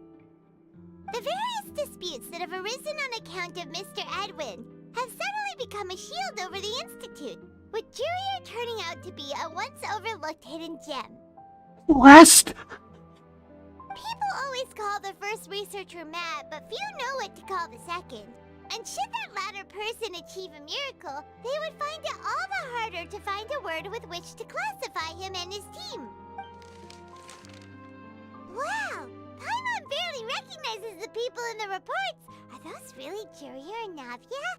They sound like real big shots. What do you think? Pretty enthralling, huh? The Steambird's idea was pretty simple. With the disaster just having passed, we would print a free edition packed to the margins with good news to calm people down. The value for these big scoops lies in their inevitable follow-ups. We'll publish further reports and go into the stories behind those people. Edwin's assistant, Jurier, created a true flying ship, while Navia is leading people in the reconstruction of their home. I'm sure that these stories could draw even your well-traveled eye. Paimon's curious too! Wait a minute. Didn't we watch everything happen from start to finish? What's there to be curious about? And that's exactly why I'd like you to come conduct interviews with me. You're the best incubators of news, if you haven't noticed. And also, with you around, I'm sure I'll get to see that Duke. Are you sure? Hasn't he turned you down several times already? Oh, this time will be different. Come on, let's head to Poisson first, and then make a trip to the fortress. There are some things you'll only know when you get there. Alright, we're on the last quest. The epilogue, Next pretty on much. the agenda. Hopefully it's just a few little conversations. Okay, I started the stream wondering if Fontaine was overrated, considering how fucking much they put into the fucking prison. But honestly, this whole act has been... Well, it's definitely... what's the word I'm looking for? What's the phrase I'm looking for? It's opened my mind to the fact that Fontaine's praise is exactly... It's warranted. It's warranted. It's pretty damn good. The prison is like a tumor, but everything else is really good. We're way behind schedule. Like, the prison isn't necessarily terrible, it's just, I feel like a lot of time is wasted doing stuff that doesn't really matter. Navia! Oh, it's you. What brings you all here? Hey, we're just having a look around. I'm here to update myself on how things are going here. Oh, the Fatui are here too! Let me introduce you. This is Mr. Garunt Snežević. He represented the Knave in sending us a large amount of supplies, and is helping with our work. Our residents are hard at work as well. Thanks to everyone, work is progressing nicely. We've lost a lot of people, but we're moving forward. That will have to be enough. Hello, Miss Charlotte. I'm a big fan of yours. I especially like that article you wrote last year about Fontaine's stray cats. But if you don't mind, could you not emphasize our role too much in your report? It's not charity we're doing here. We just happen to share the same interests as the Spina. I get where you're coming from. I'll keep it as simple as possible. Or would you be willing to feature as friendly neighbors? That would be fine. Thanks. Oh, you're back too. How are things? We finished laying down the construction materials. It'll be another hour before the workers are able to go over there. Huh? You're here too, Clorand? Well, her reputation's greatly risen after that whole duel business with Miss Farina. So she's here in Poisson to wait out the heat. All right. She really came here to help me out. There's too much to consider in the reconstruction of Poisson. The Spina has need of more decision-makers. And, well, I do already happen to be connected to Mr. Callis. I don't think the sad music really fits here. Oh, wait just a moment. Do you mind me asking a few questions? You know, about how you felt before the duel, about what it was like facing down a god. There's lots of exciting material there, I bet. Forget it. I'm sure you can find a better theme than that, Miss Charlotte. I see you're the same as always. Couldn't you do me a favor, for Navia's sake? Well, if we're talking about doing things for my sake, you might as well just take a few more photos of me. Or of the Traveler. It's better than wasting time persuading Clorand, at any rate. Of course I will. I'm not gonna let her off that easy. All right, then everyone who wants to be in the photo, gather up. And smile.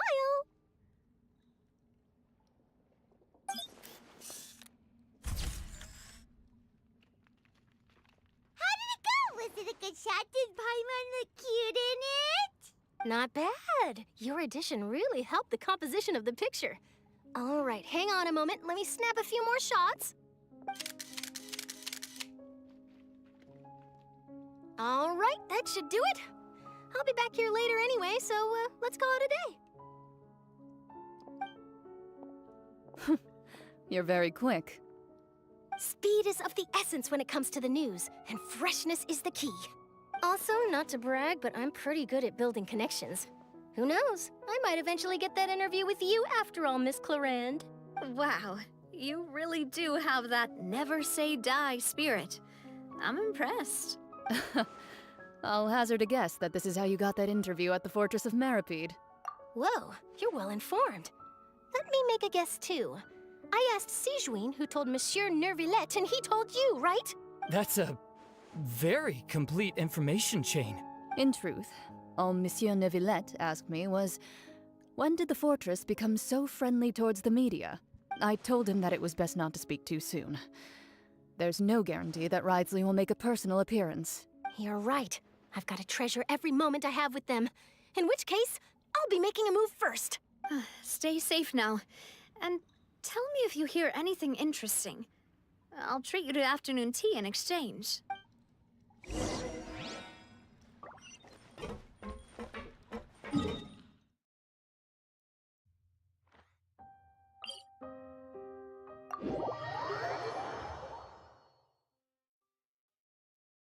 Oh, thank God we didn't have to play Dokkan today. Not Dokkan, Breakers. Breakers. I have not played Dokkan in like years. If we had to play Breakers today, this, oh God. This would be so much worse.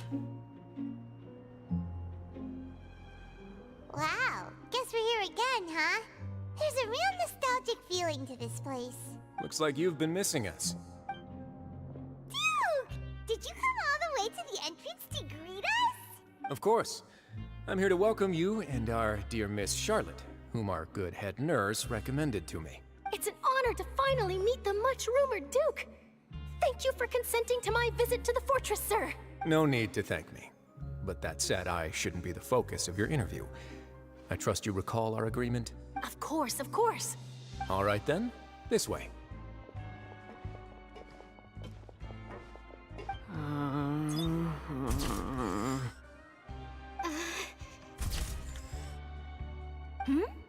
Hey, no need to be so nervous. I've already taken all the photos we need. Miss Charlotte, do these pictures really need to be published on the cover of the Steambird? It would seem that Miss Lorvine doesn't want her face to appear beside that of Mr. Jurier, Sir, please don't say things like that. But it looks like dear Mr. Jurier denies it. Might this interview be very important to you then? No, I just... This is my first time being interviewed, and I'm very thankful to the Steambird for... Now, I might not look it, but I actually did meet Mr. Edwin once. And I'll be honest, I enjoyed chatting with you more. You've definitely got more of that genius vibe going on. The boat that brought about a miracle, the ark that saved the people. Why, you recreated a myth back there, like an emissary of legend. Still, if I might ask, where's that flying ship now? Huh! Looks like Charlotte's trying to get herself another exclusive scoop. I have to apologize, but that ship is presently in the bowels of our factory. I'm afraid it won't be easy for you to get a shot of it. Really? Well, then in that case, could I have an interview with you to make up for that loss? You already know my answer, I'm afraid. Best you interview our head nurse instead. Or perhaps you'd like to take another photo of this couple of researchers? Did you really have to use the word couple? Well, then, 2 solo photos will do. Is my hair messed up? Please, someone help me have a look. Things sure are getting pretty lively here. We've seen this kind of thing before. Oh, seems like everyone's here. Would any of you like to try this new drink I came up with? Ah, Siegeween. Hey, Miss Charlotte. Why don't you, take some pretty photos of our head nurse? Sure. Come on, Miss Siegeween. Over this way. Let's find a brighter spot. Huh? Sure. Do I have to smile? So, how have things been at the fortress? Same old, as you can see. Fontaine's undergone some changes, but this place is still more or less the same. Other than that flying ship, it got a tad too much attention, I think. That's why I decided to let the interview go through. We should direct more public opinions toward the behind-the-scenes heroes. Am I right, Mr. Jurrier? Miss Lurvine? You're too kind, sir. I believe that you too should have your day in the sun. Not that you would want that, which is a pity. I'll just leave the spotlight to you two. I see. Lots of things happened that day, huh? Anyway, regarding that Harbinger, I'm not sure you remember, but his 3 young followers are still waiting for his return. He sure did win them over, huh? I'll tell them that there's good news and bad news. The good being that their boss seems fine, and the bad being that they must face extended sentences for abetting his escape. Oh, actually, what about you? Are things gonna change for you too? What change can there be? The fortress will keep chugging along, and so will my duties. As to what Miss Farina's departure will mean for the nation, and if our laws and governance will be transformed, we'll leave those to the folks in the overworld. Hey everyone, the photo shoot's done. Good. In that case, let's call it a day here. Thanks for your cooperation. Come on, Traveler, let's go. Till next time, everyone. There'll be a next time? Maybe. Who knows? I might write a story about the underwater factory next time. Until then. All right, last stop, the docks.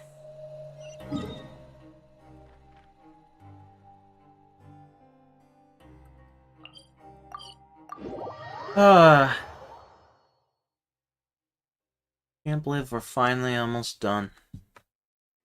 We're only an hour and 23 minutes behind. Out. When did that happen?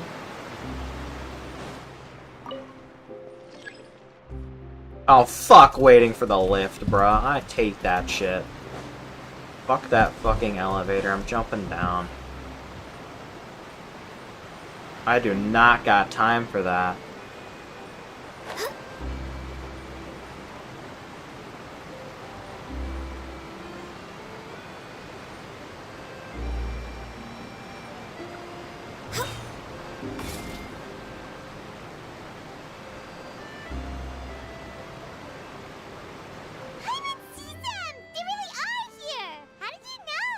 Navia mentioned that she stayed in touch with Linny and the others after working together.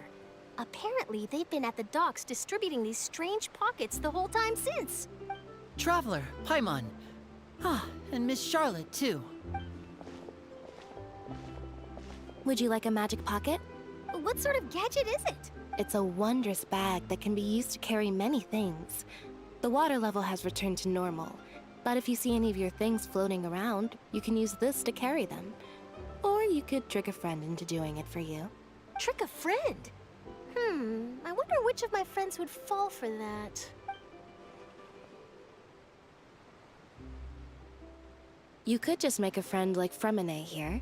Isn't that right, Fremine?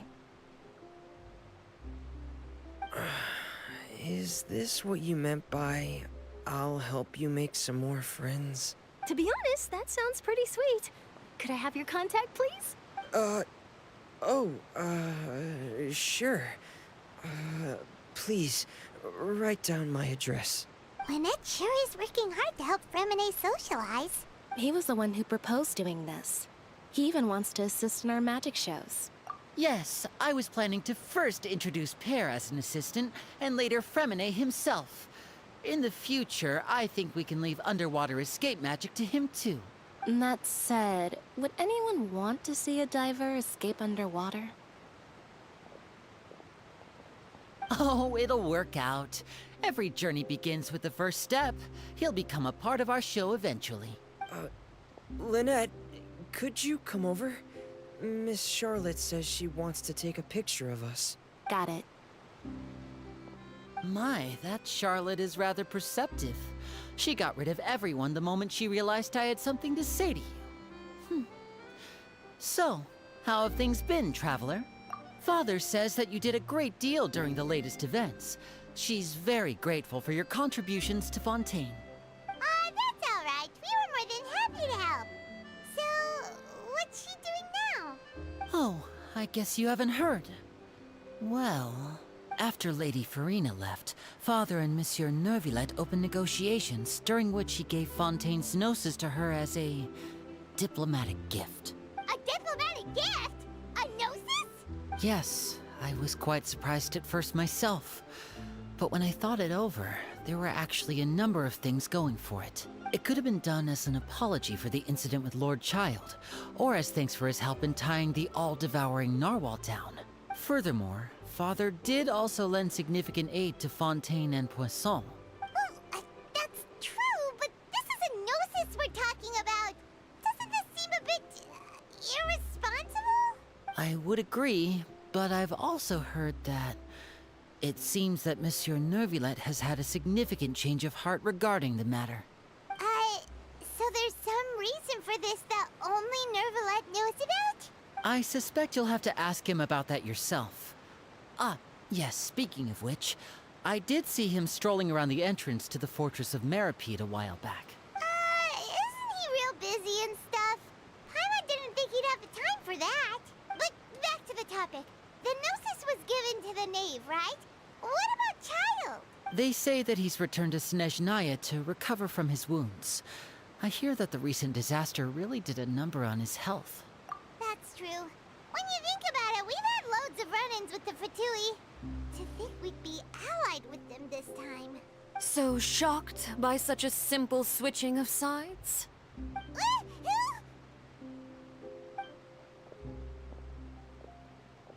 Father! Well, what do you know? Come to the docks to see how my children are doing and meet the Traveler by chance. Please do not pay my accomplishments in Fontaine too much mind.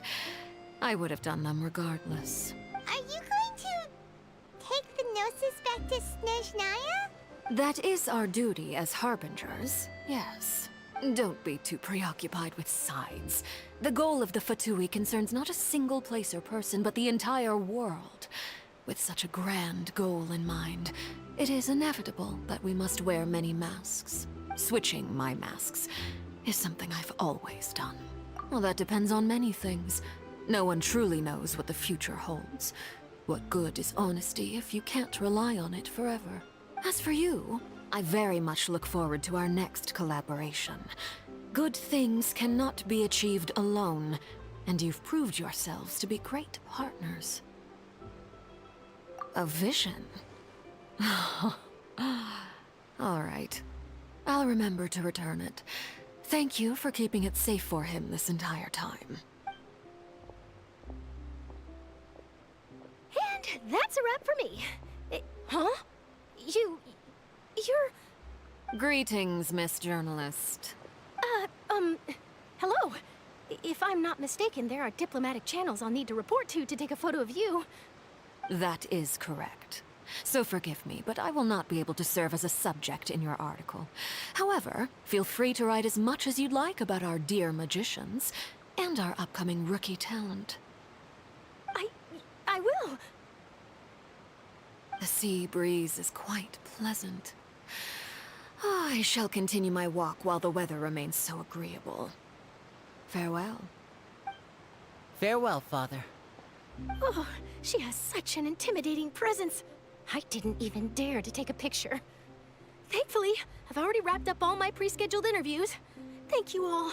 This'll be more than enough for me to write about, I'm sure. Don't be too nervous. Why don't you take a magic pocket before you go? Here, Traveler, Paimon, you take one too. To move things about? No. That's right. Funny. I was giving out magic pockets when we first met too. And what do you know? I'm doing the exact same thing right now. So many things have happened, but the pockets are still the pockets. I guess this must be life. We will all follow our own paths, and serendipity will lead you to your fated friends. All right then. We'll be handing out pockets in some other districts later, so we'll get going now. Have a good day, you two. Well, guess we sent Charlotte off. Shall we go see how Neverlette's doing? As long as he's not so busy that he doesn't have time to chat anyway. Alright, this is where things end. I'm pretty sure.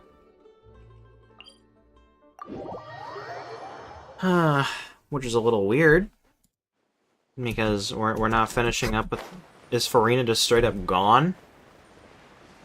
I mean, she still has a story quest, so I'm assuming not.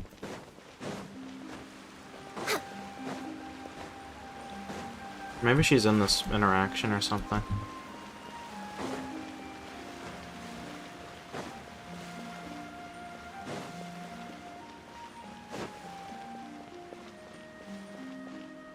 Wait. We're way behind Oh, he's schedule. not in the opera house. He's behind it. That's right. The entrance to the fortress! Ooh, he really is there! Man. This has been a long stream. Fitting that the last stream before Breakers comes back is long.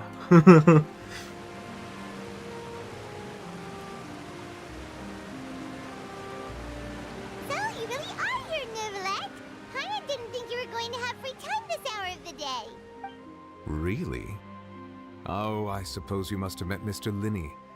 He took the time to greet me earlier when he passed this way. In any case, you came at a good time. I was just considering reaching out to you to set up a meeting, so I may explain some things that I haven't had the time to before. Aw, Paimon's glad that you remembered. Thank you for keeping us on your mind, what with you being busy and all. Alright, let's have it then. How was Fontaine actually saved? The whole business is still quite the mystery to us. It is strange how words can often leave a bitter taste in the mouth when it finally comes time to say them out loud.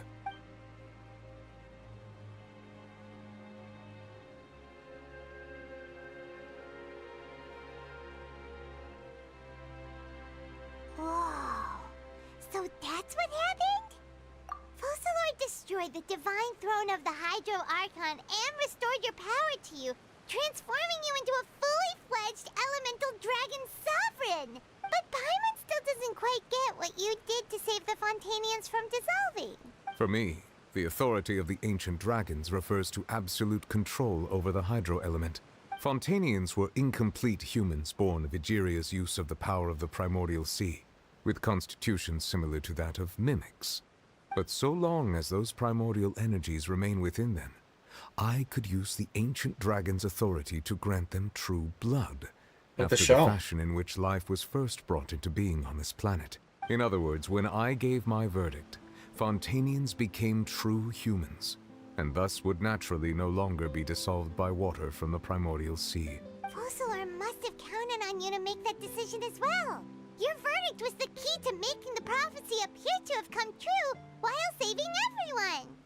Yeah, and in a manner of speaking, Focalor finally managed to fulfill the original Hydro Archon's wish to turn Oceanids into real people too! It seems from your expressions that you still have more things you wish to ask. Ask away. I will tell you the truth as I know it. I have investigated his case along many avenues, and I have learned that he once fell into an unknown chasm when he was young. There, by chance, he awakened the all-devouring narwhal. But whether it be by sentiment or reason, that should not have been enough to consider him the root cause of the disaster. At most, he would have had tangential liability. As for the judgment passed by the oratrice during the trial, whether it was due to that liability by association, or Focalors deliberately using him to buy time for us on the assumption that he would be able to hold the creature off, I cannot say. Guess Focalors had Fontainians in mind the whole time. In the end, it was thanks to her that they finally became real humans. Hang on a second. Paimon suddenly got another question. Back when Fontainians hadn't yet become real humans, were the children they had also transformed Oceanids? Life has always flowed like water. Do you recall how Fontainians would often come to the Fountain of Lucine to pray for children? Yeah, Lynette said the fountain is where all the waters in Fontaine converge. In truth, even those couples did not know that such prayers were no mere custom, but instead a form of ritual. Those Oceanids who were blessed within the spring water would later descend as new humans in the coming months. Paimon sorta gets it now. Either way, seems like this ritual won't be of any further use, but it'll probably live on as a local custom. Ask away. I will tell you the truth as I know it. Yeah, about that. Risley said Farina has already left. What's that all about? Ah, Lady Farina. The people are only aware that her death sentence has not been carried out. She abdicated the post of Hydro Archon and left affairs related to that title to me, before leaving the Opera House. I related Focalors' words to her faithfully and completely. After hearing them, she seemed neither saddened nor comforted. She simply said that she was tired and needed to rest. Having said that, she then packed her things and moved out of the Opera House, not unlike how an ordinary person might. But she's still got a place to stay, right? You need not worry. I will make arrangements to ensure that she will not want for food, clothing, board, or travel. In truth, I am somewhat happy for her. The wear and tear on her spirit will, of course, take time to heal. But now that she no longer has to play the role of Focalors the Hydro Archon, she can finally lay down her burdens and lead a normal life. What about you then? What are your plans now that you've regained your full powers as the Hydro Dragon? After Focalors passed on, the Oratrice also ceased to function. This matter will directly affect our trials. After much careful consideration, I've decided to take over its role in our courts. From now on, I shall hear cases and pass verdicts by myself. Looks like you're still considering stuff from the perspective of the Udex, huh? As an elemental dragon, there are indeed many things that I must do. But this power and this duty, in a manner of speaking, you could say that both were granted to me. As such, before I attend to my other responsibilities, I must first and foremost continue to serve Fontaine as its highest judge. The duty of the Hydro Sovereign and the duty of the Udex shall coexist within my person. Additionally, the Hydro Archon's departure has brought about another problem, which is that the Opera House shall no longer produce indemnitium. That's true. That power was derived from the people's faith in the Hydro Archon, wasn't it? Wait, but the various mechs and machines in the city are all still okay. Where are they getting their energy from? As I am now, I have full command over New Musia, and it can serve as a complete substitute. Another reason why I cannot quite leave Fontaine immediately. Wow. This ancient dragon's authority stuff is really quite useful, huh? Ask away. I will tell you the truth as I know it. Oh, that's right! They say you've given it to the knave as a diplomatic gift or something! Leaving aside their intentionality, the two Fatui Harbingers have indeed done much for us during this crisis. Their sole remaining goal in Fontaine, at least at this point, would seem to be the Gnosis. The Oratrice has ceased to function. The Hydro Archon's divine throne is now no more, and I do not need the Gnosis's power. As such, it has lost all meaning for Fontaine. If the Fatui have impure designs, then we might as well accede to their request now, and avoid unnecessary conflict. Didn't like Europe do that in World War II? They like gave Hitler all those fucking like, they just let him do whatever the fuck he wanted to not like cause another world war or something? Are the Fatui Nazis? Guys, I think I'm big brain right now. complicated considerations. Paimon thought you were just giving it to them out of gratitude to the knave and as an apology to Child. Ask away. I will tell you the truth as I know it. You will soon be heading to Natlan, I presume? No. They all lost their voices, Nervalette. I gotta wait for the voices to be brought down to them by the heavenly principles. I'm afraid that I have little talent as a travel guide, so all I can do is tell you what I know about that land. As far as I'm aware, Natlan can be said to be a nation of dragons. A nation of dragons? You mean like you? No, I suspect that I would not find myself welcome there. Unlike ancient dragons such as myself, the dragons of Natlan have undergone long years of development and evolution. Large numbers of them have entered a form of coexistence with humanity. Natlan is also the nation of war. War ravages those lands like an undying flame. Does that mean Mavuika is the god of war? There is one other piece of information I got incidentally from my negotiations with the knave that I believe may be useful to you. The harbinger known as the Captain has thrown his hat into the endless ring of war. The Captain. Sounds like a real tough customer. Seriously, everywhere you look, there's a Fatui harbinger doing their thing. I suggest that you fully prepare yourself before going to Natlan. In the meantime, Fontaine's doors will always be open to you. Ask away. I will tell you the truth as I know it. Hang on a sec. Paimon's still got a question about the Gnosis. When we spoke to Linny earlier, he mentioned that your attitude towards giving away the Gnosis had clearly changed. We guessed that there might be some reason for it that only you were aware of. No wonder the House of the Hearth is the Fatui's intelligence division. They are certainly sharp. So regarding this specific issue, I was just getting ready to share something with you. What is it? In truth, I exchanged some further words with that lady named Skirk after sending you two back to the surface. It went something like this.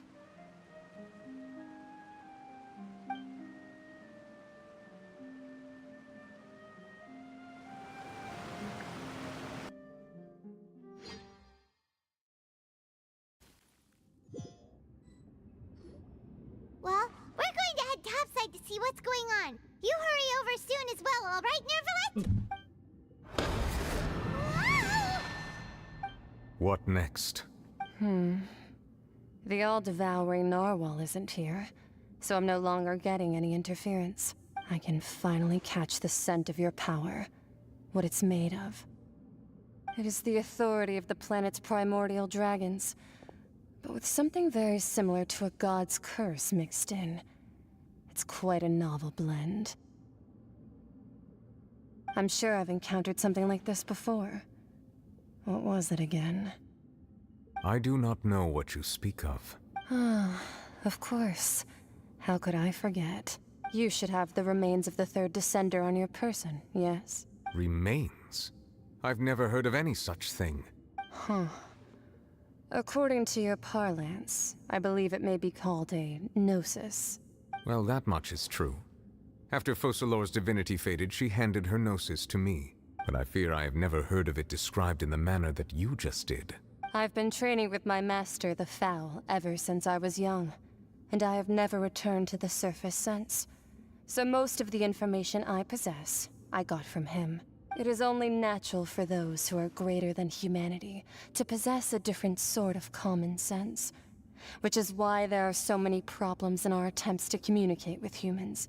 Regardless, you should probably get rid of objects of misfortune to prevent any disasters from befalling you. To live in itself is a blessing. But once a person dies, the bonds he once had with this world shall all turn to curses. What do you mean by that? What do you mean by that? No need to fret. These are just my personal thoughts, and my reason for no longer wishing to return to the surface. This third descender you refer to, who are they? And when did they die? Master never mentioned them to me. Perhaps it just wasn't that important for me to know. If you're interested, though, I could ask him. I'll be sure to pass the answer on to you next time. Next time? You believe we will meet again? I do. Wait. I have a disciple of my own, don't I? He can be the messenger then.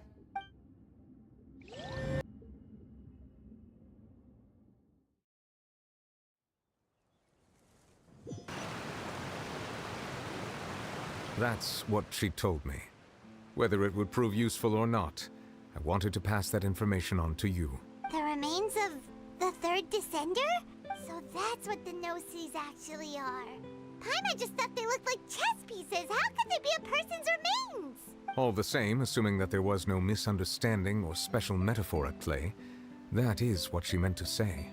And she said that it would bring misfortune and that you should check it, which is why you gave it to the Fatui. If she speaks the truth, then I would simply be putting Fontaine at unnecessary risk by keeping it here.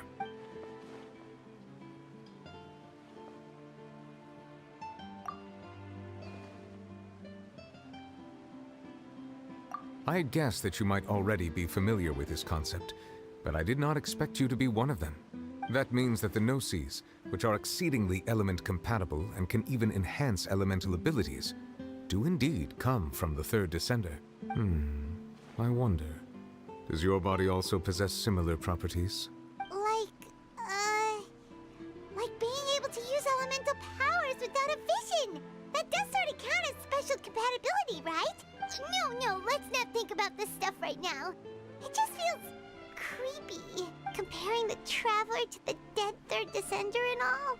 That's what you say, but this topic still feels like bad luck. Once Child recovers, let's get some more answers out of him.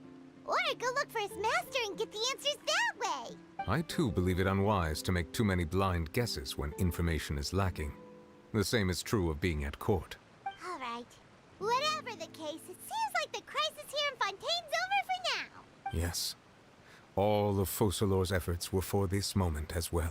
But she sacrificed herself in the end as a god, and she suffered through all those years as a human. Was that really what she wanted? I suppose that would be the mystery of a god's will. I suspect not. But once in a while, I too would guess that if wishes were like the clouds in the sky, they will one day return to the earth as raindrops. Life flows like water, and rain is the final answer. The water levels may sometimes tilt one way or another, but the rain falls fairly upon all. And what, ultimately, is the difference between the rains that fall upon all of us?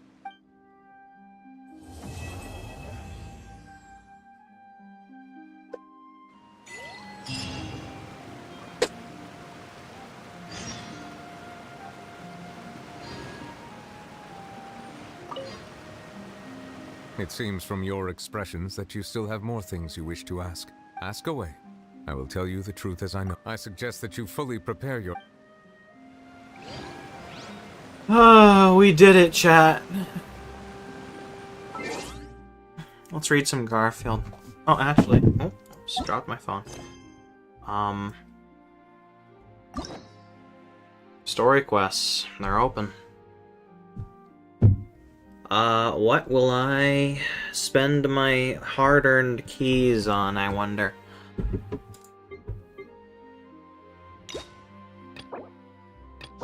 Oh. I can't do the hangout until I do Farina's thing. Oh, and I can't do Coloran's until I do Farina's thing.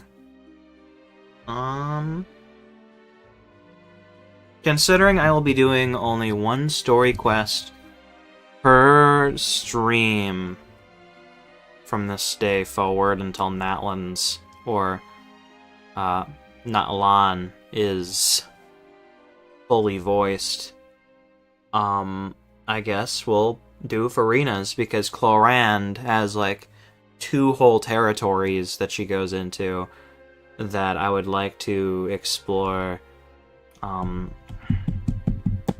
What's the word I'm looking for? Diegetically? No. I'd like to explore it through the story's progression. So, while I would like to keep Farina for like later, I think this would be the best option for my exploration fetish.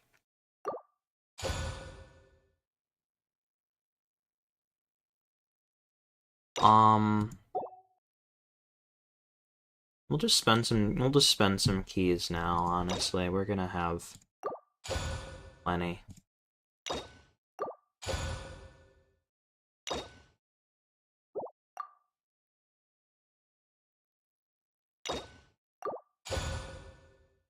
Nice. By the time we're done with Farina's, we'll have a key ready for Chlorand. We have a lot of story quests, chat, until we do Act 6. But we'll get there. And, then it'll just be Genius Invocation TCG until the voice actor strike is taken care of. Let's read some Garfield and call it a day. Thanks for the use of your pen. Too bad it ran out of ink. 1 minute I'm freezing, the next I'm burning up. I think I'll go lie down. Done with the thermostat. What happened to that last piece of pie I was saving? You're cute when you're stupid. Well, it's Friday night and John doesn't have a date. No way. Do these wax lips make me look sexier? Duh. Nothing lasts forever. Except whatever is in the back of the refrigerator. I hear footsteps. Here comes the cat. Hey, Fatso, we're not afraid of you. We've got you outnumbered. United we stand, right, pal? Pal? You alright? Go fly into a windshield. Garfield, all you think about is food. Me? I'm reading a book. Moby Dick. Red a tartar sauce. I don't want to be disturbed. You got it. I'll stand lookout. The ghost crept closer and closer. Suddenly, it grabbed him. Aye! That part always scares him. This book is about a very brave man. He can't be braver than you, John. My dinner is 5 minutes late. Where did we leave? Where did we start? Oh.